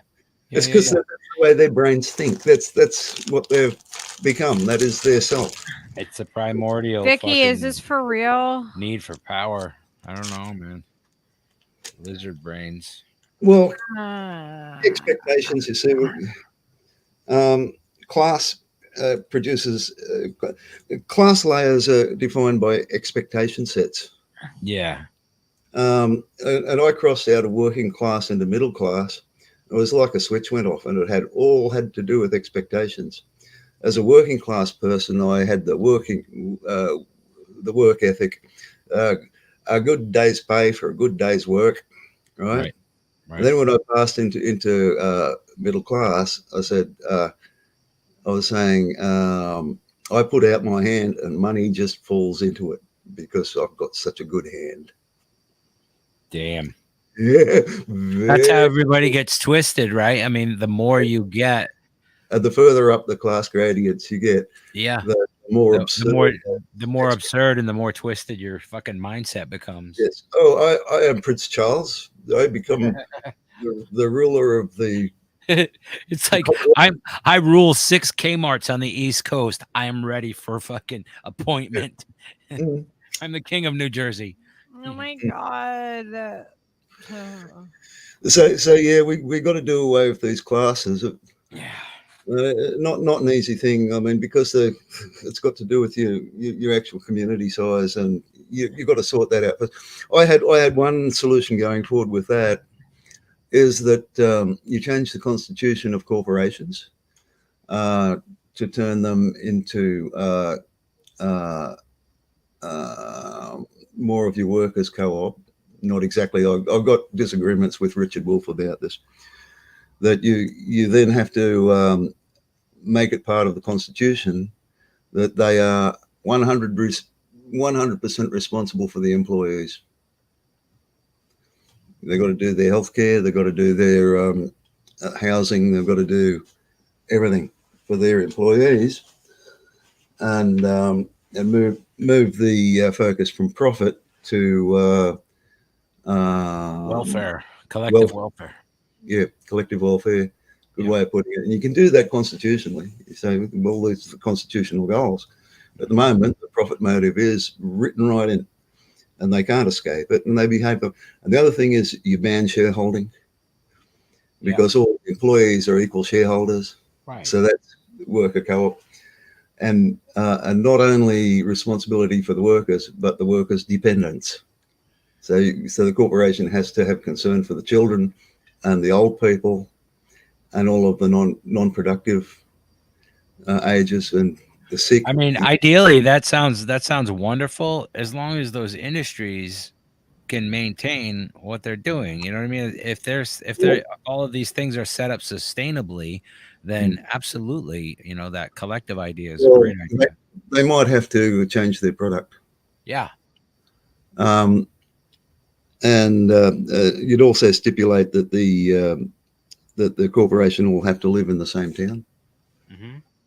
They have to be physically close. I'm saying there would have to be stipulation about the practices fundamentally, just so that they are sustainable and everybody's in agreement on how to do the things that they're proposing to do. The Constitution. I mean, corporations already behave according to their constitution. So it's already programmed into them to be assholes. Right. You just change the program. Yeah. And then you do a grand lawyers I've seen antitrust, so that a corporation can't have more than 150 employees, or that it must divide into associated divisions of groups of no more than 150 per department. Something like that. I mean, in other words, turn them into tribes. Yes. That's one way forward. I don't know if that would work. But that's my thinking on it. But just going on with the theme of being conservative or progressive, a conservative fights against change, saying no, that change is bad. Yeah. Not in that at all. That's conservative. You're holding back change, or you're a progressive. You say we need this change. We need this change. Well, you got to ask for who. Now, if the conservative is saying, look, I serve the community and I serve a tradition, or, I serve a function of our society, I serve it. And if you change this, I will not be able to do this service anymore. That is an uncorrupted conservative position. You say, look, I know my factory's poisoning everybody in the village, but I don't want it changed because of reason. Because of history. Because reason. Yes. Because and this fairy tale I'm going to tell you about how good I am. Right. For them. Because of the following. That's corrupt. That's corrupt. Or if you say, I want this change because I want to make a section of our community vulnerable for me to exploit. That's corrupt. So being a conservative or being a progressive doesn't mean you're a nice guy. Mm-hmm. Because depending on why you are being conservative or progressive, it's going to tell whether you're corrupt, and then both can be corrupt. I mean, you can't say, progressives are good or conservatives are good. That's too simplistic a way of looking at it.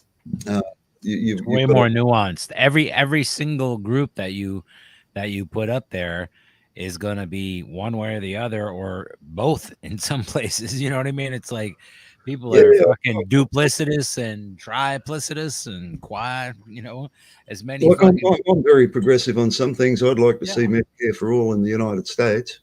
I'd Sure. like to see it restored in Australia because it's been eroded a lot. It's very difficult to get access to it in some cases, increasingly so.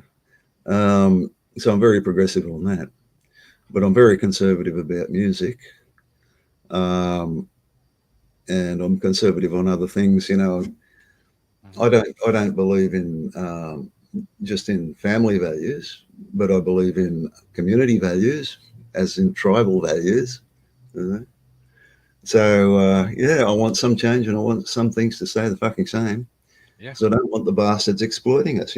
Change for change's sake. No. There's somebody's doing a grift here. Yeah. This is why people like AOC just leave me cold. Yeah. Call yourself a progressive, will you? Jesus.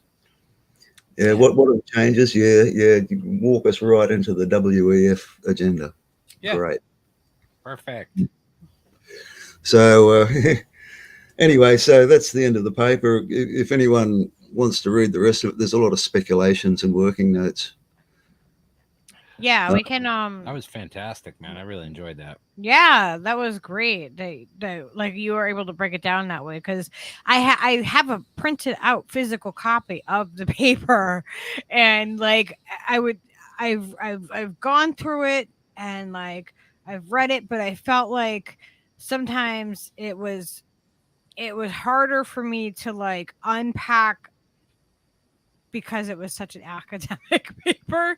It was hard for me to unpack it and really like understand it. So I think that the way that you've explained it and like the ties and the connections that we've made to it, I think it's really done a service to to the community, and done like honored the work that you've put into that paper, because you've put a lot of care and thought, and like this isn't something you just like wake up and like, oh yeah, it's not like you're going to the store grocery list, like there's a lot of effort and thought. It was kind of like a pregnancy, because I've been looking deeper and deeper into these issues of subjects and dynamics, and I saw it all coalescing into a shape, and then I went, I've got to write this down. And then just the moment came and I started writing, and then 2 days later I fixed the spelling and slept for 24 hours. Mm-hmm. It all got born in one go. Oh wow. I wish that some of the great professors would read it and take the time to really look at what you've prepared. I think I have sent it to a lot of them. Whether they read it or not, I don't know. They're probably deluged by this kind of shit, Sure. I mean, Chomsky did write back and say, look, I don't have time to read this. Well, Chomsky should have time to read this. Yeah, he's only had. Well, he should, because a lot of his ideas are embedded in it, especially his linguistic stuff. So, and he was part of the MIT team that put together the whole artificial intelligence thing in the first place. Yep. And there's a lot of that in there. Marvin Minsky. And yeah, anyway, doesn't matter. So, anyone who wants to dive in, the entropy part of this is pretty important, I think. And it has another take on what is good and not good for tribes, as a self being something that's contained in a membrane, and that if there's too much input, it'll rupture. If there's not enough input, it'll deflate. Once again, if there's too much output, it'll deflate. If there's not enough output, it'll rupture. And these are just part of entropy dynamics themselves. And I mean, entropy, nobody really understands entropy. Boltzmann had a good go at it, but he could only describe isolated systems, and there's no isolated systems in this universe. but it was a good place to start. Right. It's like a one-dimensional version of what it is. Jenna Colby asked, when is this from? And like When? It's from right now. No. No, I'm just kidding. December 2012 was the end of this draft. So I did 4 drafts where I fixed up the language a bit, but it was saying the same shit. And in other versions, I added the conjectures. And then Vicky Adams asked if I shared a link to your paper. I know we can, if you want, you should get this up on like Substack and like some places like that. And I think on Odysee we can publish we can put it on there too if you want. Yeah. Well, how about you pin a copy in your Discord? Yeah, we can do that too. And in some folder there, and you can link that. I mean, I'm not good at setting stuff up these days, like.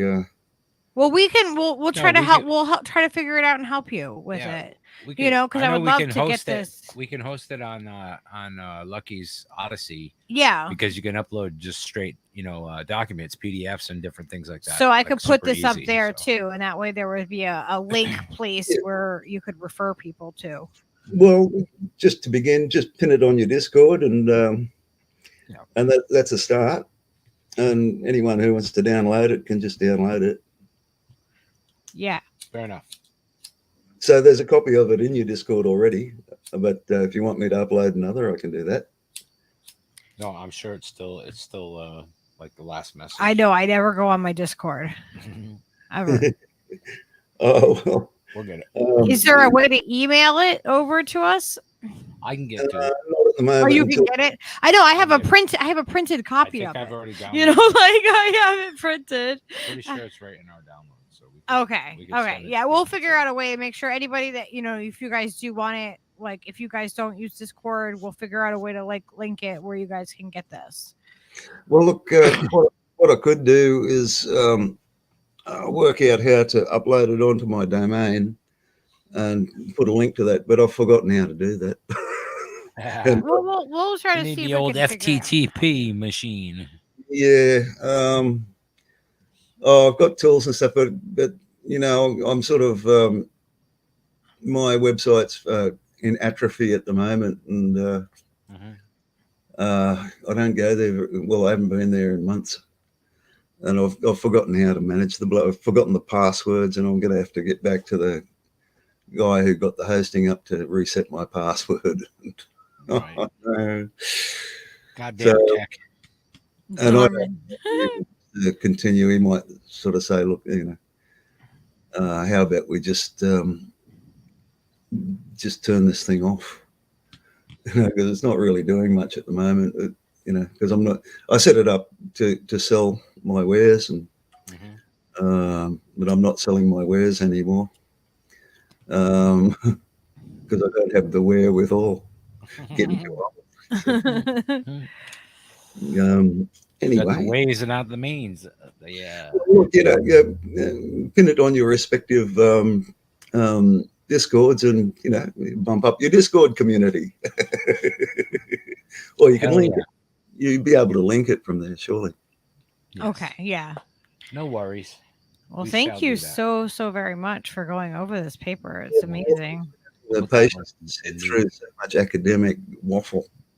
I mean, really. It's not an easy paper to get through. Well, that was some top shelf waffling. Thank you, Oz. Yeah. Well, thanks and much love. Yes. I mean, I'm really chuffed that you took the time out of your day to do this. Yeah, absolutely. Hell yeah. And I really hope it gives somebody some value or some different ways of thinking about things that are fundamental that'll help them get another angle to triangulate their decisions and their thinking. Get them to free up some agency, hook it up. Get some better tools. I don't think I've got a section in here about tool making. Might have done.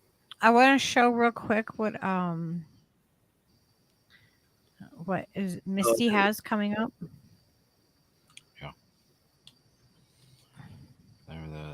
They're today, right? I believe. Did it show up? There we go. Yeah.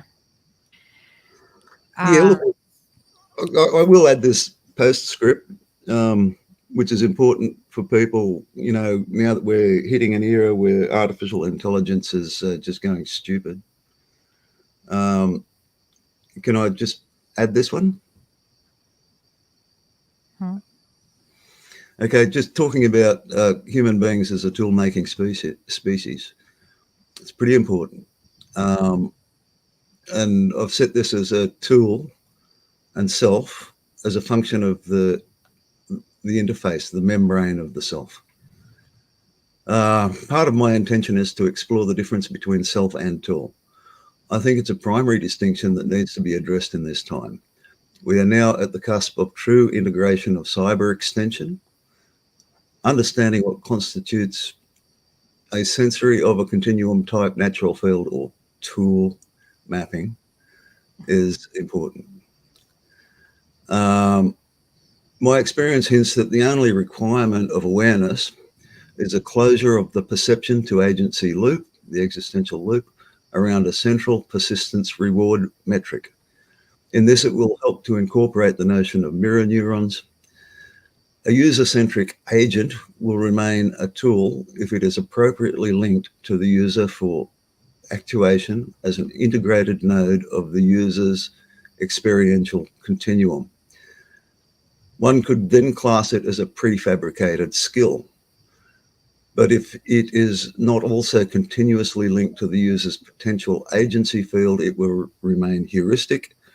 The alternative is to allow it awareness and manage it as a peer symbiote. Knowing this affects design and might reduce risk of side effects. Anyway, look, I'll just say that in human speak. We make tools.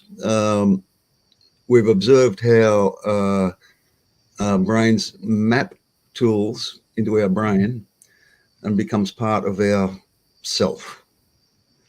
Now, the difference between, say, a tool like a hammer and a tool like your fist is that you keep using a hammer, it's eventually going to wear down to a nub, or the handle will break or something like that. It's not going to heal itself. It's not going to improve.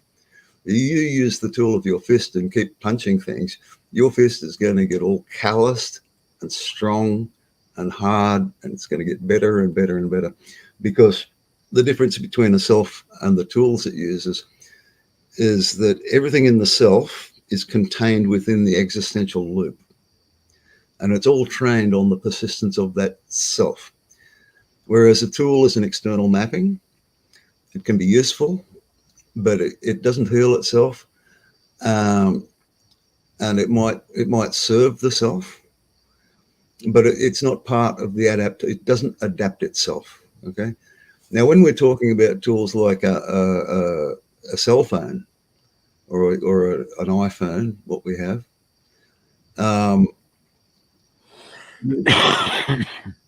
that object is actually external to your existential loop. It does not adapt towards your advantage. In fact, it adapts to the advantage of whoever made that tool, which might be Apple, or it might be whoever the phone makers are. And they are not working for you. They're not at your advantage. They're at someone else's advantage. And the result is that you become the tool. Yeah. Okay, and this is the danger in this cybernetics, is because it happens outside of your existential loop. It's not part of your continuum. It's part of someone else's continuum. Watch out, because that person doesn't give a fuck about you. so long as you buy the tool. But it's not, they put that tool in your hands. It's their tool, and it's not the money they're after. They're after control of you, to use you as a tool for whatever the fuck they want to do with you. And that's evil in my estimation. And that's something I'd like to change. I'd like to smash up all of these devices and, even the computers, and get back onto the planet and start living as human beings again. That'd be nice. Yeah. And hanging around campfires and making hooch and playing music. Fucking A, bro. Brewing fucking brews. Let's go. Talking to the fucking deities, talking to the fucking letting the fungus show us fucking new things, connecting back would be. I could live like that. Yep. Yeah. I mean, in that kind of a world, I'd probably already be dead, but who knows? I would probably die. I'd give her the old college try, Yeah, I reckon it's worth a go. Well, it's one of the options after the phase change anyway, because all of our food systems and money systems and everything else is going to just fall into a great big ugly heap. Yep. To fracture and fragment. There'll be little bits of it here and there, but it's not going to be global, that's for sure. So yeah, it's going to be hard. It's going to be harsh. It's going to be scary, but it's inevitable. And we're not here to we're not here to die. We're not here to make money. We're not here to the only thing we're here for, the only purpose we need is to live. We're here to live. And and a lot of us have got to relearn how to live, because we're not living. We're surviving. But you can have your life. It's there. You can enjoy it. We've been persuaded to abandon it, but it never went away. Yeah. And as far as I'm concerned, life is fucking sweet. Fucking A. Oh, sweet. Just the sensation of being alive. Yeah. That's all I need. I don't need a motive apart from stay alive or keep enjoying this life. Yeah, keep living each day, because they're all good, man. Even your bad days are good days. Days. Well, we got to spend a certain amount of time sort of in our heads planning and thinking about stuff, but we spend altogether too much time in there, and we should spend more time in our body, feeling the air and the smell and the feel of everything around us, and just be entertained by our senses from what's actually here. Yeah. Enjoy the colors, the sounds, and just let it all flow in and go, man, that's life. As far as I'm buddy. Spend as much as I can. I think that's fundamental, just to enjoy it and take advantage of moments like that. Do the thing. Yeah. Anyway, I'll just close this now. There we go. Oh, look. StreamYard, yay. There's me face. Well, thank you so much for sharing that. That was amazing. I just wanted to bring this up real quick before we end for the night, that there is an action happening that Putin Misty Putin Misty Putin, Comrade Misty, friend of ours. She is doing the hands off Assange. This is going to be in Washington, D.C., the U.S. Department of Justice, on October 8th from 12 to 3. I'm sure she will be live streaming. If you have money that you can help, she's fundraising for this event. If not, if you can share the event and just let everybody know, and talk to anybody you possibly can about Assange, and let them know what's happening. His life is absolutely in danger. And they're doing also a human chain around Parliament on the same day in London. So super, super grateful for all the work that they're doing. And oh my gosh, who was just with her in or who was just in Tacoma? Kimber Maddox has been doing some awesome stuff, getting signatures, trying to bring awareness. Was at a Jimmy Dore event recently doing that. So please pass it on. What, Steve? I said good. Good. All right. We are going. Oh, Oz booped out. Well, thank you, everybody. It's been a long stream. It's been 4 hours and 44 minutes. It's been a while, but it was really, really great. Oh, Seb, that's awesome. Missy is close to Seb Applejack, and they donated. That's awesome.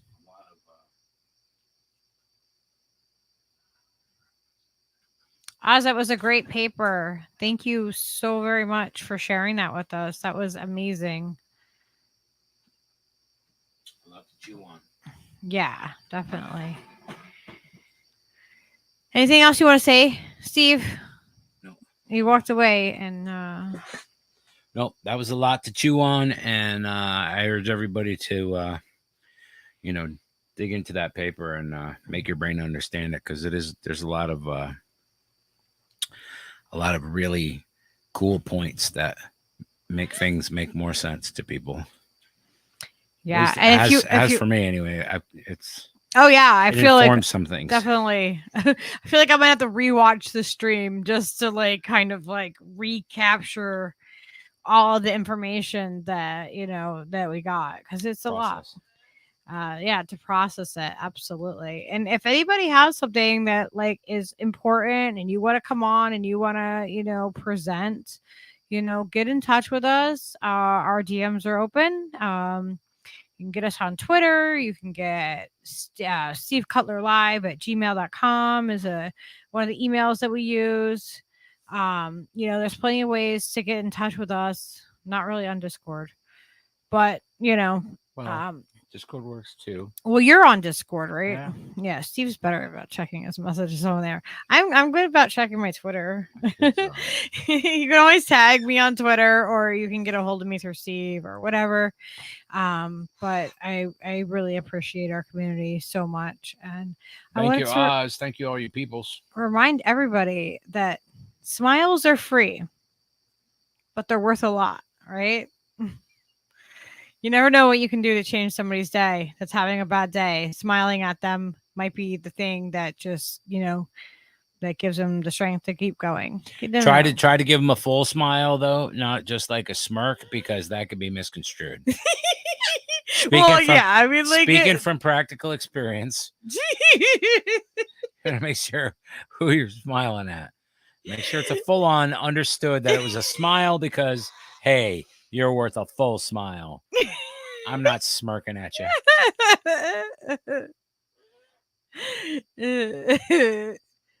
Yes, I'm on Twitter. I'm all over Twitter, Zab. Oh my god.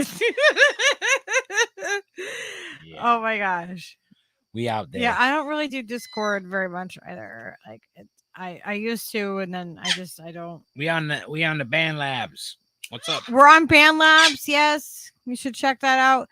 Peaches I uploaded new Peaches videos on my channel, so please give those a look real quick if you want to have some fun cockatoo videos. Okay. All right, we're gonna head out. I'm tired. I'm gonna go lay down. It's my bedtime. Good night, everybody. Yeah. Tell them good night, Peaches. Say good night. I think he wants to say good night to the people. Here, everybody. Can you give them to me? Come on. You want to come say good night? Oh, yeah, mama. Yeah, mama. Everybody's over here. Come say goodnight. Yeah. Say free Assange. Free Assange. Let tongue go. Turkey tongue. Say I hang out with a cat. My best friend is a cat. Yeah. Yeah. All right. Good night, everybody. Say good night. We love you. You ready for the music? Okay. You ready for it? There we go.